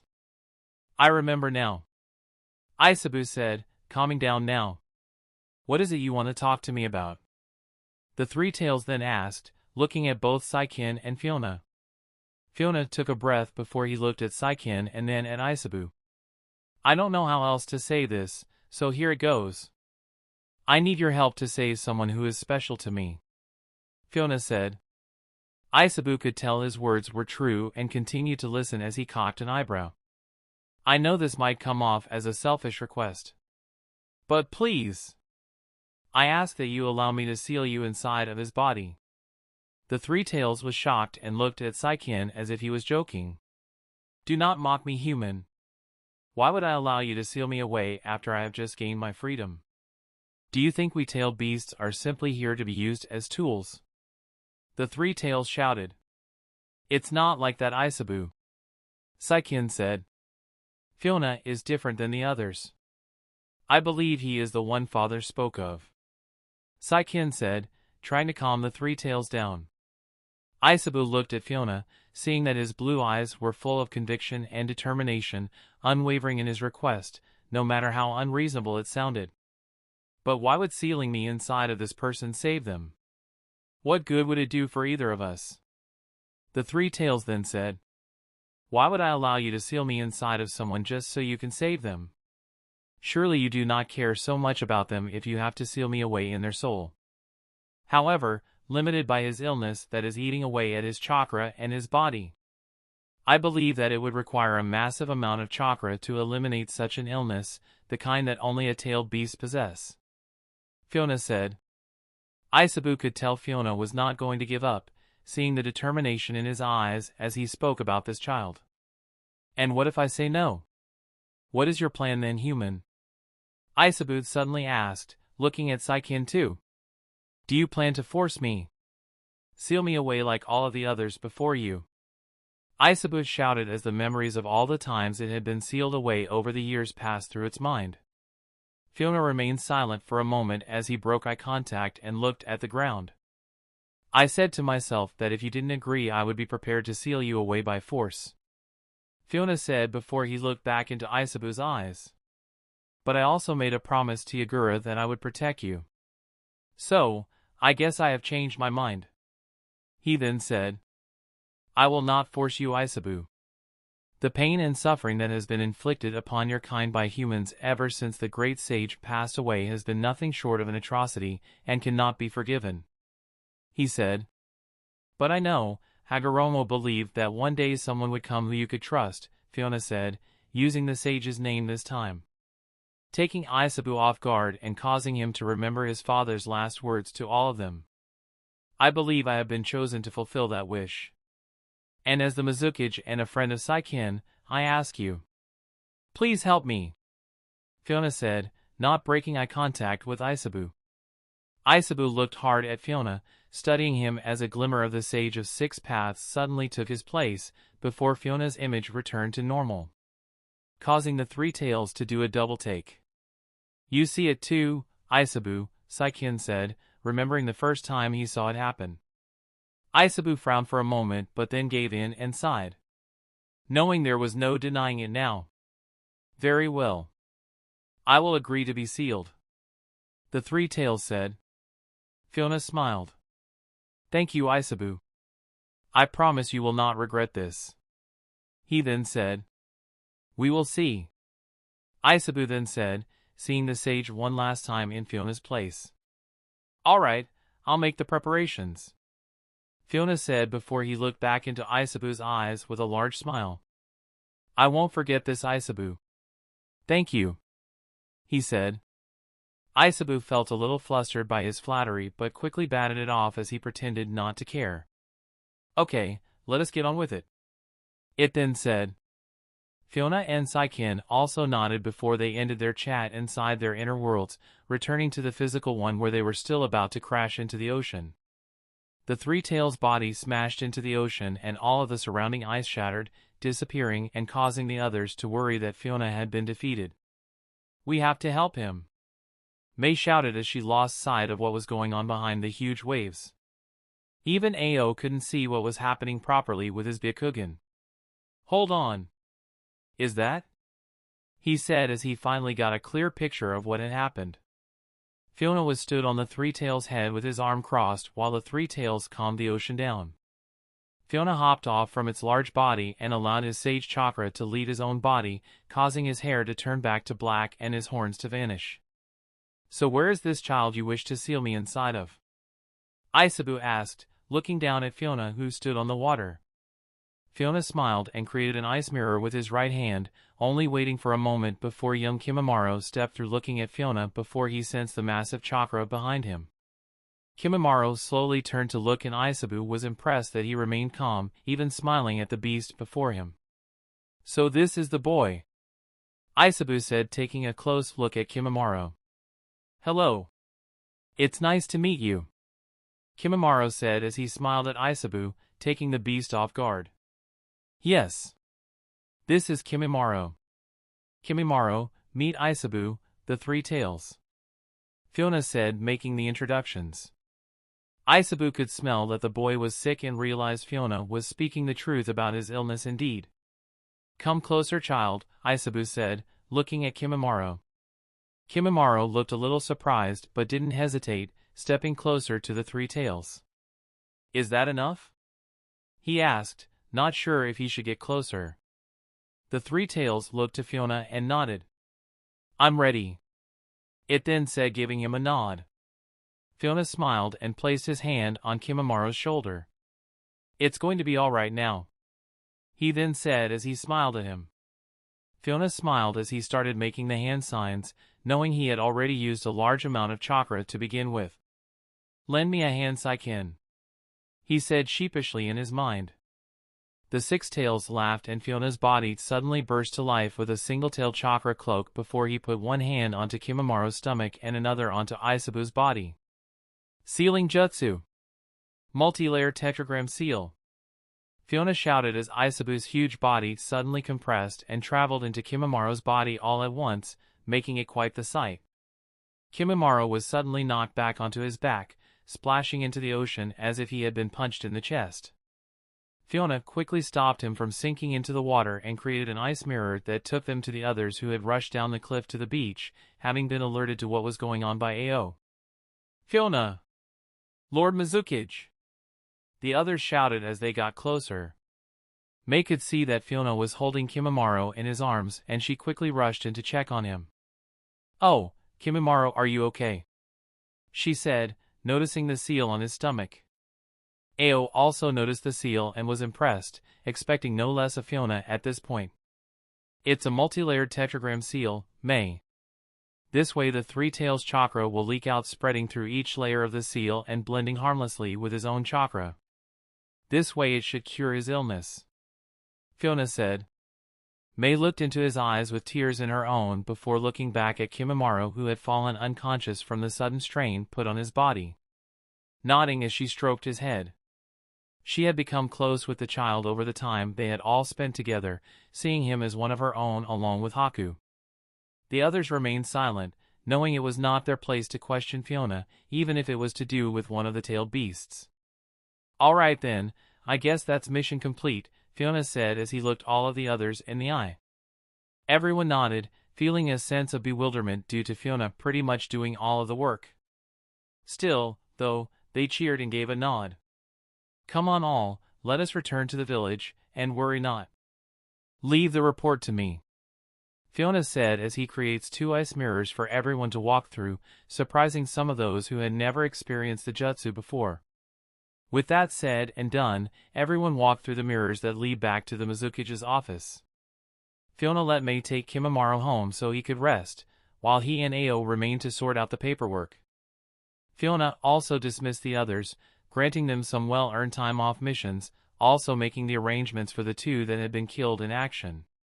All in all, it had been a tough mission. Facing the raikage was no easy feat and Fiona was sure it would cause unwanted trouble in the future.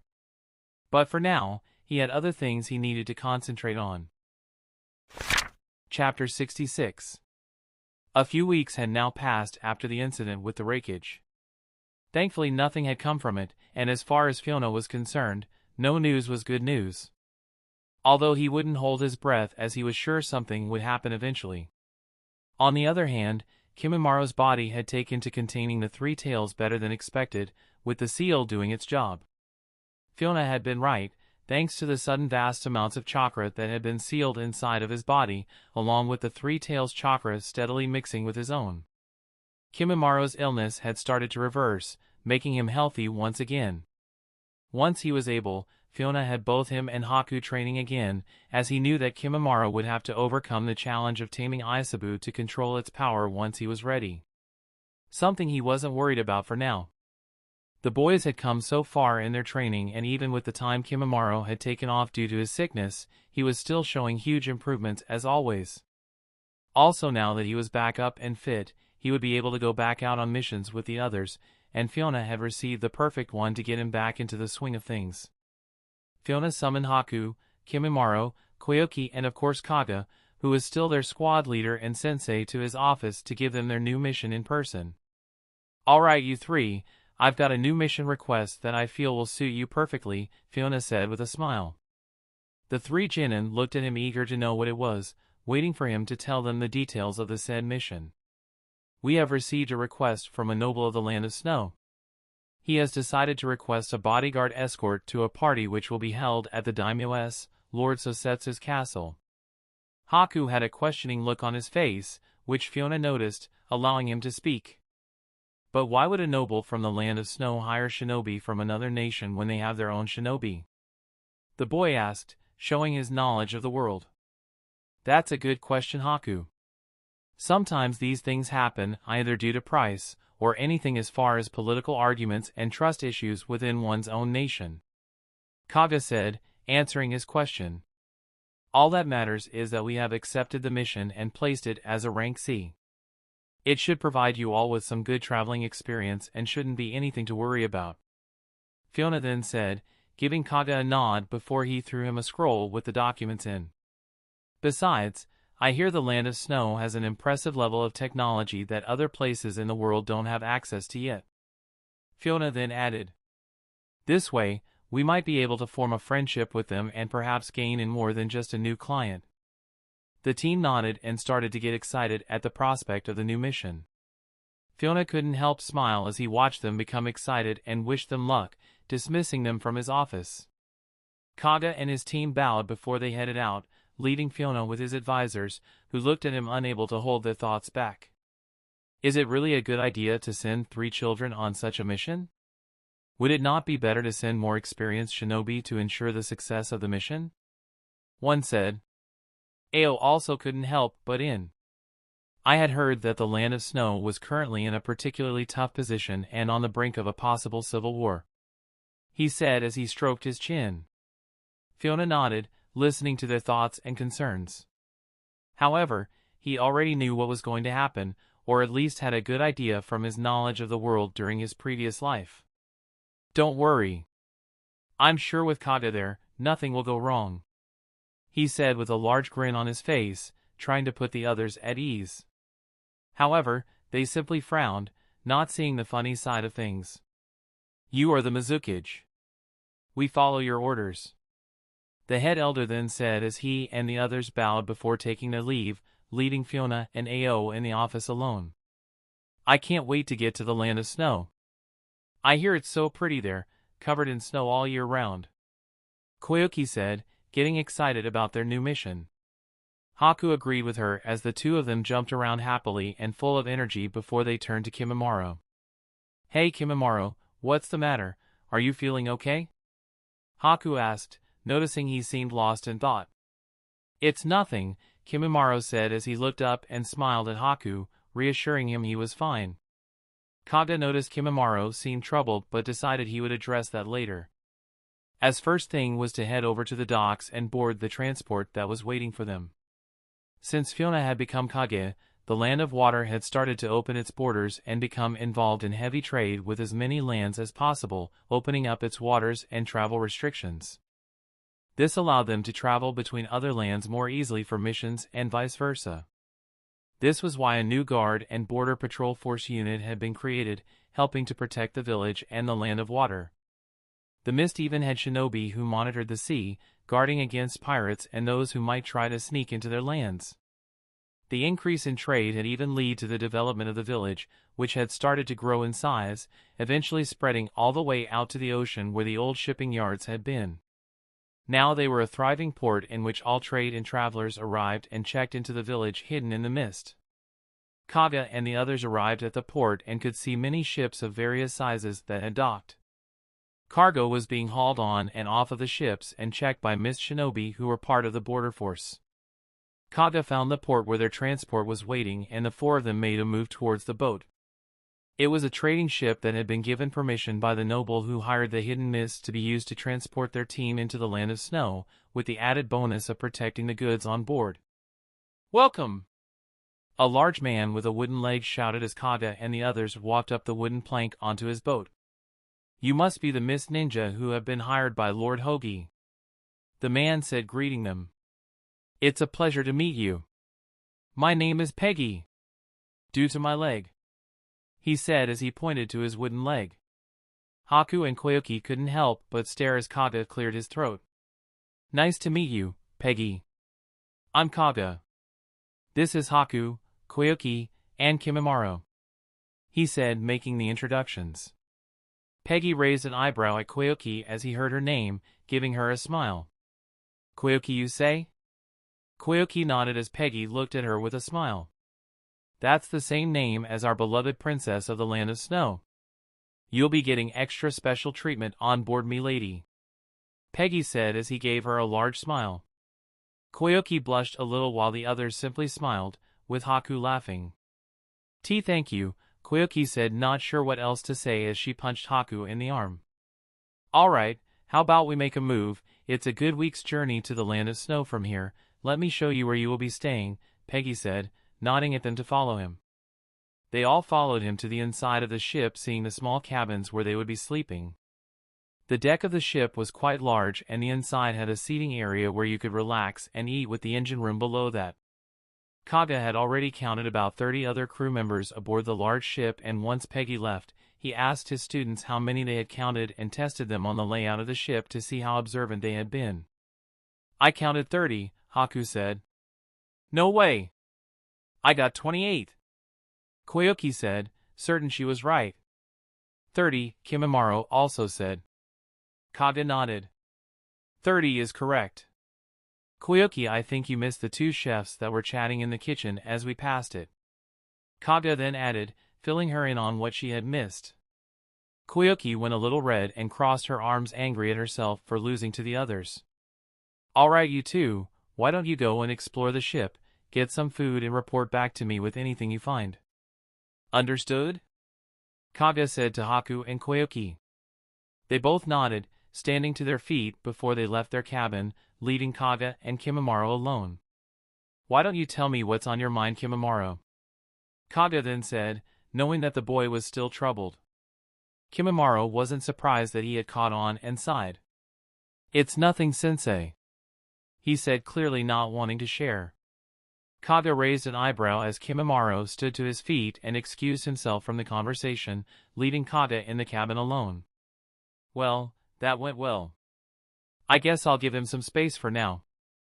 Fiona did say he was struggling to come to terms with the three tails that was now inside of him.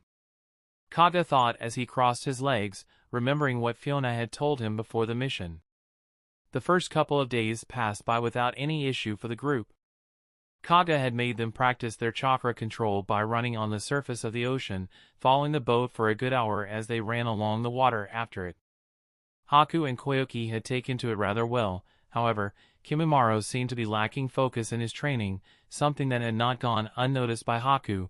After that, he had them go over team battle formations and tactics that would utilize their abilities, strengths, and weaknesses so they could face different opponents in all sorts of situations.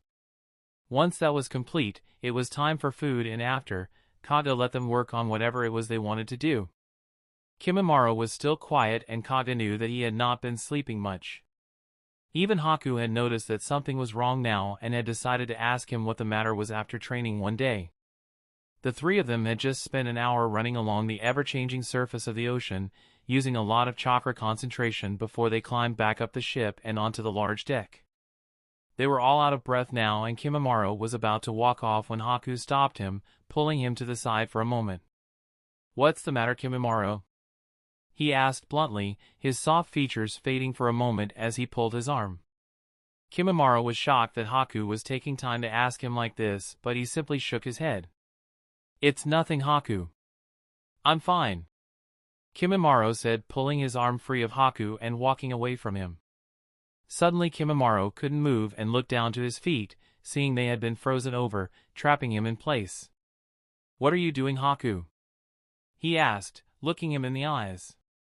You're not going anywhere until you talk to me, Kimimaro, Haku said as he lowered his hands. Kimimaro wasn't happy and frowned at his friend. I said let me go, Haku, Kimimaro said in a more serious tone this time. Koyuki noticed what was happening and could see that things were growing heated between the two of them. Of course, Kaga had also noticed this but decided to let them carry on, thinking that maybe Haku would be able to get through to him. No, Haku said, looking Kimimaro in the eye as he too grew serious. Kimimaro grit his teeth as he let bones grow from his feet to shatter the ice, freeing himself from Haku's grasp. I don't want to talk about it, he said as he turned his back on Haku again. Kimimaro suddenly felt the hairs on the back of his neck stand on end and turned around, using a quick bone blade from his arms to block a handful of sunbon needles from hitting him. Kimimaro was shocked that Haku had attacked him out of the blue like that and with intent to harm him too. What the hell? Kimimaro said as he looked at Haku with anger on his face. Why won't you talk to me? I've been watching you, Kimimaro. You won't talk to anyone and I know you are suffering. Why can't you trust me? Haku said in a hurt voice. Kimimaro could see the hurt in Haku's eyes, and it seemed to hit a soft spot inside of his soul. Haku. He started. Look out! We're under attack. A voice suddenly shouted, alerting everyone to a surprise attack of kunai with paper bombs that hit the deck all over the ship. Kaga hadn't even seen the attack coming as he had been too focused on Haku and Kimimaro, making sure they weren't going to try and kill each other. Koyuki had also not seen anything, and she froze as the kunai with paper bombs landed all around her on the deck, not knowing what to do. Get to cover! Kaga shouted, getting everyone to move.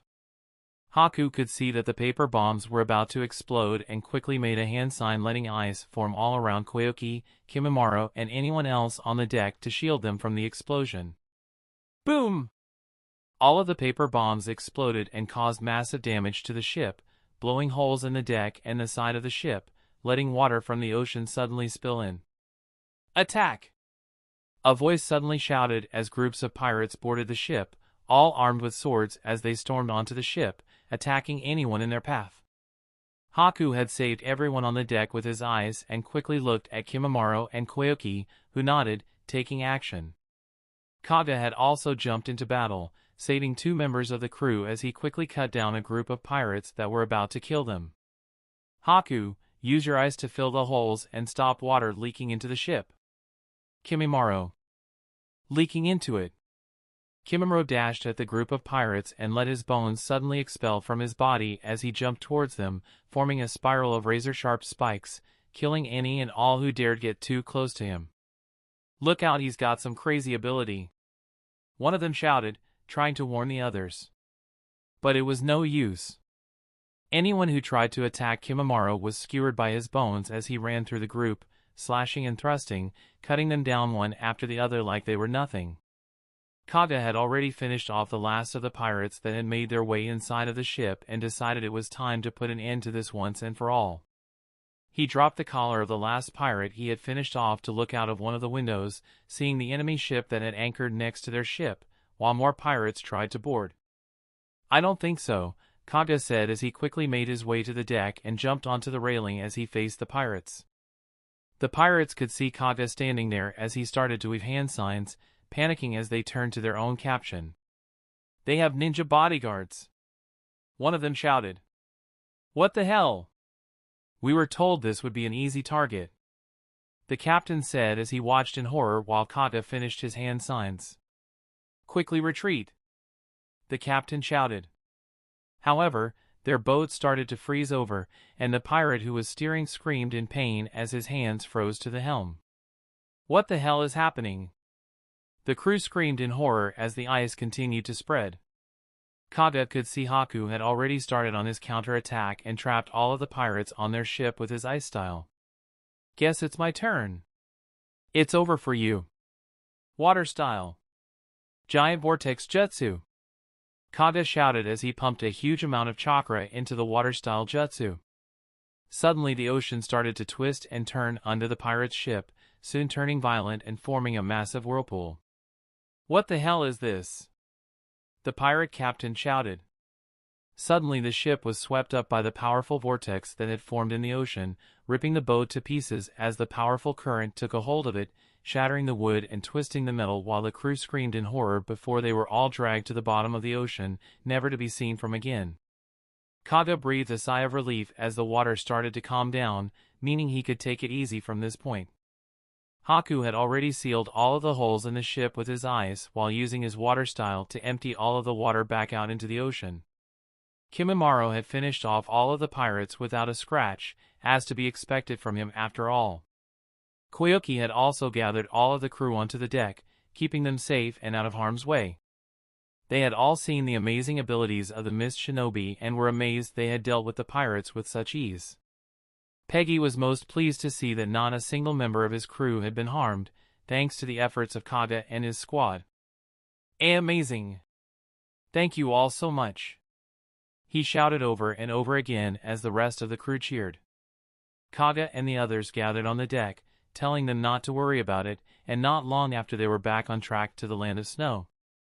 Thankfully the ship engines had not been damaged and the crew quickly got to work to help try and repair the ship as best they could. Haku walked over to Kimimaro and punched him on the arm, giving him a playful smile as he did. Kimimaro returned his smile with one of his own, finally acting like his normal self again. "Good to have you back with us," Kage said, also noticing his expression. Kimimaro nodded to his sensei. "Yes. Thank you everyone for bearing with me," he said, bowing to them all. "Alright, that's enough of that. Let's help out best we can with the repairs, alright?" Kage then said, getting a nod from the others. The rest of the time passed without much issue and without any more attacks on the ship, and before they knew it the land of snow had come into view. "Land ahead!" one of the crew shouted as he spotted it. Haku, Kimimaro, and Koyuki all sat on the edge of the deck as they looked into the horizon at the land of snow. "We're finally here," Kimimaro said. "I can't wait to get back on dry land again," Koyuki said, having grown sick of the ocean. "Well, I don't think it's dry in the end of snow," Koyuki, Kage said as he appeared behind his students, surprising them. Everyone laughed and greeted their sensei, looking back to the land of snow as it came into sight. "I want you all to be on guard once we arrive, is that understood?" The three of them nodded, picking up on the seriousness of Kage's tone when he said it. "Anything could happen here," Kage said as he folded his arms over his chest, seeming overly serious. The three Chunin all nodded and looked towards the land of snow, preparing themselves for anything like Kage said, with the sunrise shining upon them brightly as the new day started. Chapter 67. The boat arrived in the dock at the land of snow and the crew disembarked, along with Kage and his squad. Koyuki was glad to be back on dry land for one, but now had to face the sudden cold that came with it. She could see that the landscape was covered in fresh snow as it covered everything in sight. "It's so pretty but so cold," she said as she rubbed her arms trying to warm them. Haku smiled, unaffected by the cold as he took in the sights of the beautiful snow, picking up a small handful to look at. However, the small white ball seemed to cause a momentary flashback of his childhood. "Everything all right, Haku?" Kimimaro asked, noticing his distress all of a sudden. "Why yeah. I'm fine," he said as he shook the memories away, replacing them with ones of his new family, dropping the snow from his hand as he did. Kage also took a good look around, as he wrapped his white cloak around his shoulder and clipped the top together. "Alright everyone, keep an eye out for our liaison," he said, taking note of the small port town they had arrived at as people went about their business. Soon enough a snowmobile pulled up next to the port and a tall yet slender-looking man stepped out, approaching Kage, seeing that they were mist shinobi from a mile away. "Welcome shinobi from the hidden mist, and welcome to the land of snow. I have been sent by Lord Sendeu to escort you to his estate," he said before he bowed. "Allow me to introduce myself. My name is Z. Pleased to meet you," he then said. Kage nodded and made the introductions, giving the others the sign to follow along. "If you will be so kind as to follow me, we shall make our way," Z then said, getting them to follow him to the large snowmobile. Haku, Kimimaro, and Koyuki had never seen anything like it before. Even Kage was unfamiliar with such a form of transport but had heard of them before, noting that the level of technology here was already more impressive than the land of water. "Please hop in, this will make the trip much faster," he then said as he opened the driver's door, offering them a seat in the back. Everyone climbed into the back, getting as comfy as they could as he turned the engine on and started the snowmobile up. This is a rather new invention, a mechanical vehicle that can travel great distances across the snow at a good speed. One of many models that have been released, Z said. Haku and Koyuki were amazed as it started to move, the hum of the engine ticking along as it slowly drove over the snow with ease. Kimimaro was also impressed, but it did better than the others, taking more interest in the eyes that watched them from the surrounding forest outside of town. "So you have noticed too," Kage said with his arms crossed. Kimimaro nodded to his sensei, not expecting any less of him, having already noticed that they were being watched. "Don't worry. They probably just want to keep tabs on us," After all, we are shinobi from another land. Kaguya said, putting Kimimaro at ease, just a little. The journey only lasted an hour or two, and before they knew it, they had arrived at Lord Sandayu's estate. Kaguya and the others hopped off, seeing that the estate already had security keeping watch and patrolling the area, none of which looked like shinobi. Kaguya couldn't help wonder why the Lord had hired shinobi outside of his land, and he was starting to slowly piece together the puzzle the more he saw. Z showed them into the estate and walked them into the main house where Kaguya and the others would meet Lord Sandayu. Kaguya could see 4 guards on either side of the room, with who he presumed was Lord Sandayu in the middle as he spoke to a group of men. Z announced his arrival and bowed to his master. I have returned with the mist shinobi as requested, my lord. Sandayu turned around to look, giving a smile before he thanked his servant.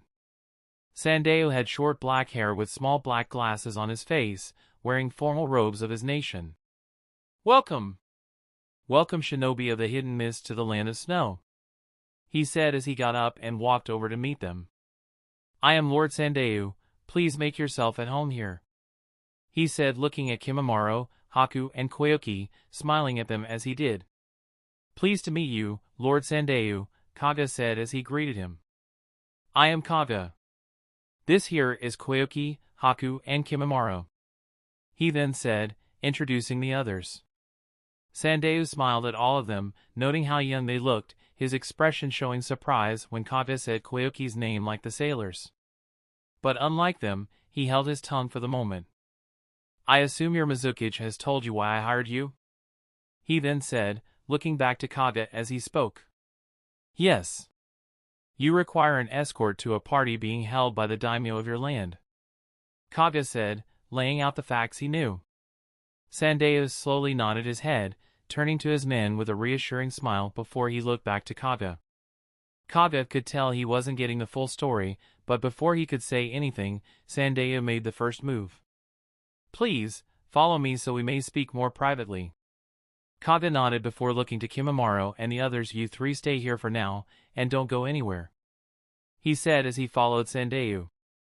I assure you, they will be quite safe here, Sir Ninja, Sandayu said before they made their way out of the room.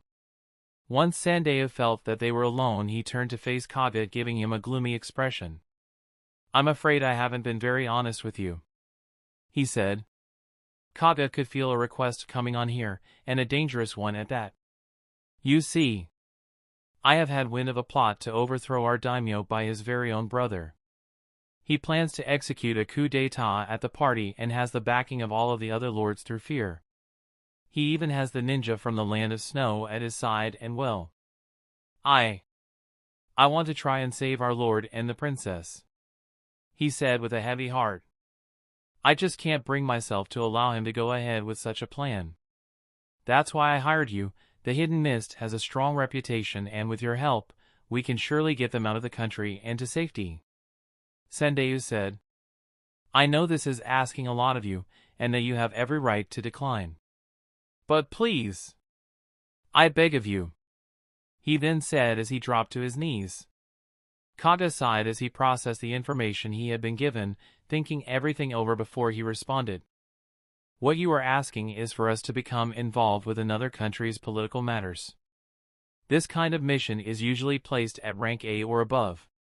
What you requested was placed at a rank C. I know. But please, you must help us. I couldn't afford to spend any more money without it drawing too much attention. You must help us, Sandayu pleaded. Kaguya sighed again and placed a hand on his head. I'm sorry, but this is well above my pay grade, pal. Besides, I don't think our mizukage would be very happy if he finds out you lied about such a huge detail, now would he? Kaguya said. Others have tried to hire groups from other lands for assistance too. But other than the Hidden Mist, the only others who are willing to provide us with shinobi is the Hidden Leaf, Sandayu said. Surely with the help from 2 of the great nation, we can save our lord and the princess.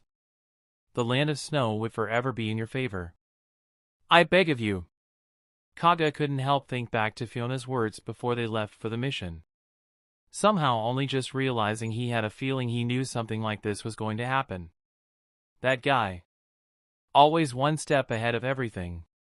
Kaga thought before he looked back to Sandeu. The hidden leaf, you say? Kaga asked, ignoring the rest of what he said for now. Yes. Sandeu replied. And who have they sent you to help with your request? Kaga said, looking into his eyes. Sometime later. So that's the scope of the real mission. Kaga explained to Koyuki and the others. They remained quiet and listened to Kaga's explanation of the real reason they had been hired to come to the Land of Snow. Although they had been hired as bodyguards for an escort mission, their real objective was to rescue the princess and her father, fleeing with them to safety if possible. With that said, this is now an A-rank mission, even possibly higher. Kaga finished, looking at Kimimaro and the others. Koyuki was shocked, along with the others, but they had been trained well to keep their emotions in check and remain silent. The party is tomorrow night. It's being held at the Kazahana Castle, which belongs to the daimyo, Lord Sosetsu Kazahana, Kaga explained. We have to presume that the castle will be heavily guarded by snow ninja on all sides. Once inside, we have been instructed to escort Lord Sosetsu and his daughter, Princess Koyuki, out into safety by any means possible, even using violence if it means saving their lives. The others remained quiet as they listened to the plan. Haku already had a picture in his head and had an idea of just how hard this was actually going to be. There is a huge area of gray here where things could go wrong. I have been informed that Doto Kazahana, who is the brother of the daimyo, is the suspect. Intel suggests that he has plotted to overthrow and kill his brother and the princess. He has gathered support from the other lords of the land and has the full support of Yukigakure. Meaning once we become involved, they will try to kill us for sure. Kaga finally finished. Kimimaro also had a good idea of just how difficult this mission was going to be, deciding to voice a question he had. Would it not be easier to rescue both the daimyo and the princess before the party, sensei? Kaga smirked, knowing one of them was going to ask that. If only it was that easy. Our informant, Lord Sandeu, has informed me that the castle is under full severance and would be next to impossible to penetrate, leaving us with the party as our only means of entry. Kaga said, answering the boy's question. Kimimaro nodded in understanding. So that's why they were watching us as we arrived. He said as it made sense now. Yes. If we make one wrong move, the snow ninja will most likely attack us with everything they have, not wanting to take any risks here. I noticed that too. I also wondered why until now. Haku said. Koyuki was surprised to hear that they were already being watched, a little embarrassed she hadn't noticed, hearing that Haku and Kimimaro had noticed. Sandeu has also informed me that they have also sought help from the Hidden Leaf Village. Kaga then said, getting a surprised reaction from his 3 students. Word is that they have sent Kakashi Hatake, Kaga said, taking note of the reactions of the other. Kakashi of the Sharingan? The copy ninja? Haku said, clearly having read up on him in the bingo book. That's the one, Kaga said as he crossed his arms. Are we going to kill him? Kimimaro then asked plainly. No. Not unless we need to. After all, we might need his help. However, if possible, we will deal with this alone. Kaga said, letting them know his intentions. With that, the 3 genin were dismissed to go and rest while Kaga worked out the rest of the details with Sandeu and the other lords who were on his side. He still felt like a fool for accepting the mission, hoping that Fiona already knew something like this was going to happen and he sent them for this reason. The next day came fast and Kaga and his team had made all of the necessary preparations for the mission at hand, readying their gear and equipment as they prepared for everything that they could. Night soon fell upon them and the time of the party was here. Sandeu had dressed in his formal robes and was also ready for what was about to happen, as well as the consequences that it would bring, not only upon himself but his entire nation. As agreed, Kaga and the others provided him with an escort to the castle.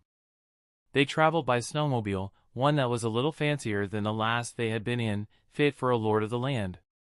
Once they reached the castle grounds, Kaga and the others could instantly see the level of security was no joke. Snow ninja lined the trees and borders as they kept watch over everything. They also controlled the flow of traffic in and out of the castle grounds, booking in all guests, making sure they were on the list.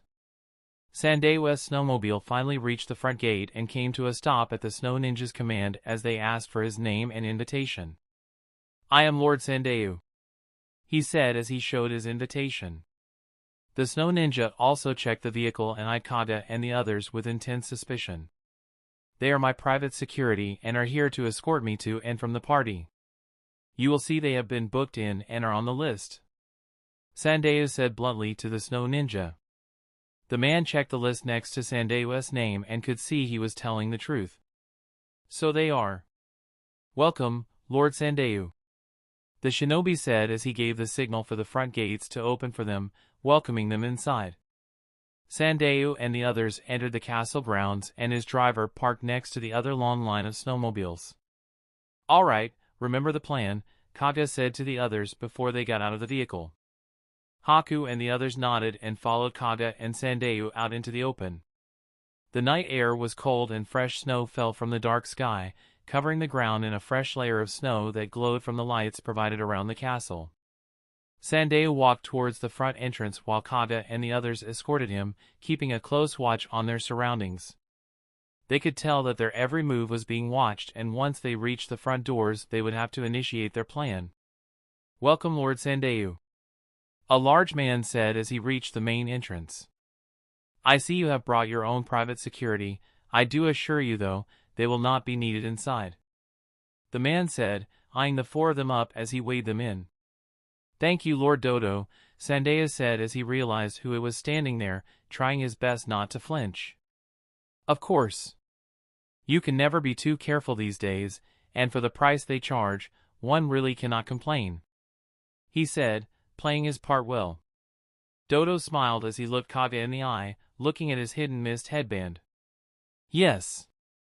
I had heard that the new mizukage had made many welcome changes to the hidden mist village, one of them lowering the cost of their services by a rather large amount," he said before he looked at the three Chunin, weighing them up as he did. "I can assure you, though, your services will no longer be required here," he said in a blunt tone. "It would seem not," Sandayu said, agreeing with Doto. "Your mission is complete as of this moment. You are dismissed until I am ready to leave," Sandayu said as he turned to look at Kage, giving him the signal. "Very well, Lord Sandayu," Kage said with a slight bow of his head. "Please enjoy the party.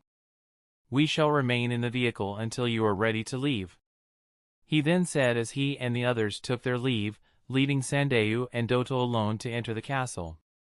Meanwhile, high above the entrance atop the castle, Kage watched Doto with a careful eye as he blended into the darkness like a shadow. "The mission is a go," he said through the earpiece he was wearing, provided to him by Lord Sandayu. "Roger." Kimimaro, Haku and Koyuki responded, each from a separate location in the castle grounds. Kage then looked back down to the water clones of himself and the others as they got back into the snowmobile, being kept a strict watch on by the Snow Ninja who hadn't noticed yet. This should at least buy us a little time before they notice, Kage thought as he slowly entered through a window, creeping into the room in silence before he shut it behind him. Kage took a look around the room, noting that it was empty before he moved to the door, peeking through the crack to see the coast was clear. Now to find the princess. I only hope that the others don't run into any issues. Chapter 68. Lord Sandayu followed Doto inside of the castle, finally arriving at the large hall where the party was being held. Sandayu was greeted by the other nobles of the land and forced to make small talk, noting that the princess and Lord Sosetsu were currently not present, which caused him concern. Kimimaro had snuck into the castle and was currently in the west wing. He crept in silence through the hallways, avoiding any passing patrols made by the Snow Ninja, not making a sound as he made his way through. So far he had failed to locate the princess or her father and decided to radio into the others to report his failed findings. "This is Kimimaro. The west side is clear," he said through his earpiece to inform the others. "Roger," Kage responded. "Move to phase 2. He then said, letting Kimimaro know what to do next. Haku was doing the same, scouting the south end of the castle, but just like Kimimaro, his search had yielded no results. The daimyo had multiple rooms in the castle where he could be located, meaning they had a large area to search. "This is Haku. No sight of the target on this end either," he reported. Kaga was currently walking through the main hall, disguised as a waiter serving drinks from his tray. "Roger. Move to phase 2. Kaga said slowly before giving a smile to a guest as he handed them some champagne. "Roger that, Haku out," Haku said as knelt on a wooden beam overlooking a large hallway as he blended into the shadows. All that remained now was to wait for Koyuki's report to see if she had found any trace of the princess or her father. "Koyuki, report," Kaga said, waiting for a response. A moment passed with no reply, and so Kaga sent another message. "Koyuki, report." Koyuki could hear Kaga's voice in her ear. However, she was currently occupied as a masked man holding a kunai to her throat glared at her, seeing through her disguise with ease. "Who are you?" the man with white hair said as he looked at her with caution. The man spotted the earpiece and pushed his kunai up against her throat one last time. "You better start talking before I get impatient," he said, giving her one last warning. Koyuki saw no other option and released her transformation jutsu, revealing her identity to the man. "Hidden mist," he said as he took in her appearance. "They said they had hired you," he said as he slowly pulled his kunai away from her throat. Koyuki was able to get a proper look at the man now as he stepped back a little, revealing his identity to her. "Kakashi Hatake," she muttered softly. "You had better radio through so your squad knows you are all right," Kakashi then said as he took another look around to make sure the coast was still clear. "Right," she said as she slowly reached for her earpiece. Koyuki reporting in. "I'm with Kakashi of the Hidden Leaf," she said, letting the others know. Kakashi turned back to Koyuki, sighing as he made up his mind. "I don't like to have to do this, but I think it's better for all if you don't get in my way," he said as he suddenly pulled his headband up that was covering his eye to reveal his Sharingan. Koyuki was hypnotized by his eye as it spun around, casting a powerful genjutsu on the girl before she fell unconscious. "Don't worry, I'll make sure to hide you out of sight so you are safe," he then said as he pulled his headband back down, standing over Koyuki with his hands in his pockets. Kaga and the others heard her transmission come through their earpieces. Kaga, of course, remained calm and continued to play his part as a waiter. However, both Haku and Kimimaro broke off from their location to rush to her aid, knowing she would stand no chance alone. "Do not engage." "Koyuki, can you hear me?" Kaga said once he got the chance, her silence prompting Haku and Kimimaro to move faster. "Darn it. Haku, Kimimaro, get to Koyuki," Kaga said. "Already on it." Both of them responded as they rushed through the castle as quickly as they could without drawing any attention. Kakashi placed Koyuki's body to the side, hiding it out of plain sight so she would be safe before he placed his disguise as a snow ninja back on, walking into the hallway before disappearing. Not long after Haku arrived, slowly entering the room that he could sense Koyuki coming from. He was careful to search for traps first and was surprised when he found none. Haku quickly dashed to her side and took a look at her, feeling that she had only been placed in a simple genjutsu. "How is she?" Kimimaro asked as he suddenly appeared next to Haku. "She's alright, it's just a harmless genjutsu. He must have placed it on her to stop her getting in his way," Haku said as he placed one hand on her arm. "Release," he said as he channels his own chakra into her, breaking the genjutsu. Koyuki suddenly shot up and took a deep breath as she realized what was going on. "Haku, Kimimaro? Wait, what happened?" "It's alright, Koyuki, everything is fine," Haku said as he reassured her. "Where did Kakashi go?" Kimimaro asked, not seeing any trace left by him to follow. "I don't know. It happened so fast, he just..." "It doesn't matter. What's important is that we get on with the mission," Kimimaro said. Haku nodded as he stood back to his feet. "We should stick together for now. We can't take Kakashi one-on-one if it comes to a fight, he said. The others agreed before Kimimaro spoke. Alright, let's get going. Meanwhile, Kaga was still blending in with the party guests as a waiter. The main hall only had ninja around the exterior of the hall, meaning the inside was relatively safe to operate inside of. All of the guests had arrived now and Kaga could see Doto greeting them all as he made his way around the room, shaking hands and making small talk. However, he was still surprised to see that the princess and her father, Lord Sosetsu, were not present at the party yet. Kaga knew something wasn't right, he could feel it in his gut, but he could only hope that the others made it in time to stop whatever was going to happen. Kaga watched as Doto rose to the center stage, gaining the attention of all the guests as they quieted down for him to speak, watching him with eager eyes. Welcome, lords and ladies of the Land of Snow. It's a pleasure to see you all here tonight, and I thank you on behalf of my brother, he said, letting his words linger in the air. However, I am afraid my brother will not be attending the party tonight. As well, you see, I am now the Lord of the Land of Snow, Doto said, getting a shocked reaction from those who didn't already know his plans. Suddenly the doors burst open and swarms of snow ninjas sprinted into the hall, surrounding the guests and blocking off all the exits. The crowd gasped in horror as they realized what was happening. For those of you who are with me, no harm shall befall you. But for those of you who are not, he said, allowing his snow ninja to suddenly arm themselves with kunai. Well, I think you get the picture, he said as an evil smile formed on his face. The signal had been given all around the castle for the snow ninjas to act, all of them moving into position and carrying out their orders. Now, a female said as she watched from the distance of the snowmobile that Kaga and the others' clones were sat in. Boom! The snowmobile suddenly exploded, causing it to flip into the air as it set ablaze. That should show those mist scum, she said as she stood to her feet, admiring her handiwork. Kakuyoku, a snow ninja shouted as he ran over to her.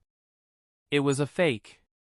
The mist ninja were only clones, the man said, getting an angered expression from her.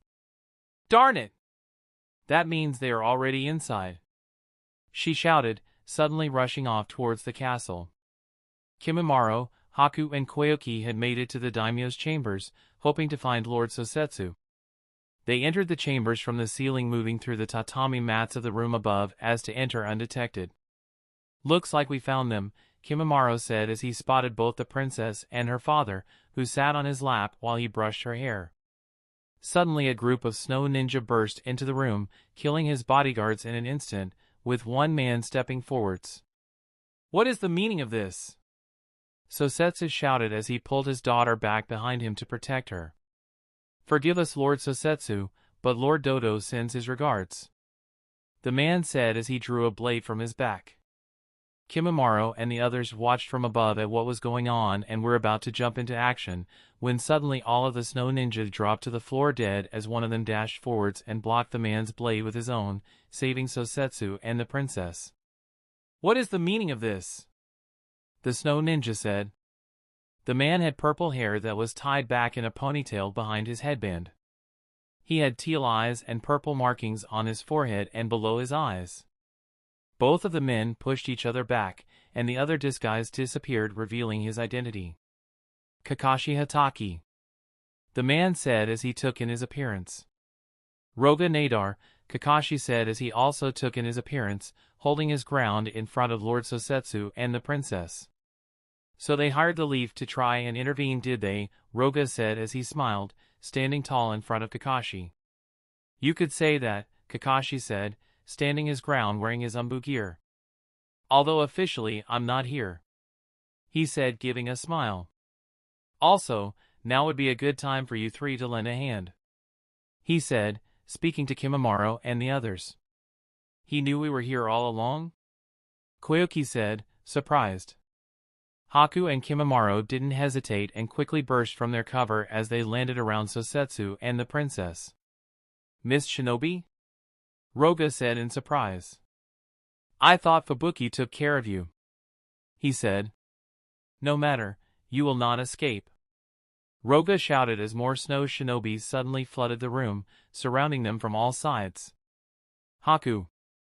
Now would be a good time to get us out of here, Kimimaro said, looking at him. I can't use that jutsu like that, he said, referring to the ice mirror transportation jutsu that Fiona used. What's the plan? Koyuki said as she held onto the kunai in her hands tightly. I'm still thinking, Kimimaro said as he tried to think of a way out without risking the life of the princess and her father.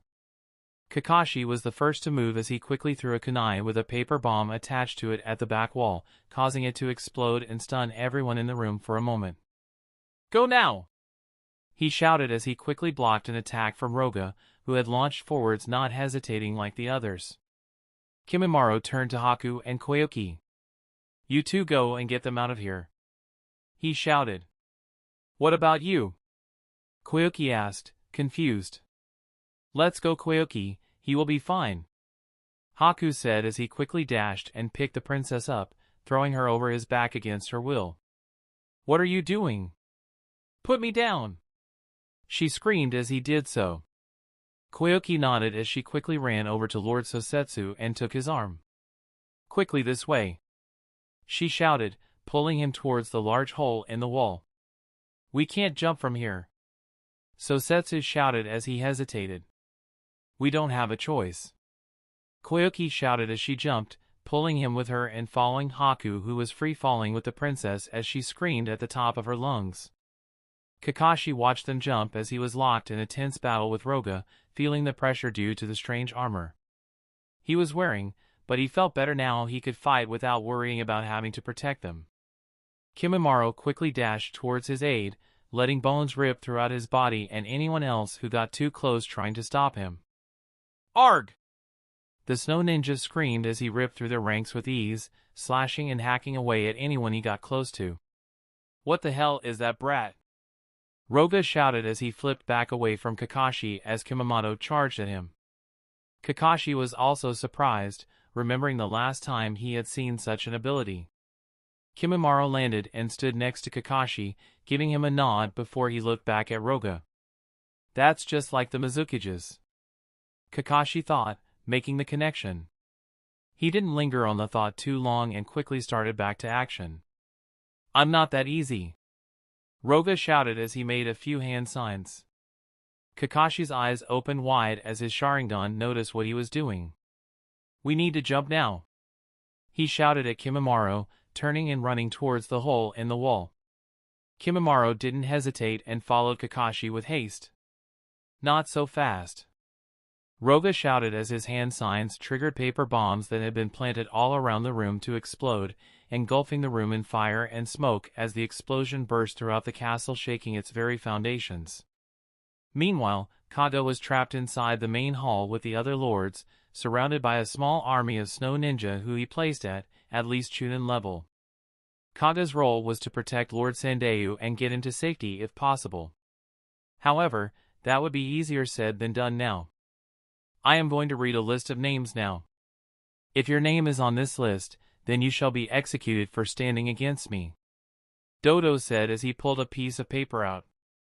This is an outrage, a large man shouted as he stood above the crowd. Doto simply smiled, raising a hand to stop a snow ninja from killing him so he could talk. You would seize power for yourself and kill any and all who oppose you. We shall not stand for this. You will not get away with this, the man shouted, trying his best to rally the other nobles with him. I'm afraid I already have, Doto said as he gave the order for him to be killed. The snow ninja swiftly dashed and slit his throat, allowing blood to spray all over before his body hit the floor. Arg! The screams began as everyone watched in horror, while Doto simply smiled as he began reading names from the list. One by one, those whose names were read fell, each of them being killed in rapid succession as he continued to read the names out loud, not slowing his pace. Amidst the slaughter, the explosion from above shook the entire hall, causing the lights to shake and flicker, taking everyone's attention away from what had been going on for a moment. Kaga was also surprised but took his chance, quickly grabbing Sandayu and bursting through an exit that was least covered with snow ninja. "Stop them!" Doto roared as he watched them escape. The snow ninja nodded and quickly gave chase, quickly gaining on Kage as he burst through the halls of the castle, doing his best to find an exit that wasn't surrounded by enemies. Haku and Koyuki were free-falling through the sky with the princess and her father in hand. The cold air and snow blurred their vision as they fell at speed, with the pair screaming from the terror of the fall. "Ice style, crystal ice mirror," Haku said as he made the hand signs, creating 2 mirrors. He and Koyuki both fell into the first mirror before they quickly passed through the next, rolling safely into the snow that broke their fall.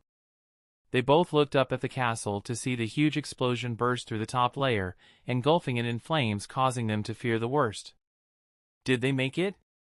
Koyuki asked as she looked at Haku. Haku had placed the princess down now, allowing her to run over to her father for comfort. Thankfully both of them were fine, just a little shaken up. "There!" Haku shouted as he spotted 2 dots burst out of the smoke and into the sky as they fell from the castle. "Catch them, Haku!" Koyuki shouted as she watched. Haku was already on it as he created 2 ice mirrors again, causing both Kimimaro and Kakashi to suddenly burst out of the one on the ground, hitting the thick snow that broke their fall for them. Kimimaro slowly stood to his feet, shaking himself free of the snow as he looked around, seeing no sign of Kakashi. "Thanks for the help," Kakashi said as he appeared on a tree branch above them. Everyone looked up to see him before he jumped down and walked over to Lord Sosetsu. "My lord, my name is Kakashi Hatake, of the Hidden Leaf Village. My mission is to rescue you and Princess Koyuki and retreat you to the Land of Fire, where you will be safe," he said in a serious tone. Sosetsu looked down at his daughter who stood behind him before he looked back at his castle. "I was warned this might happen. But I never believed that my own brother would betray me like this," he said, clearly in turmoil over the events that had transpired. "Please, Lord Sosetsu, we don't have much time," Kakashi said. "You don't have any time at all," a voice suddenly shouted as a rain of kunai burst from the sky. Kakashi quickly grabbed Sosetsu and the princess, dashing out of the way, while Haku and the others jumped to cover. The kunai burst as they hit the ground, causing ice to spring from the snow as it skewered anything it touched, gaining Haku's attention. A woman and a man suddenly appeared from the darkness with a small army of snow ninja at their backs. The female had green eyes and pink spiky hair that stuck out of 2 holes at the top of her gray helmet, reminiscent of pigtails. She also has small circular dark pink eyebrows, while the rather large man had a short crop of purple hair and dark eyes. He wore the standard snow ninja uniform, which consisted of a blue and white outfit. Well, if it isn't Kakashi the copy ninja," the woman said. Kakashi didn't recognize them but knew they were at least Jonin level. "He's a strong one, Mazor, watch out," she said to the large man. "Don't worry about me, Fubuki," he said as he eyed up Kimimaro and the others. "Now, hand them over," Fubuki said as she extended her arm. Kakashi didn't like their odds here, knowing that with that many of them, their chances were slim at best. "I'm afraid I can't do that," Kakashi said as he pulled out his Sharingan to remain on high alert. "Then you leave us no choice," Fubuki said as she gave the signal for her men to attack. The horde of snow ninjas suddenly charged forwards, each of them drawing a kunai as they did. Kimimaro turned to Haku and Koyuki. "You two handle the leaders, leave this lot to me," he shouted before charging towards the wave of snow ninja. Haku nodded and turned to Kakashi. "Get them out of here. Leave this to us," he said, turning his attention back to the enemy. Kakashi was surprised, not thinking that they could handle this situation. But then again, he knew the conduct of Mist Shinobi and after seeing the abilities of Kimimaro, knew they were no mere children. "Right," Kakashi said as he picked up the princess and quickly escorted Lord Sosetsu into the forest. "This way." "Arg!" Kimimaro shouted as he charged headfirst into the wave of shinobi, letting his bones flare to life as his body became covered in razor-sharp weapons. "That kid got a death wish," Fubuki said as she laughed. However, she quickly realized that he was no joke, watching as he cut everyone to ribbons, seeming as if he was untouchable. "No way! What the hell is that kid?" she shouted in disbelief. Kimimaro flipped and jumped, slashing with his arms and legs, and he fought as hard as he could, using all of the taijutsu training that Fiona had taught to him, allowing him to utilize his entire body as a weapon at any time, rendering him almost untouchable to taijutsu attacks.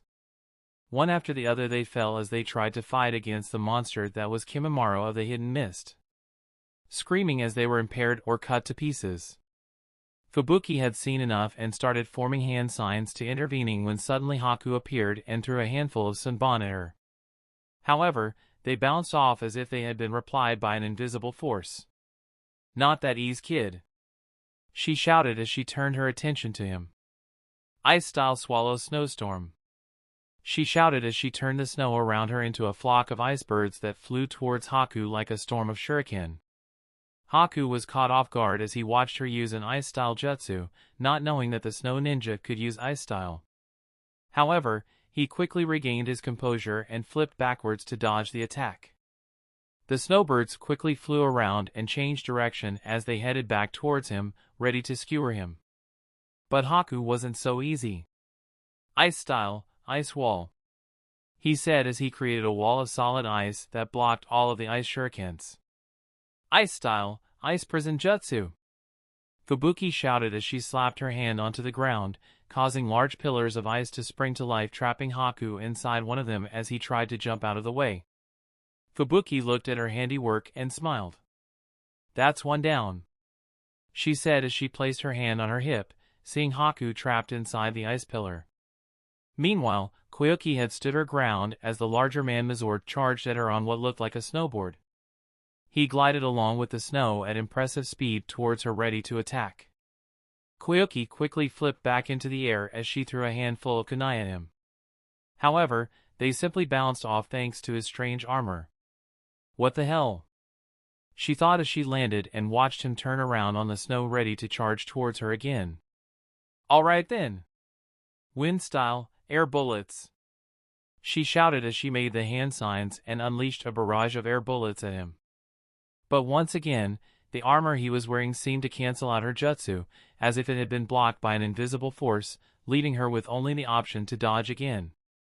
"Not so fast, little girl," he shouted as he jumped off the snowboard, slamming his fist into the ground as she avoided his attack. Mizor charged and attacked with powerful punches that shattered the ice and snow beneath them as Koyuki flipped backwards again and again, doing her best to dodge. Quickly she threw a handful of kunai, this time with wires attached to them in different directions, trying to trap him in them, but he easily cut the wires with his own kunai before he threw it at her. Koyuki dropped to the ground to avoid the metal projectile hitting her, but in doing so she had left herself wide open to an attack from above. "Say good night," Mizor shouted as he dropped from the sky with a heel kick, slamming it into her back. Koyuki's body suddenly burst into smoke and Mizor could see that his foot had snapped a wooden log, wrapped in paper bombs for added effect. "She did that on purpose," he shouted as he noticed the paper bombs and tried to jump out of the way. Her substitution exploded before he could get fully clear and Mizor was sent flying into a large tree which his back slammed against. Koyuki suddenly appeared as she formed more hand signs in front of him, flipping to the ground from the tree above. "Fire style, fireball jutsu," she shouted as she unleashed a large breath of burning fire. The fire engulfed him as she used his arms to shield his face from the heat. So far his strange armor was holding up and the fire style had little effect. "Not that easy, little girl," he roared. "Now wind style, violent gale," she also shouted as she formed more hand signs and unleashed a wind style jutsu that amplified her fire style, creating a massive vortex of fire that slapped Mizor back against the tree, engulfing him in flames. "Let's see you survive that," she said as she watched his armor crack from the powerful jutsu, no longer being able to protect him as he screamed in burning agony. Fubuki watched as Mizor was blasted back by the explosion and was about to rush to his aid when suddenly a presence from behind her caused her to jump to safety. Haku was stood there silent as if nothing had happened, simply watching her with interest. "You!" But how? You should be, she said, not understanding how he had escaped her ice prison jutsu. At first I thought you possessed the Kekkei Jinkai. But now I see that you simply manipulate the ice with your chakra. Haku said bluntly. Fubuki didn't know what he was talking about and quickly formed hand signs. Just shut up and die, kid, she shouted. Ice style. Dragon versus tiger, she said as she made the hand signs, summoning a large ice dragon to form from the snow. Haku didn't move and the ice dragon crashed down upon him, freezing him in a large blast before it vanished. That will teach you, brat, Fubuki said as she looked at his body, frozen in the ice jutsu. However, Haku smiled from inside the ice and simply floated to the edge of it before he walked out as if nothing had happened. That's not possible, Fubuki shouted in horror at what he had just done. You simply manipulate the ice. But I have complete control over it, Haku said as he raised his hands and crossed his middle finger over his index finger, forming the hand signs for his crystal ice mirrors. Fubuki watched as large ice mirrors suddenly formed all around her, each of them linking together as they trapped her inside an ice mirror prison with no way out. An ice style. It can't be, she said as she noticed Haku's reflection appear in all of the mirrors. No. You are a member of the Yuki clan, she shouted as she looked around the ice prison in horror. That's right, Haku said as he raised one hand, all of his reflections copying his moments. I'll show you the power of a real ice style user, he said as the ice mirrors started to bubble and slowly ripple and shake. Ice style. Crystal ice mirrors execution, Haku said softly as ice spikes suddenly burst forth from every angle, crushing anything and anyone trapped inside the prison. Fubuki didn't even have time to scream as she was crushed in an instant, leaving nothing other than a pile of blood and mush. Kimimaro was still flipping and spinning around, cutting down wave after wave of snow ninja. He must have killed at least 60 of them now, yet they still charged at him trying to subdue him with numbers. They had tried to use ninjutsu too, thinking that if they could get close that they would keep him at range. However, Kimimaro simply allowed his bone to fire out from around his body at high speed, shredding anyone they hit from distance. It didn't matter what they used. Kunai, shuriken, taijutsu, ninjutsu. He was simply too fast and too deadly. He's a monster. We can't win, the snow ninjas shouted as they turned to look for their commanders. They could see that both Fubuki and Mizore were down now and what little remaining moral they had left vanished. Retreat! They shouted, turning and running for their lives. There must still have been over 100 of them left, but when faced against the monster of the mist, they stood no chance. Haku! Kimimaro shouted to him as they all ran. Haku nodded and formed a large number of hand signs as he roared. Ice style, snow tsunami, he shouted as he let his chakra burst to life. With such a large amount of snow and ice at his feet, it was easy for him to manipulate it to his will, rather than creating ice from simply the moisture in the air. Haku had turned the snow at the ninjas' very feet into a violent wave that swept all of them up like an avalanche, burying them beneath it and trapping them there. Kimimaro and Koyoki joined Haku, with Kimimaro whistling as he watched his jutsu in action. I bet that one tired you out, he said. Haku was a little out of breath but wasn't too bad. We should get back to the castle and make sure Kaga-sensei is alright, Koyoki said, interrupting their fun. Kimimaro nodded. You're right. Let's get a move on, our work here is down, he said. Koyoki and Haku nodded, but Koyoki pulled Kimimaro to the side for a moment before they did. She formed a few quick hand signs and suddenly water blasted him from the ground. What the hell was that for? He said, confused. Well, I couldn't leave you covered in blood now, could I? She said with a smile. Haku also laughed as he looked at his face. Let's get moving, Haku then said, as his laughter subsided, causing the three of them to get serious again. Kaga had done his best to flee, managing to escape from the castle with Sendeu and get past the forces that had tried to stop him so far. Kaga was a Jonin-level ninja and expert swordsman, even being considered as one of the next in line for the 7 ninja swordsmen of the mist, meaning that most of the normal snow ninja didn't stand a chance against him. However, there was still one who could pose a challenge, one who was also known in the bingo book. And now Kaga stood face to face with him, clasped in a stare-down. "Roga of the hidden snow," Kaga said as he stood in front of Sandayu. "Kaga of the bloody mist," Roga said with a smile. "First Kakashi of the Sharingan, and now Kaga of the mist. We truly underestimated just how far these pathetic nobles would go to protect their lord and princess," Roga said. As they spoke, Kaga could sense that he had become surrounded by snow ninja.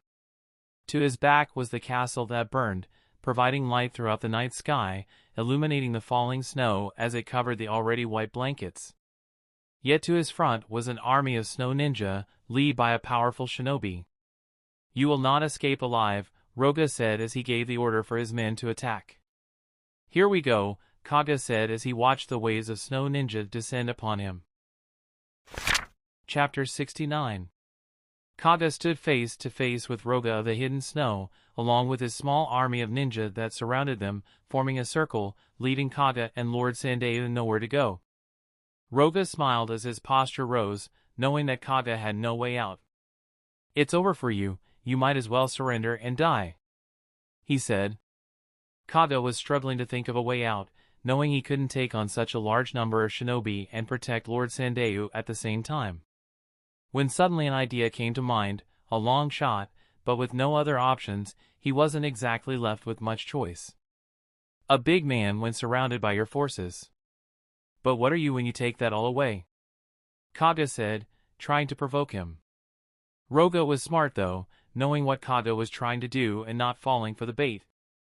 My. Is that really your plan?" he said as he was about to shut his pathetic attempt at provoking him down. However, before he could finish speaking, one of his men spoke his mind. "We aren't afraid of you, mist scum," he shouted, getting the others all riled up. "Yeah, Roga can take you all by himself," another said, getting the others pumped up now. Roga wasn't impressed by his men, having fallen for Kaga's trap. "Show him the power of a snow ninja, Roga." "Yeah, mess him up, Roga." The group of snow ninjas started to chant for their leader, egging him on to take Kaga out in a one-on-one battle. Giving Kaga exactly what he wanted. Kaga smiled as he stepped forwards, knowing his plan had worked, perhaps not on Roga himself, but the result of it working on his men was even better. "Well, if you think you can, then come and prove it," Kaga shouted, enraging the snow ninja that surrounded him. Roga now knew he had no choice. If he backed out of this challenge, he would lose all respect his men held for him. Kaga took the center of the circle, pulling a scroll from his hip as he tossed it into the air where it opened and burst, creating smoke.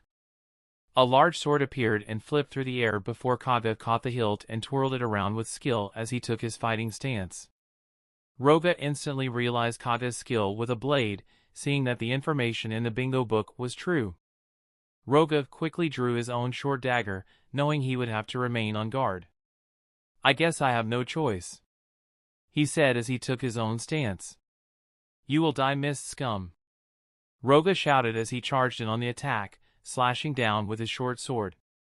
Kaga smiled as he blocked the attack, pushing Roga back with his strength and pressing on the counterattack after they clashed. Kaga slammed his blade down, hitting the ground as Roga avoided the blow. Quickly Kaga pulled his blade up and blocked a flurry of blows from Roga while the two exchanged in a vicious flurry. "Take this!" Kaga suddenly shouted as he blocked one of Roga's slashes by slamming his blade into the ground. As he did, he used his sword to push off as he spun around and planted a kick into Roga's chest, with the blow knocking him flying back, skidding across the snow. "Why you? Ice style, snow shuriken!" Roga shouted as he formed the hand signs before he flipped backwards onto his feet. The snow around him burst into the air as it formed into hundreds of shuriken that suddenly exploded towards Kaga, threatening to shred him to pieces. "Water-style water wall!" Kaga shouted as he made the hand signs and fired a large burst of water out of his mouth. The shuriken hit the water wall and stopped in their tracks, allowing Kaga to jump over the water wall, throwing his sword at Roga as he did. Roga was shocked, being forced to stop making more hand signs and dodge the attack, meanwhile allowing Kaga to make his own hand signs. Water style, water dragon jutsu. He shouted as he used the water from his water wall to transform into a mighty dragon that burst forth towards Roga. Roga didn't have time to avoid the attack and was forced to cross his arms over his face to defend himself. But to Kaga's surprise, the water dragon burst around him as if it had hit an invisible force, dispensing into the air. Roga smiled as the water cleared around him, seeing that his chakra armor had worked in negating the ninjutsu. My turn! Ice versus Tiger. Roga shouted as he created a huge ice-style tiger that dashed towards Kaga. Not good! Kaga shouted as he quickly dashed as high into the air as he could, trying to avoid the jutsu at the last second. But Roga quickly appeared behind Kaga, taking him by surprise as he slashed at his back. Kaga was able to turn midair at the last second and block the attack with his own sword, but the force of the blow caused them to both drop back down to the ground. Kaga was indeed impressed by Roga's skill, but he was more impressed by the strange armor he wore around his body. Somehow that strange armor was able to repel my jutsu. He thought as the two circled each other, both looking for an opening, as the snow ninja cheered from the sidelines. I can see why you made your way into the bingo book, Roga said. Kaga smiled. I could say the same about you. Or perhaps it was thanks to that armor, Kaga said. Roga didn't let his comment bother him as he took a good look at the suit. Do you like it, Kaga? It is rather handy now, isn't it? I must say, I didn't quite believe it at first. But this suit is one amazing piece of technology. Not only does it repel all ninjutsu and jinjutsu, but it also boosts my chakra reserves. Here, let me show you, he shouted as he suddenly started making more hand signs. Ice style, horned white whale, Roga shouted. Suddenly the snow all around them burst to life as a huge ice whale with a horn on its head exploded from the ice in the ground. Kaga was shocked at the size of the jutsu, doing his best to avoid the massive beast as it jumped into the air, its size covering the glow of the moonlit sky. As soon as the whale was in the air, it seemed to come crashing down just as fast. All of the snow ninjas had already run to cover. Those who were too slow would be left to be crushed under its enormous weight. Kaga was, unfortunately, one of those who didn't have time to get out of the way as the whale came crashing down, creating a massive shockwave that ripped the trees from the ground and kicked up a huge amount of debris. Roga watched from the distance as his jutsu came crashing down with a mighty roar. That should have put a stop to him, he thought as he waited for the debris to clear. Suddenly the hairs on his neck stood on end as he turned to see where Lord Sendeu had been. However, the men that had been watching him were now dead and Sendeu was nowhere to be seen.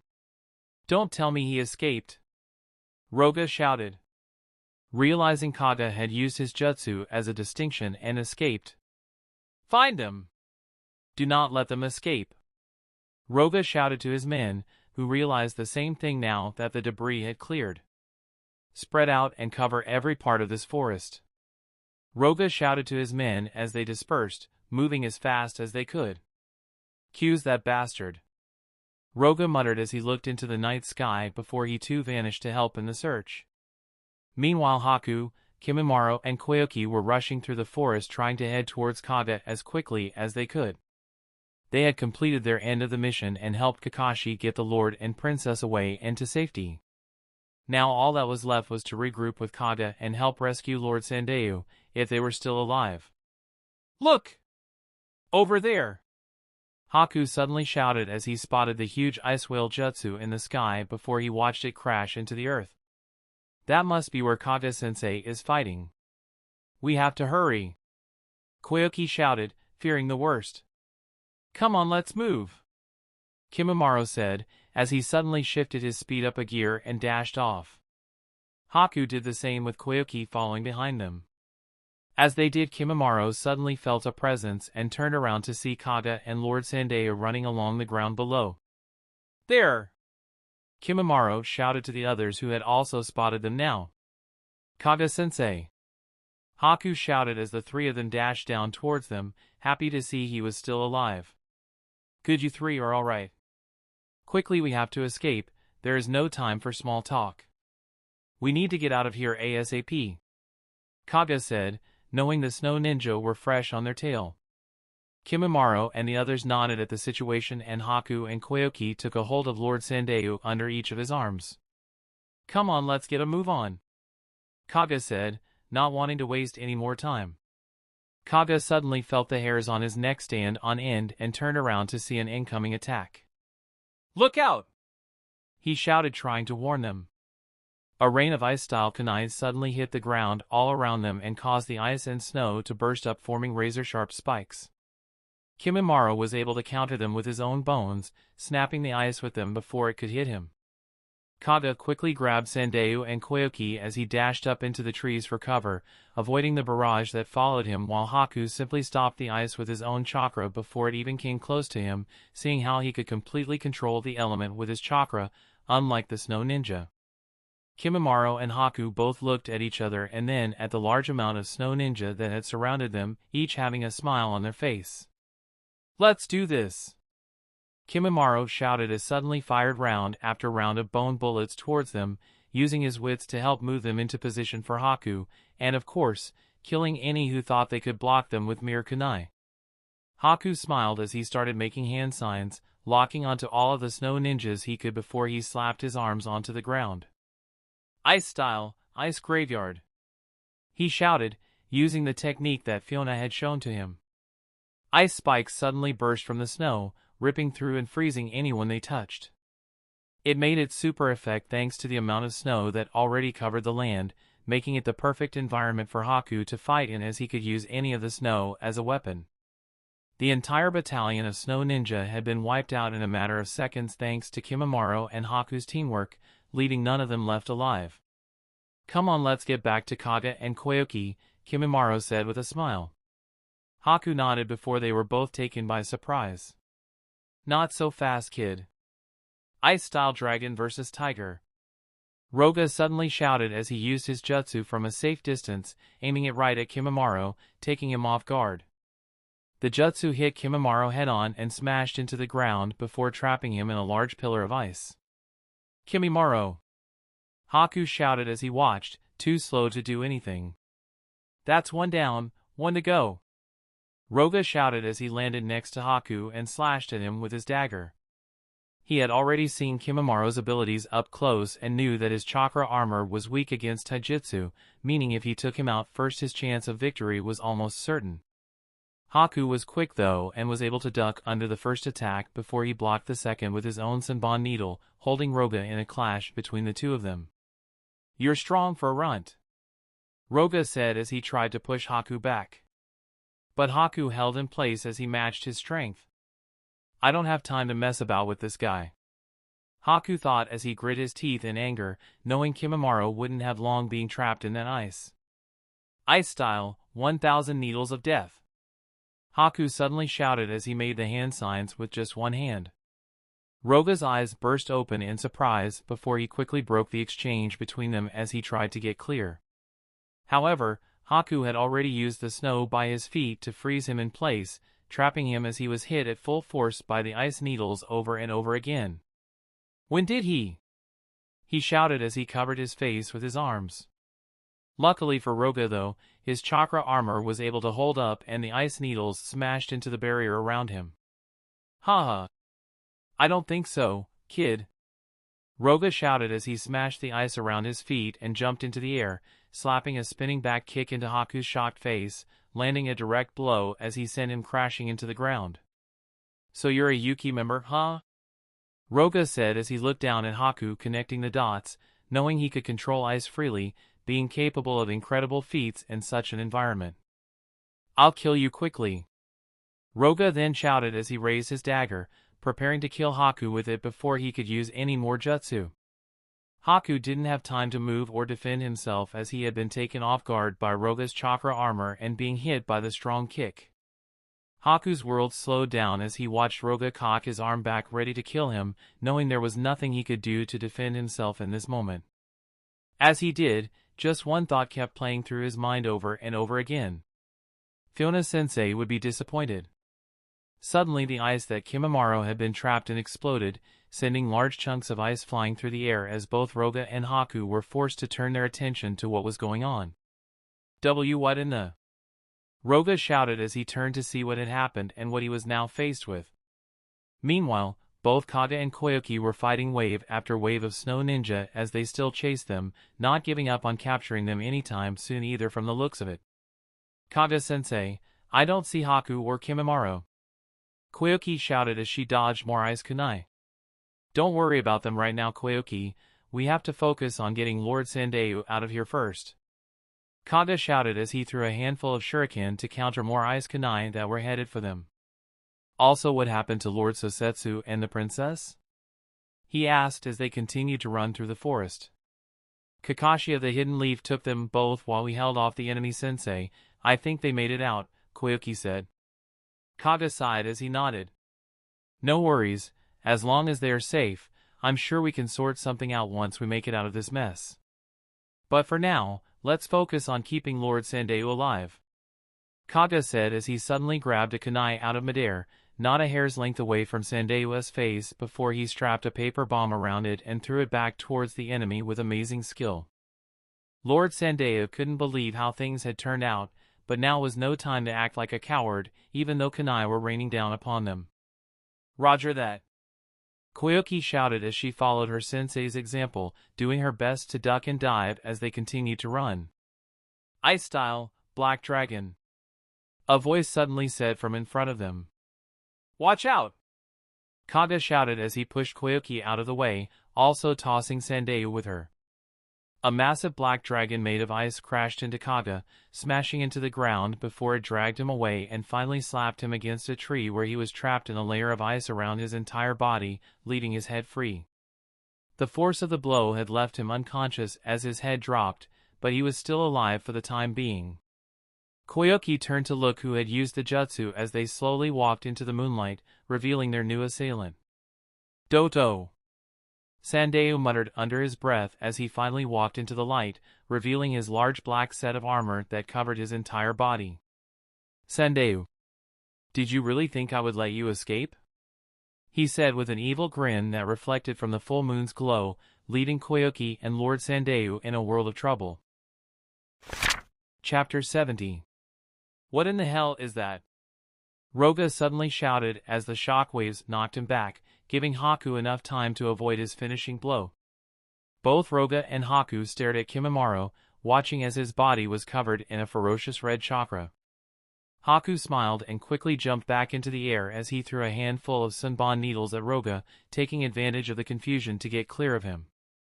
Roga blocked the projectiles but was quickly forced to deal with Kimimaro as he charged head-on at him like a wild animal, not wasting another moment. Kimimaro looked like a monster as his features had become wild. His body was covered in bones and he roared like a mindless beast, slashing toward Roga with nothing but rage. This must be the tailed beast chakra cloak that Sensei told us about. Haku thought as he watched Kimimaro from above, holding his position in the trees and staying out of the way. Kimimaro slashed and clawed at Roga, who was having a difficult time defending himself, being forced back on the defensive as Kimimaro's taijutsu proved to be overwhelming. Shit, I can't get away, he said as he tried to jump back into the air to get clear of the monster he was faced with, blocking another attack that snapped his sword. However, Kimimaro was too quick, already showing a massive increase in his strength and now his speed. Horror! Kimimaro roared as he opened his hand, cocking it back all the way preparing for a powerful swipe. Roga could see Kimimaro's hand turn to solid bone, his fingers becoming as sharp as a kitchen knife, being unable to move as they swung right at him. I can't get out of the way. Kimimaro's attack hit dead center, forcing Roga's chakra armor to shift into overdrive as it tried to protect him from the attack. And oh! He yelled as his armor broke from the force of the attack, sparking with electricity as it overloaded. Kimimaro's claws cut deep into his body, each of them ripping through his flesh like butter. Roga dropped to his knees as he choked on his own blood, watching as his last moments fell upon him in adult fashion. Defeated. Kimimaro was too lost in his rage and didn't allow him any time to process what was going on. Instead, he delivered one final swipe of his hand, cutting Roga's head clean off of his shoulders, letting his blood soak the snow below. Haku had watched the whole thing and was amazed at how much stronger Kimimaro was with the aid of this chakra cloak. In fact, it almost made him feel jealous because Fiona had picked Kimimaro over him. Kimimaro slowly calmed down and the red chakra that enveloped his body started to fade. Haku could sense it was safe to come out and dropped from the trees. "Are you okay, Kimimaro?" he asked, waiting for a response. Kimimaro took his time to answer, slowly turning his head to Haku and giving him a nod. "Yeah. I'm okay, Haku," he said. "You made that look easy," Haku said as he crossed his arms. Kimimaro nodded.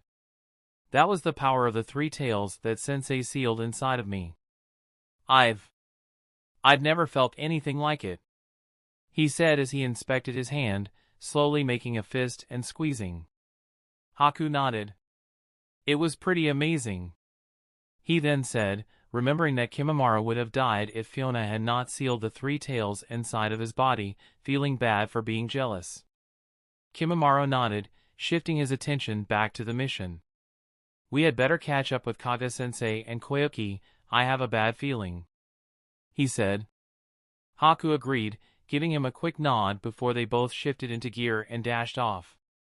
Meanwhile, Doto stood atop a hill in the snow with his arms crossed over his body, facing Koyuki and Sandeu. "Kage-sensei!" Koyuki shouted, seeing he had been struck by the black ice dragon and frozen to a tree unconscious.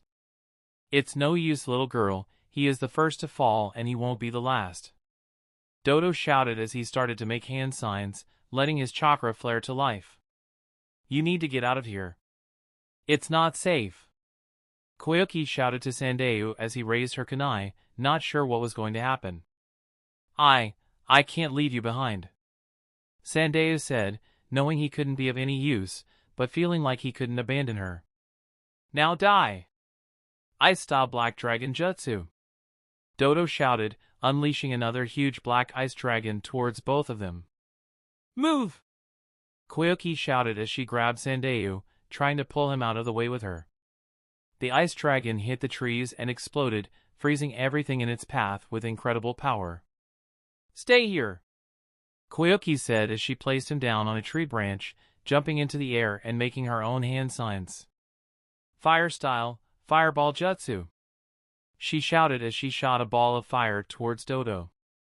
"Do you really think that will work?" Doto shouted with a sinister smile. "And wind style, violent whirlwind," she then added, making more hand signs in quick succession and using a wind style jutsu. Doto watched as her fire style and wind style combined, creating an even more powerful combo jutsu, trapping him in a vortex of fire. "Pitiful girl. This level of jutsu will never touch me," he shouted as he let his chakra armor burst to life, negating her jutsu with ease as he waved his arm, walking out of the fire unharmed. Koyuki watched in horror, wrapping an explosive tag around a kunai in a latch-notch effort. "Even my wind and fire combo can't touch him," she thought, getting into a low stance as she prepared her next attack. "Time to end this," Doto said as he made a few hand signs, using his chakra to mold the snow and ice around him. "Ice style, 1000 shuriken jutsu," he said, pumping a large amount of chakra into his attack and creating what looked like an almost infinite amount of ice shuriken. Koyuki didn't even know what she was supposed to do, feeling helpless at the onslaught that was to come. "It's no use," she said, dropping her kunai as she fell to her knees. "Sensei. I'm sorry. Haku. Kimimaro. I'm sorry," she muttered under her breath as a tear came to her eye. "Father. I'm sorry," she finally said, letting the tears flow. "Die!"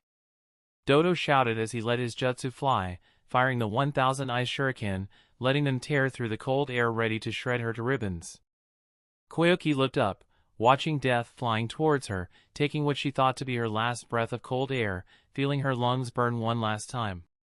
However, The ice shuriken that were flying towards her slowly stopped right before her, floating in the air in front of her face. What? She said, not believing it. Doto was also shocked to see that his jutsu had simply stopped midair. What's going on here? He said, confused. Well, that was certainly a close call. A voice that needed no introduction said, walking from behind Koyoki before he placed a hand on her shoulder. Koyoki looked up in disbelief at her savior, almost lost for words. Lord Mizukage. She blurted out, feeling embarrassed, thankful, confused, happy, and sad. All at the same time. Everything is all right now, Koyoki, Fiona said as he helped her to her feet, giving her a reassuring smile. Doto was shocked to see Fiona standing next to Koyoki, simply ignoring him as if he didn't matter. So even the Mizukage greets our land with his presence. Doto shouted, getting his attention. Why don't you get back to cover for a little while, at Koyoki, Fiona said before turning to face Doto. Well, when my students are in danger, I guess I have no choice. He said, picking one of the ice shuriken out of the air to inspect it. You, the Mizukage, dare to attack me, Lord Doto of the Land of Snow. This is an act of war, no less. Doto shouted, bringing the politics into it. Fiona sighed before he let go of the shuriken, letting it float back into the air with the others. I guess our only course of action is to kill you and let the princess take her rightful place on the throne then. He said, crossing his arms over his chest. Doto bit his lip as his rage boiled. You insolent! Mizukage or not, you can die like all the others. He roared as he placed his hands together, activating his chakra armor, trying to get the ice shuriken to move. However, it was no use and they remained still in the air, floating as if held by a string. So that's the chakra armor I have heard so much about, Fiona said with a keen eye. Doto was almost out of breath. He was trying so hard to get his jutsu to obey his orders. What in the blazes is going on? He suddenly blurted out as he was forced to stop and take a breath, red in the face. I'm afraid your false ice style attacks won't work on me, Fiona said, smiling as he said it. Doto was confused, but he quickly realized what was happening as Fiona waved his hand. Allow me to show you the true power of an ice style user. Suddenly all of Doto's ice style shuriken changed directed and flew towards him. Arg! He shouted as he raised his hands to defend himself from the 1,000 ice shuriken of his own creation. His chakra armor indeed did its job in protecting him as the ice shuriken hit the barrier it provided, smashing off of it and turning into snow on impact. It's no use. My chakra armor is unbeatable, Doto boasted. His eyes suddenly widened though as a kunai hit the ground by his feet, the very same one Koyoki had dropped into the snow with the explosive tag on it, causing Doto's eyes to widen. The kunai exploded, causing smoke to fill the air and snow to burst all over. Doto jumped out of the smoke seeming unharmed as he landed on a tree branch, turning to face the Mizukage. Why you? Ice-style black dragon! Doto shouted. Fiona watched as the ice dragon roared to life before it charged head-on at him. Really? What did I just say? Fiona said as he extended his arm, creating an ice mirror to absorb the attack. Have a taste of your own jutsu, he then said, letting the ice dragon shoot out of his mirror, heading right for Doto. Doto couldn't believe his eyes as his own jutsu was rep-led and now heading towards him. What trickery is this? He yelled, doing his best to raise his guard and defend the oncoming attack.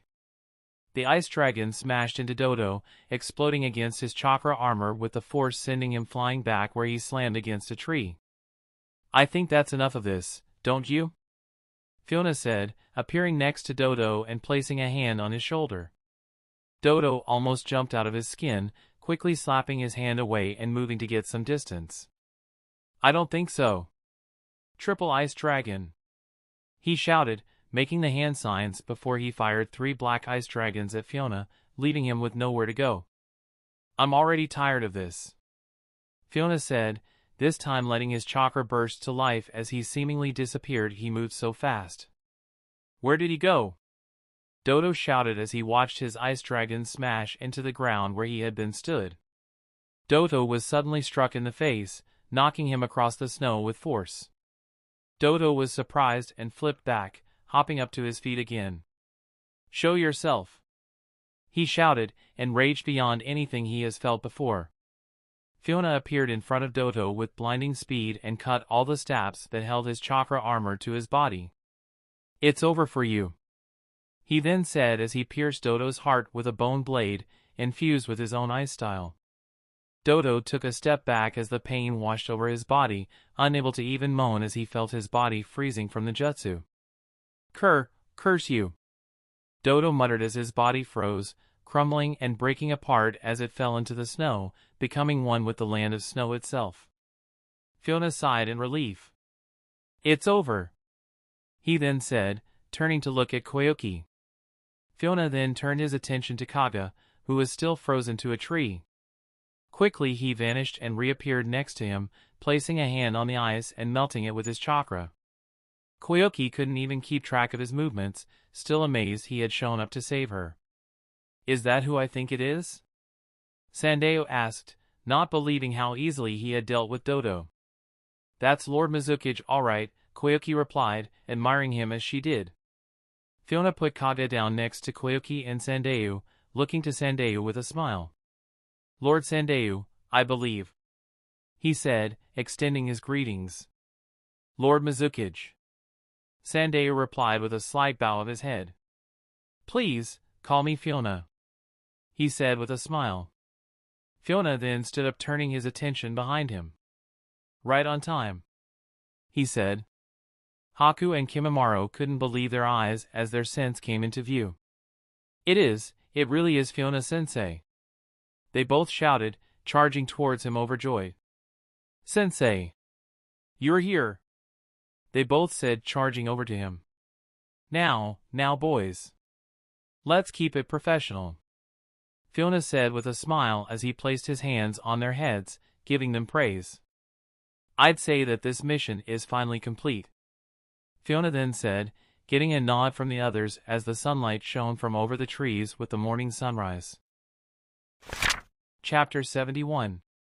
With Doto now dead and the land of snow free from its dictatorship, the Hidden Leaf and Hidden Mist had worked together to help Princess Koyuki reclaim her rightful place on the throne. Kaga had also made a full recovery, with only his pride being hurt. Haku, Koyuki and Kimimaro had also made it out unscathed, proving themselves on a difficult mission and earning some well-deserved time off. Fiona had done more than his part to ensure Princess Koyuki was placed back into power, even offering shinobi to help support her claim to power, something that had not gone unnoticed by the Hidden Leaf higher-ups. It had made things more difficult due to the princess being taken back to the land of fire by Kakashi, but he had made do, having Sandeo on his side helping things massively. All was well in the world for now, and the Hidden Mist was beginning to thrive for the first time in a long time under his leadership, which no one now questioned. Thanks to the Hidden Mist and Hidden Leaf cooperating with the Land of Snow incident, the Hokage had offered Fiona an invitation to join the Chunin exams this year around, hoping he could finally meet the new Mizukage who he had heard so much about. Although the elders and advisors had disagreed, saying that Fiona should turn down his invitation, that it could be a trap. Nevertheless, Fiona had accepted the Hokage's invitation, thinking it would be a great idea for his village's Chunin to take part in a mixed village Chunin exam to gain more experience.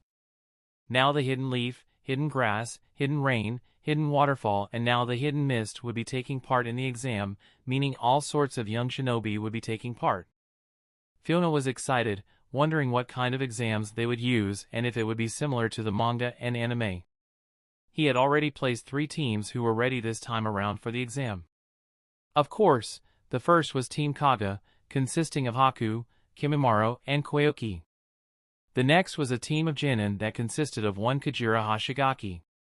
This is a fan character for Logan Lewis, a big shout out for his support of my work.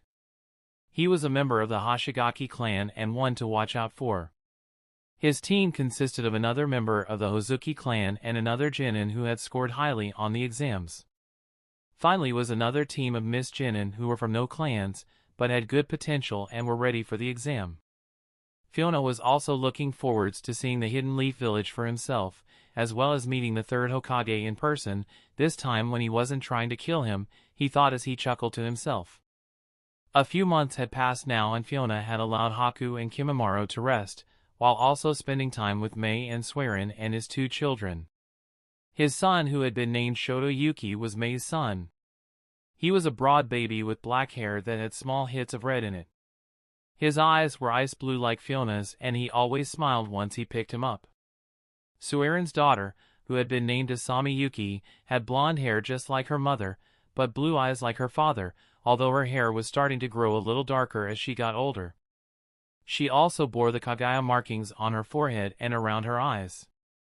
Both of them were now crawling around and proving to be difficult to manage as they could somehow move faster than Fiona could track, which was strange considering how quick he could move. My Fiona, you might be able to teleport between your ice mirrors, but you can't keep track of your own children, Mei said laughing as she watched him chase the 2 of them around the living room. I've got you now, Fiona said as he cornered Asami, getting a nervous giggle from her as she tried to get away from her father, crawling at the speed of a moving bullet towards the wall. Fiona grabbed her and lifted her into the air, letting her little legs dangle as she kicked and screamed in joy. Got you! Fiona cheered, getting a laugh from her. Suddenly the child sneezed and 2 bones shot out of her back and hit the wall behind her, alerting everyone.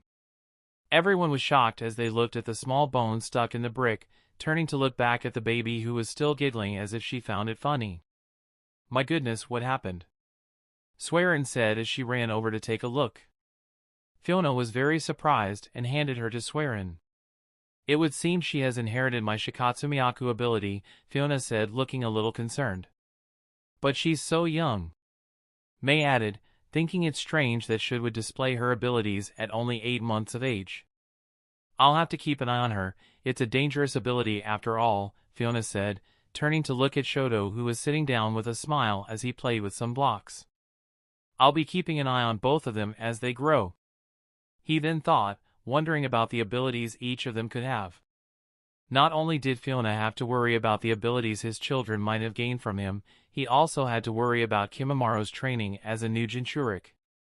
He had heard about what happened during his battle against Roga of the Hidden Snow. Hopefully, the 3 tails would be kinder than most and be willing to help him as Saiken had for himself. The boys had been given a small amount of time off to relax away from missions, but Fiona had still had them keep up their basic training, something he didn't have to enforce all too much as they both wanted to continue to grow stronger. Haku had even been asking for him to show him some new jutsu, edger to improve so he could keep up with Kimimaro. The days were passing fast and soon the day of the Chunin exams would be upon them. Fiona had summoned the 3 squads who he would be sending to his office, wanting to give them a final brief before he sent them off. Kage stood with Haku, Kimimaro, and Koyoki in the middle. To the left was a jonin by the name of Doto, a young jonin but an experienced one, who he had trusted to look after both a Hoshigaki and Ozuki clan member, speaking in no way little of his ability as a shinobi. Next was a female jonin, by the name of Tammy. She was like most old-school Miss Ninja, being a little older than Fiona and someone he had worked with on missions before. Her team consisted of the 3 genin who had scored some of the highest points in the academy, and Fiona was excited to see how they would fare in the exams to come. Welcome all, Fiona said as the others all bowed, showing their respect. I hope you are all excited, as you already know you have been selected to attend the Chunin exams in the Hidden Leaf. However, please remember you will be representing the Hidden Mist, as well as myself. Therefore I want you all to do your best, Fiona said as he sat down in his seat. And please try not to cause any trouble, Fiona said, looking at all of them with a serious glare before smiling again. Everyone gulped but nodded. Yes, sir. All right, I won't take up any more of your time. Make sure you prepare your mind and body for what is to come, and you will do fine. Good luck, Fiona then said, allowing all of them to leave feeling excited. He had already briefed the Jonin instructors on the instructions he had been given by the Hokage on their accommodation and rules of the village. Meaning he shouldn't have to worry as long as they kept an eye on the students, they would be fine. All that was left now was to assemble his own escort of umbu. He was only allowed to bring 2 bodyguards with him, not that he felt like he needed them, however, it would be good experience for them too. Now it was time to head to the Hidden Leaf himself, where he would finally meet the Hokage in person, something he was both excited and a little nervous about at the same time. "We are ready, sir," a voice said from behind. Fiona nodded as he turned on his chair to look at the 2 umbu he had chosen for the job. "All right, it's time to head out then." Chapter 72. All right, Kogetsu and Kaguya. It's time to move out, Fiona said, standing from his seat and pulling his cloak on. Kogetsu pulled his umbu mask off and nodded. "Yes, sir." Kogetsu was a member of the Hozuki clan and had proved his strength and loyalty in the overthrowing of the 4th mizukage, having been promoted to Fiona's personnel guard after. "Yes, sir," Kaguya also said, removing her mask like Kogetsu.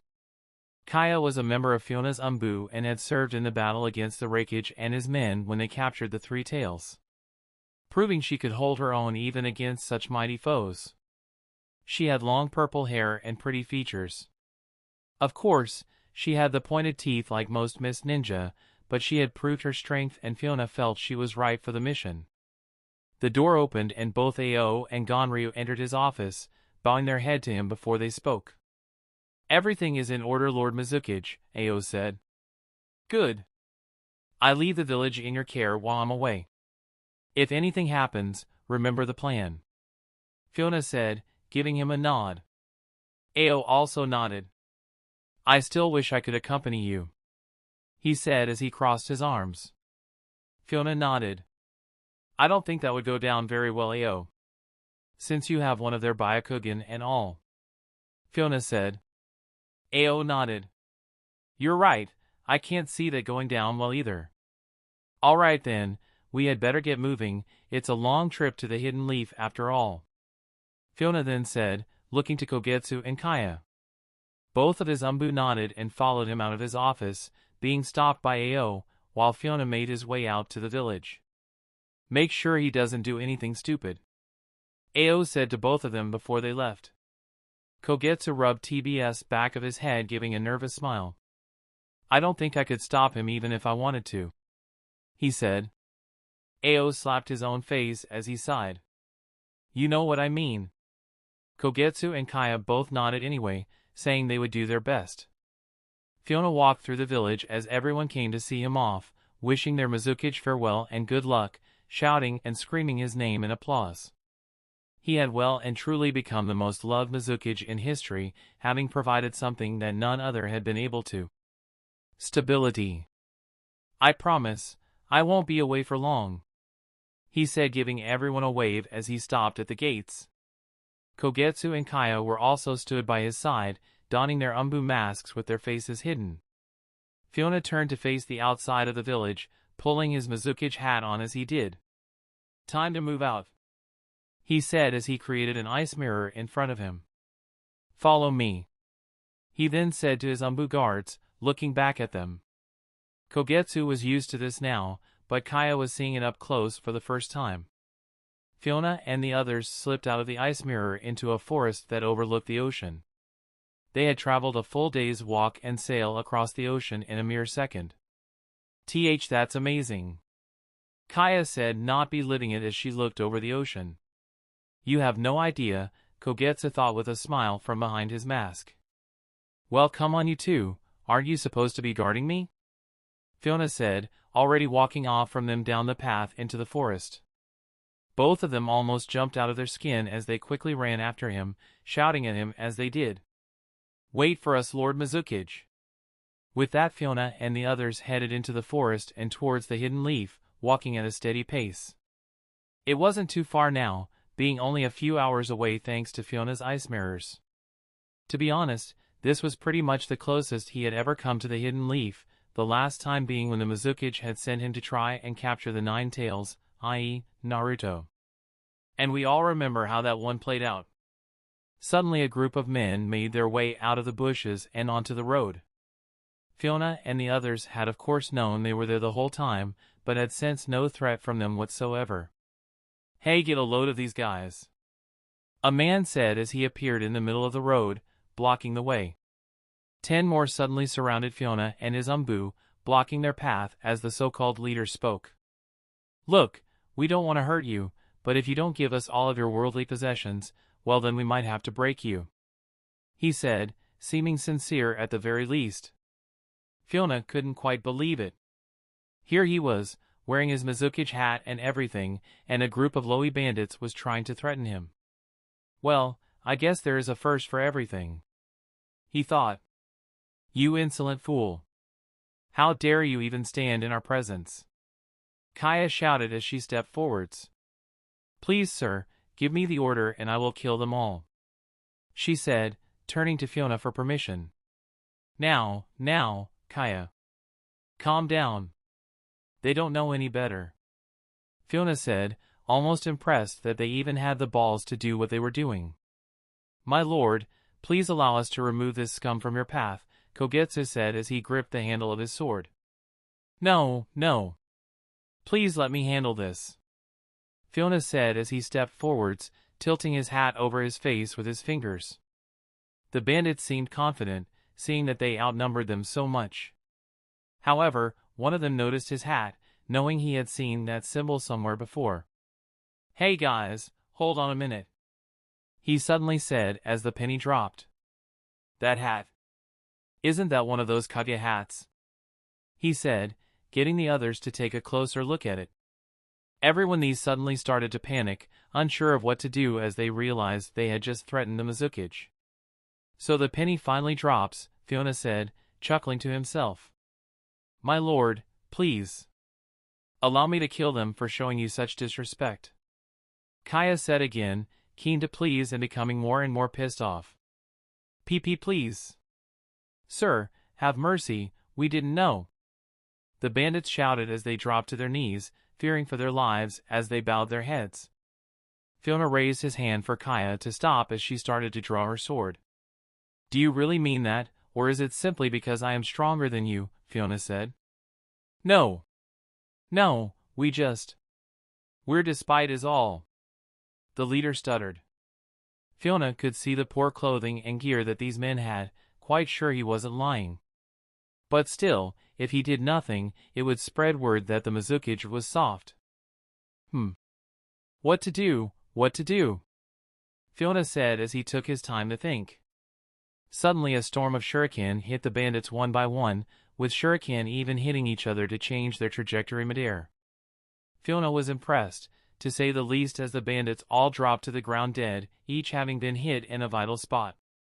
Look out, my lord, Kogetsu said, jumping in front of Fiona and drawing his sword to defend him. Kaguya did the same, each of them scouring the trees to find the one responsible. Relax, you two, it's all right, Fiona said as a smile came to his face, already knowing what was happening. Kogetsu and Kaguya did as they were told and slowly put their swords away, watching as 2 hidden lead dropped from the trees into sight. Welcome, Lord Mizukage, the small one said, bowing his head ever so slight. Fiona looked the boy up and down, taking in his features. Even with his face covered, there was no mistaking those eyes. Itachi Uchiha, Fiona thought, finally coming face to face with the legend himself. Chapter 73. Fiona was now face to face with one of the strongest members of the Uchiha clan, someone who was well beyond his years and cared for his village above all else. Even if he was still just a kid at this moment, he was still a dangerous opponent. Itachi Uchiha, Fiona said, looking just below his eyes, not making contact with them. Itachi couldn't hide his surprise as Fiona said his name, even behind his mask. Fiona then turned to the other recognizing him too as he came into view. And Kakashi Hatake. It's a pleasure to meet you under better circumstances this time, Fiona said, smiling at him. Kakashi bowed his head ever so slightly, also remembering the last time they had met, not being surprised he recognized him. I take it Lord Hokage sent you to escort me towards the village, he then said, confirming his thoughts. Correct, sir, Itachi said, eyeing Fiona carefully, trying to get a good read on him. Kogetsu and Kaya were confused about how Fiona knew so much about the two umbu standing before them, but they had learned to stop asking these kinds of questions and just go with it. "Well, please lead the way," Fiona then said, breaking the short silence that had followed between them. Both Kakashi and Itachi nodded, following his lead as they both turned for him to follow them. "Please, this way," Kakashi said. Kaya didn't like the look of them and kept her guard up, with her hand still on her sword, her eyes locking with Kakashi's. "Relax, Kaya. Play nice," Fiona said as he placed a hand on her shoulder. Kaya bit her lip but agreed with him nevertheless. "Yes, sir. Besides, neither of you are a match for this pair." He then thought to himself, knowing Itachi and Kakashi were stronger than Kogetsu and Kaya by far, especially with their Sharingan. The group now headed towards the hidden lead, with the rest of the trip being mostly silent. However, that was more due to Kakashi not knowing what to say, and Itachi not wanting to give anything away, already being cautious of Fiona. He had thought about perhaps cracking a joke about the last time they had battled, but he decided against it, not feeling his audience would take it well. Soon though the Leaf Village came into view and Fiona knew that the awkwardness would soon be at an end. "Here we are," Fiona then said, taking the side of the village inn. "It certainly is a peaceful place," he thought as he watched the tree leaves dance in the wind, with the everyday activities of the villagers going about. "This is your first time here, yes?" Kakashi asked, almost making sure he had never been in before, knowing how strong he was. "It is," Fiona said, smiling at the sight. "It's even more surreal than I could have imagined," he then thought. Of course, he had memories of what the Leaf Village looked like from pictures and the anime, but to see it in person was on a different level. "Is everything going?" Fiona said, quickly snapping out of his daydream. Kakashi and Itachi continued to lead Fiona and the others into the village and towards the Hokage's mansion, doing their best to keep Pit of sight. They soon came to the large red building, overlooking the stone faces of the previous Hokage that watched over the village. He took a good look, seeing the faces of some of the most powerful shinobi caved into this mountain, hoping one day he would meet them. "Please this way," Kakashi said as he opened a secret door for them to enter through. Fiona had guessed it was for quick passage and also to avoid any attention from those inside the building, used only by umbu and high-level jonin. Fiona and the others followed Kakashi inside, while Itachi remained at the rear, keeping his eyes on Fiona. Kakashi soon stopped as they arrived at a door. "Here we are," he then said as he slowly opened it for him. Kakashi stepped out into the room, bowing his head before he announced Fiona's arrival. "Lord Hokage, the mizukage had arrived," he said, moving to the side for Fiona. Fiona entered the Hokage's office, taking a quick look around before his eyes fell onto the third Hokage himself. "Ah yes. Thank you, Kakashi," he said as he stood to his feet.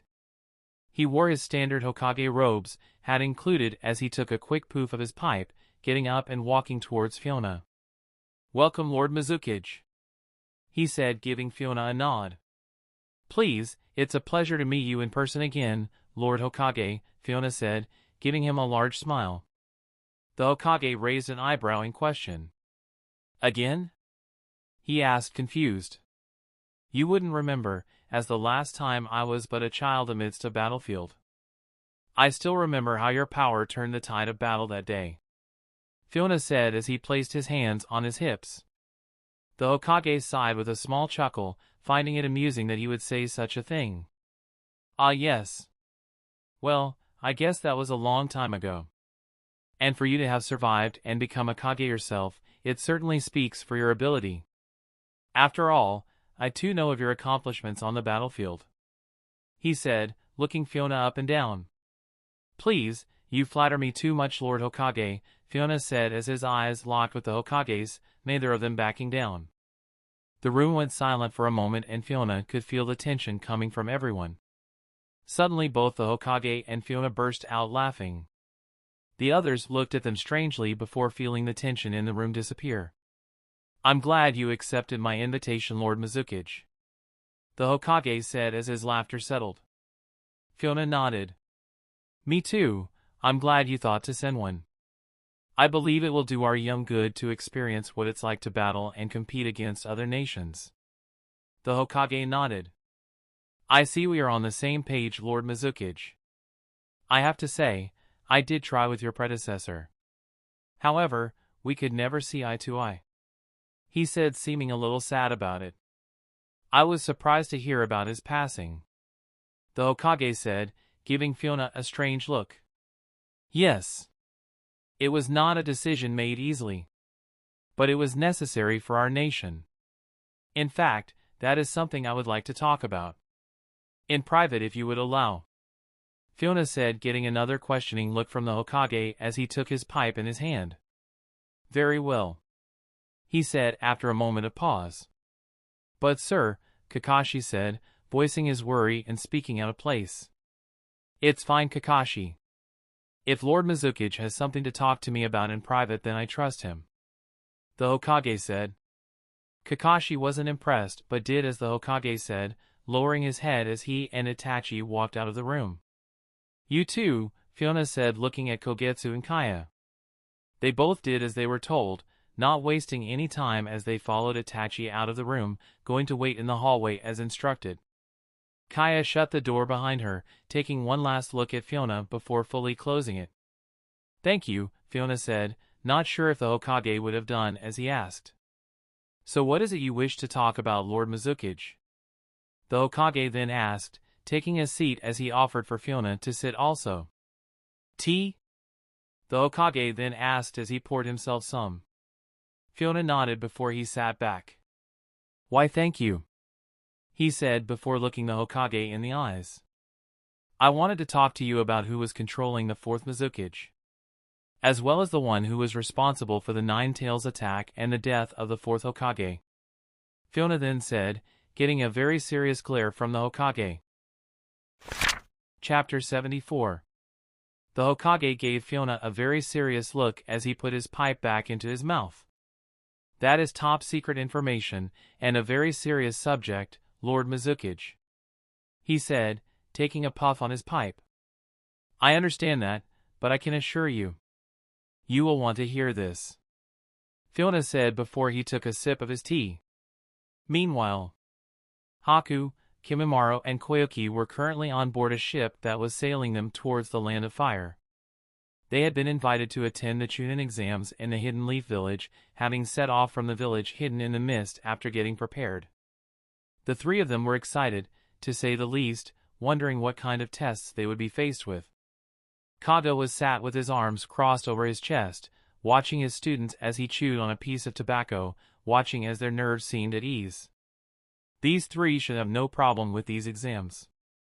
I can't think of any other genin who have experienced as much as the three of them in the whole village, he thought, remembering each of their accomplishments and strengths on each mission they had faced together.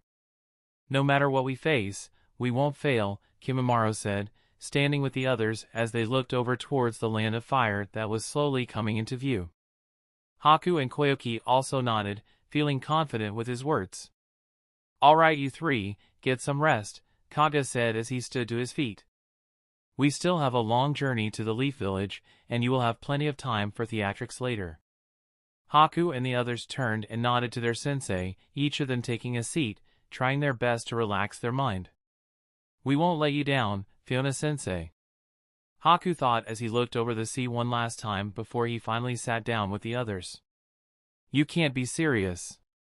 He's dead, the Hokage said, almost speechless at the information Fiona had just given him. Obito Uchiha, the third Hokage said, still not believing it. But why would he target the Nine Tails and kill his own sensei no less? The Hokage asked. Fiona remained silent, deciding to let the Hokage use his mind to work things out a little. And Madara Uchiha, you say? He can't still be alive after all these years. He was killed by the first Hokage himself, he said, almost seeming angry and worried at the same time. I know this information might seem disturbing, but we have reason to believe it was Obito who was controlling the fourth Mizukage. In fact, I can confirm it was him, as I fought him myself. Fiona then said. The third Hokage sighed, seeming troubled at the news. And you're saying that it was a Beto that caused the Nine Tails to attack the village and kill Minato? I am, Fiona confirmed. The fourth Hokage did indeed leave me information before he died, believing the attacker to indeed be Madara. But I never thought it to be true. The Hokage said, interlocking his fingers as he became lost in thought. Why tell me this? Why do you come to me with such information? The Hokage then asked, wondering why Fiona would do such a thing. Fiona had to think about that himself. Could he really trust the Hokage to keep this information secret? Or would Danzo steal the show and use this information to his own gain? Could he prevent a war? Start an entirely different one? He would have to have a very serious think about what path would be best to follow. Fiona also had to ask himself where he wanted this to go. He couldn't solve the Hidden Leaf's problems all alone. Was it even something he wanted to do? So much was still meant to happen that would set the chains of future in motion, with the next thing being the slaughter of the Uchiha clan. He would have to choose his next words carefully, knowing what had to be done, having thought about it. I tell you this as an offer of friendship between our nations, he said, with a slight pause. Too long have our nations been at war, hating and taking petty gains all at the cost of their citizens' lives. I believe that we should cast aside our differences and join forces. Perhaps that way we can create a world that contains less hatred. Fuyona said, leaving the Hokage with almost a speechless expression. Are you suggesting what I think you are suggesting, Lord Mizukage? The Hokage said after a moment to think about his words. I am, Lord Hokage, Fiona said, placing his teacup down. I am offering an alliance between the mist and the leaf. What say you, Lord Hokage? Do you accept my offer? Fiona then said as he crossed his legs. The third Hokage had a serious expression on his face for a moment, taking his pipe as he struck a match, lighting it and taking a large puff. Fuyona Yuki, the ice devil of the mist, the Kage killer and perfect Jinchuriki. Not only did you achieve great renown at a young age, but you also killed the fourth Kazekage. Then going on to overthrow your own Mizukage, who you had swore to serve. The third said, clearly having done his homework on Fiona. How can I trust someone who has killed two Kaguya that I knew quite well, I might add? He then said, looking into Fiona's eyes as he weighed him up. I second that. A voice said, coming from the back of the room, one that Fiona recognized. Danzo? What are you doing here? The Hokage said, not happy at his sudden appearance. Fiona had a bad feeling about this, but had decided he would wait and see what Danzo had to say. Don't be a fool, Hiruzen. We cannot trust a word the Mizukage says. He could be feeding you false information in order to infiltrate the village, he said as he came and stood next to the Hokage, using his walking cane. The Hokage didn't look impressed and crossed his arms. Danzo, what are you doing here? This is a private meeting between myself and the Mizukage, who is a guest here at my request, I might add, he said with a serious voice. To have already killed two Kaguya, one of which was his own, in order to overthrow him, no less, Danzo said, glaring at Fiona as he said it. Fiona had to admit, when all of it was put like that, it sounded pretty bad. I understand your concern over my endeavors. And I understand how it looks. Killing the former Mizukage was not something I wanted to do, Fiona said as he slowly stood to his feet, looking into Danzo's eyes. However, I have achieved more than any Mizukage has ever done for my village and its people, going above and beyond to make the village hidden in the mist, as well as the land of water, thrive, he said before he turned to look back at the Hokage. I understand your hesitation about considering my offer, so I am prepared to wait for a response, Fiona said, sitting back down as he crossed his legs. Why you? Danzo started. That is enough, Danzo, the Hokage shouted, causing him to go silent. I am the Hokage and this is my village. I decide what is right and what is within the best interest for it and my people. Not you, he said, glaring at Danzo. Danzo clenched his teeth in anger but held his tongue. "You're a fool, Hiruzen. You always have been," he said before he slowly turned and left the room. "I accept your offer, Lord Mizukage. In fact, I welcome it," the Hokage said as he turned to look at Fiona, standing to his feet and extending his hand. Fiona also stood to his feet, taking the Hokage's hand and shaking it in his own as the two of them sealed the offer with a handshake. Two great nations becoming allies. "I never thought I would see the day," the Hokage said. "It may prove difficult at first, with so much bloodshed in our past. However, with the two of us steering the ship, I believe we can overcome any hiccups we may encounter along the way." "I agree. And with the Chunin exams not far away, it will prove a great start to our village's cooperation," the Hokage said. "To peace," Fiona then said. "Yes, to peace," the Hokage then also said. Fiona let go of his hand and took a small step back. "I will have to head back to my village to begin the preparation. However, I will be back in time to watch how the exams play out," Fiona said. "Of course, I will do the same. Besides, there are now matters that will need attending to," the Hokage said, taking another puff on his pipe as he thought about what to do next.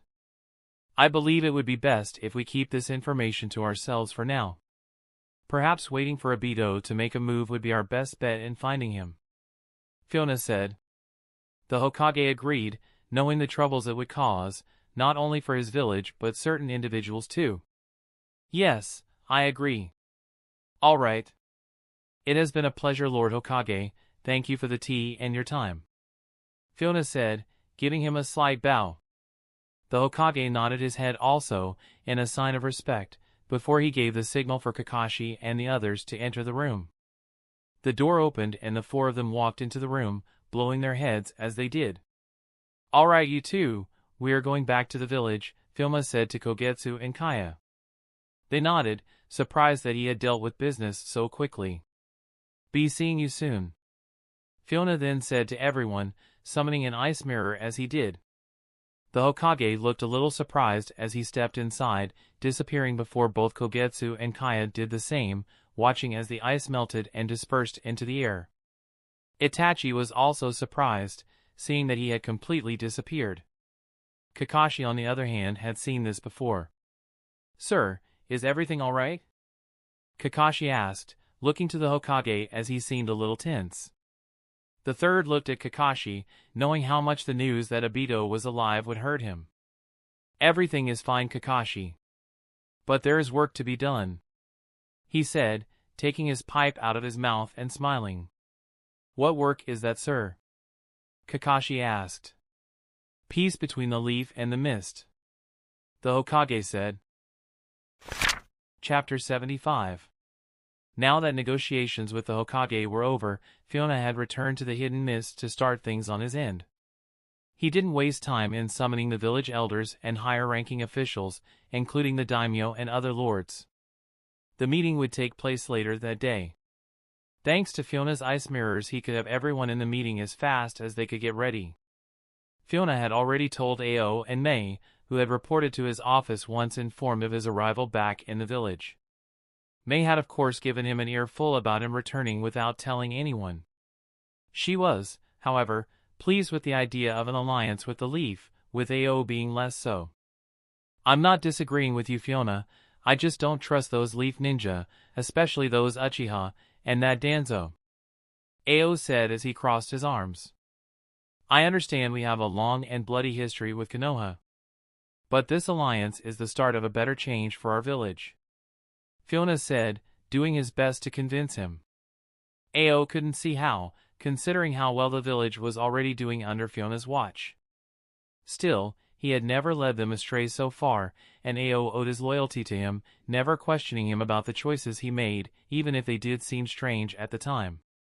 Sometimes he swore that Fiona could see further into the future than he could see with his Byakugan, always doing the strangest things that ended up resulting in great outcomes. Soon enough the rest of the elders and higher-ups of the village arrived, taking their seats in the meeting hall inside the Mizukage's mansion. All but the daimyo had arrived, and everyone awaited his arrival patiently, chatting amongst themselves as they waited with Fiona, who sat at the head of one end of the table. Soon enough an ice mirror formed, signaling the daimyo had activated Fiona's seal and was ready to enter. Everyone stood to their feet getting ready for his arrival, showing the proper respect. However, they were quickly surprised as a young woman walked through the ice mirror. She was dressed in a fine kimono, with her blonde hair tied up professionally, standing tall and proud. Princess Mizuko? Fiona thought as he watched her walk through his ice mirror, not having seen her for a few years now. Mizuko made eye contact with Fiona and smiled at him as she took his appearance in. "Greetings, Lord Mizukage," she said as she gave a slight bow, locking her eyes with his. "Good to see you again, Princess," Fiona said, returning her bow. "My father sends his regards, however, he is feeling a little under the weather and asked me to come in his stead." "I hope that is all right," she said, not taking her eyes off Fiona, something May noticed as she cocked an eyebrow at her. "That's not a problem, Princess. I trust your judgment in our nation's matters," Fiona said as he looked to everyone else, making sure no one had a problem with that. He then offered her a seat down at the head of the other side of the table, where her father would have been seated. "Now that everyone is here we can begin," Fiona then said as he leaned on the table, interlocking his fingers. "I would now like to inform you about a recent meeting that I had with the Hokage of the Hidden Leaf," he said, getting the attention of everyone. "We have both agreed that it would be in the best interest of both of our villages to enter a peace treaty, and by extension an alliance," Fiona said, waiting to see the reaction of the others. It took a moment before anyone spoke up, the first being one of the elders of the village. "The Leaf cannot be trusted. How could you agree to such a thing before consulting us?" he said.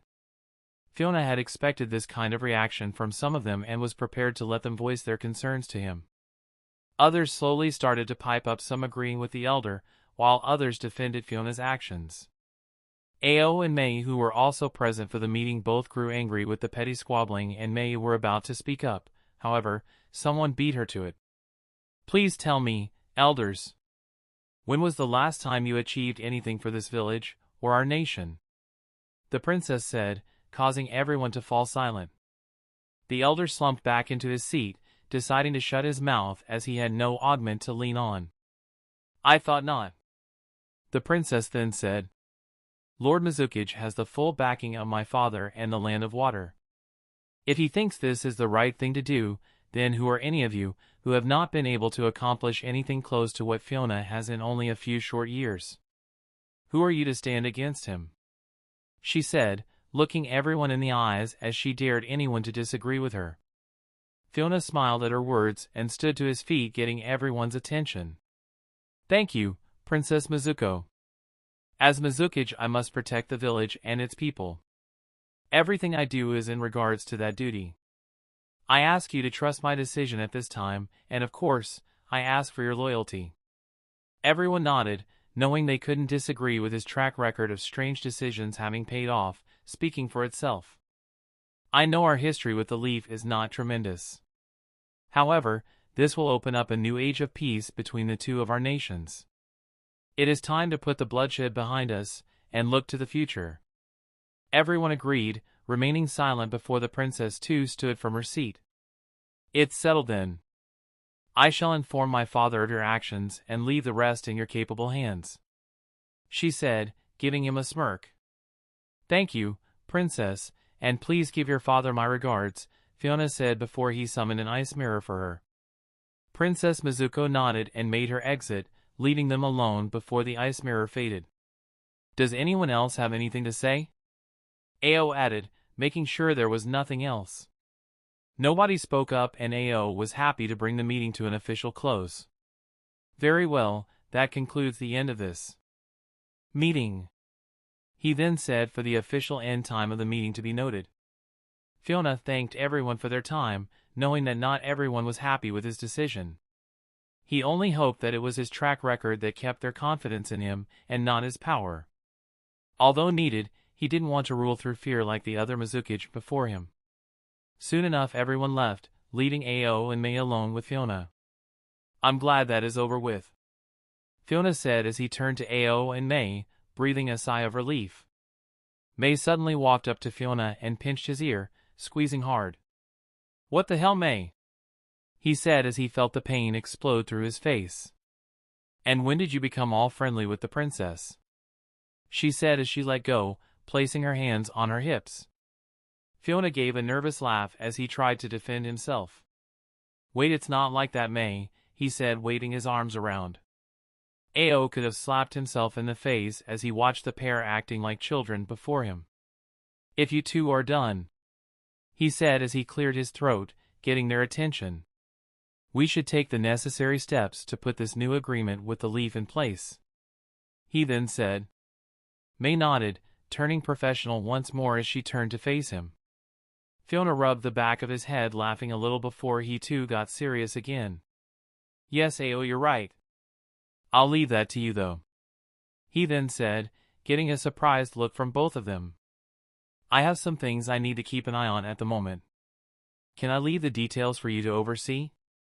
Fiona asked as he turned to May and then Ao. May couldn't stay mad at him when he looked at her with his puppy dog baby blue eyes. What on earth could be more important? May asked, giving in to his request. "That's a secret," Fiona then said, giving her a wink. May sighed as she gave in. "Fine, but at least go and see the babies before you disappear on another of your adventures." Fiona laughed before he stepped closer to her, kissing her. "Don't worry, May, I'll stay out of trouble," he said, holding her. May nodded back to him, smiling as she hugged him before she let him go. "I hope so," she said before she watched him slip into an ice mirror. Ao remained silent with his arms crossed before he turned to May. "We had better get started, this could pose quite a lot of paperwork for us," he then said, getting an angry vein to appear above May's head. "That man. I swear I'll make him pay when he comes back." That's the end of this tale for now. Thank you for watching. And I'll see you in part 4.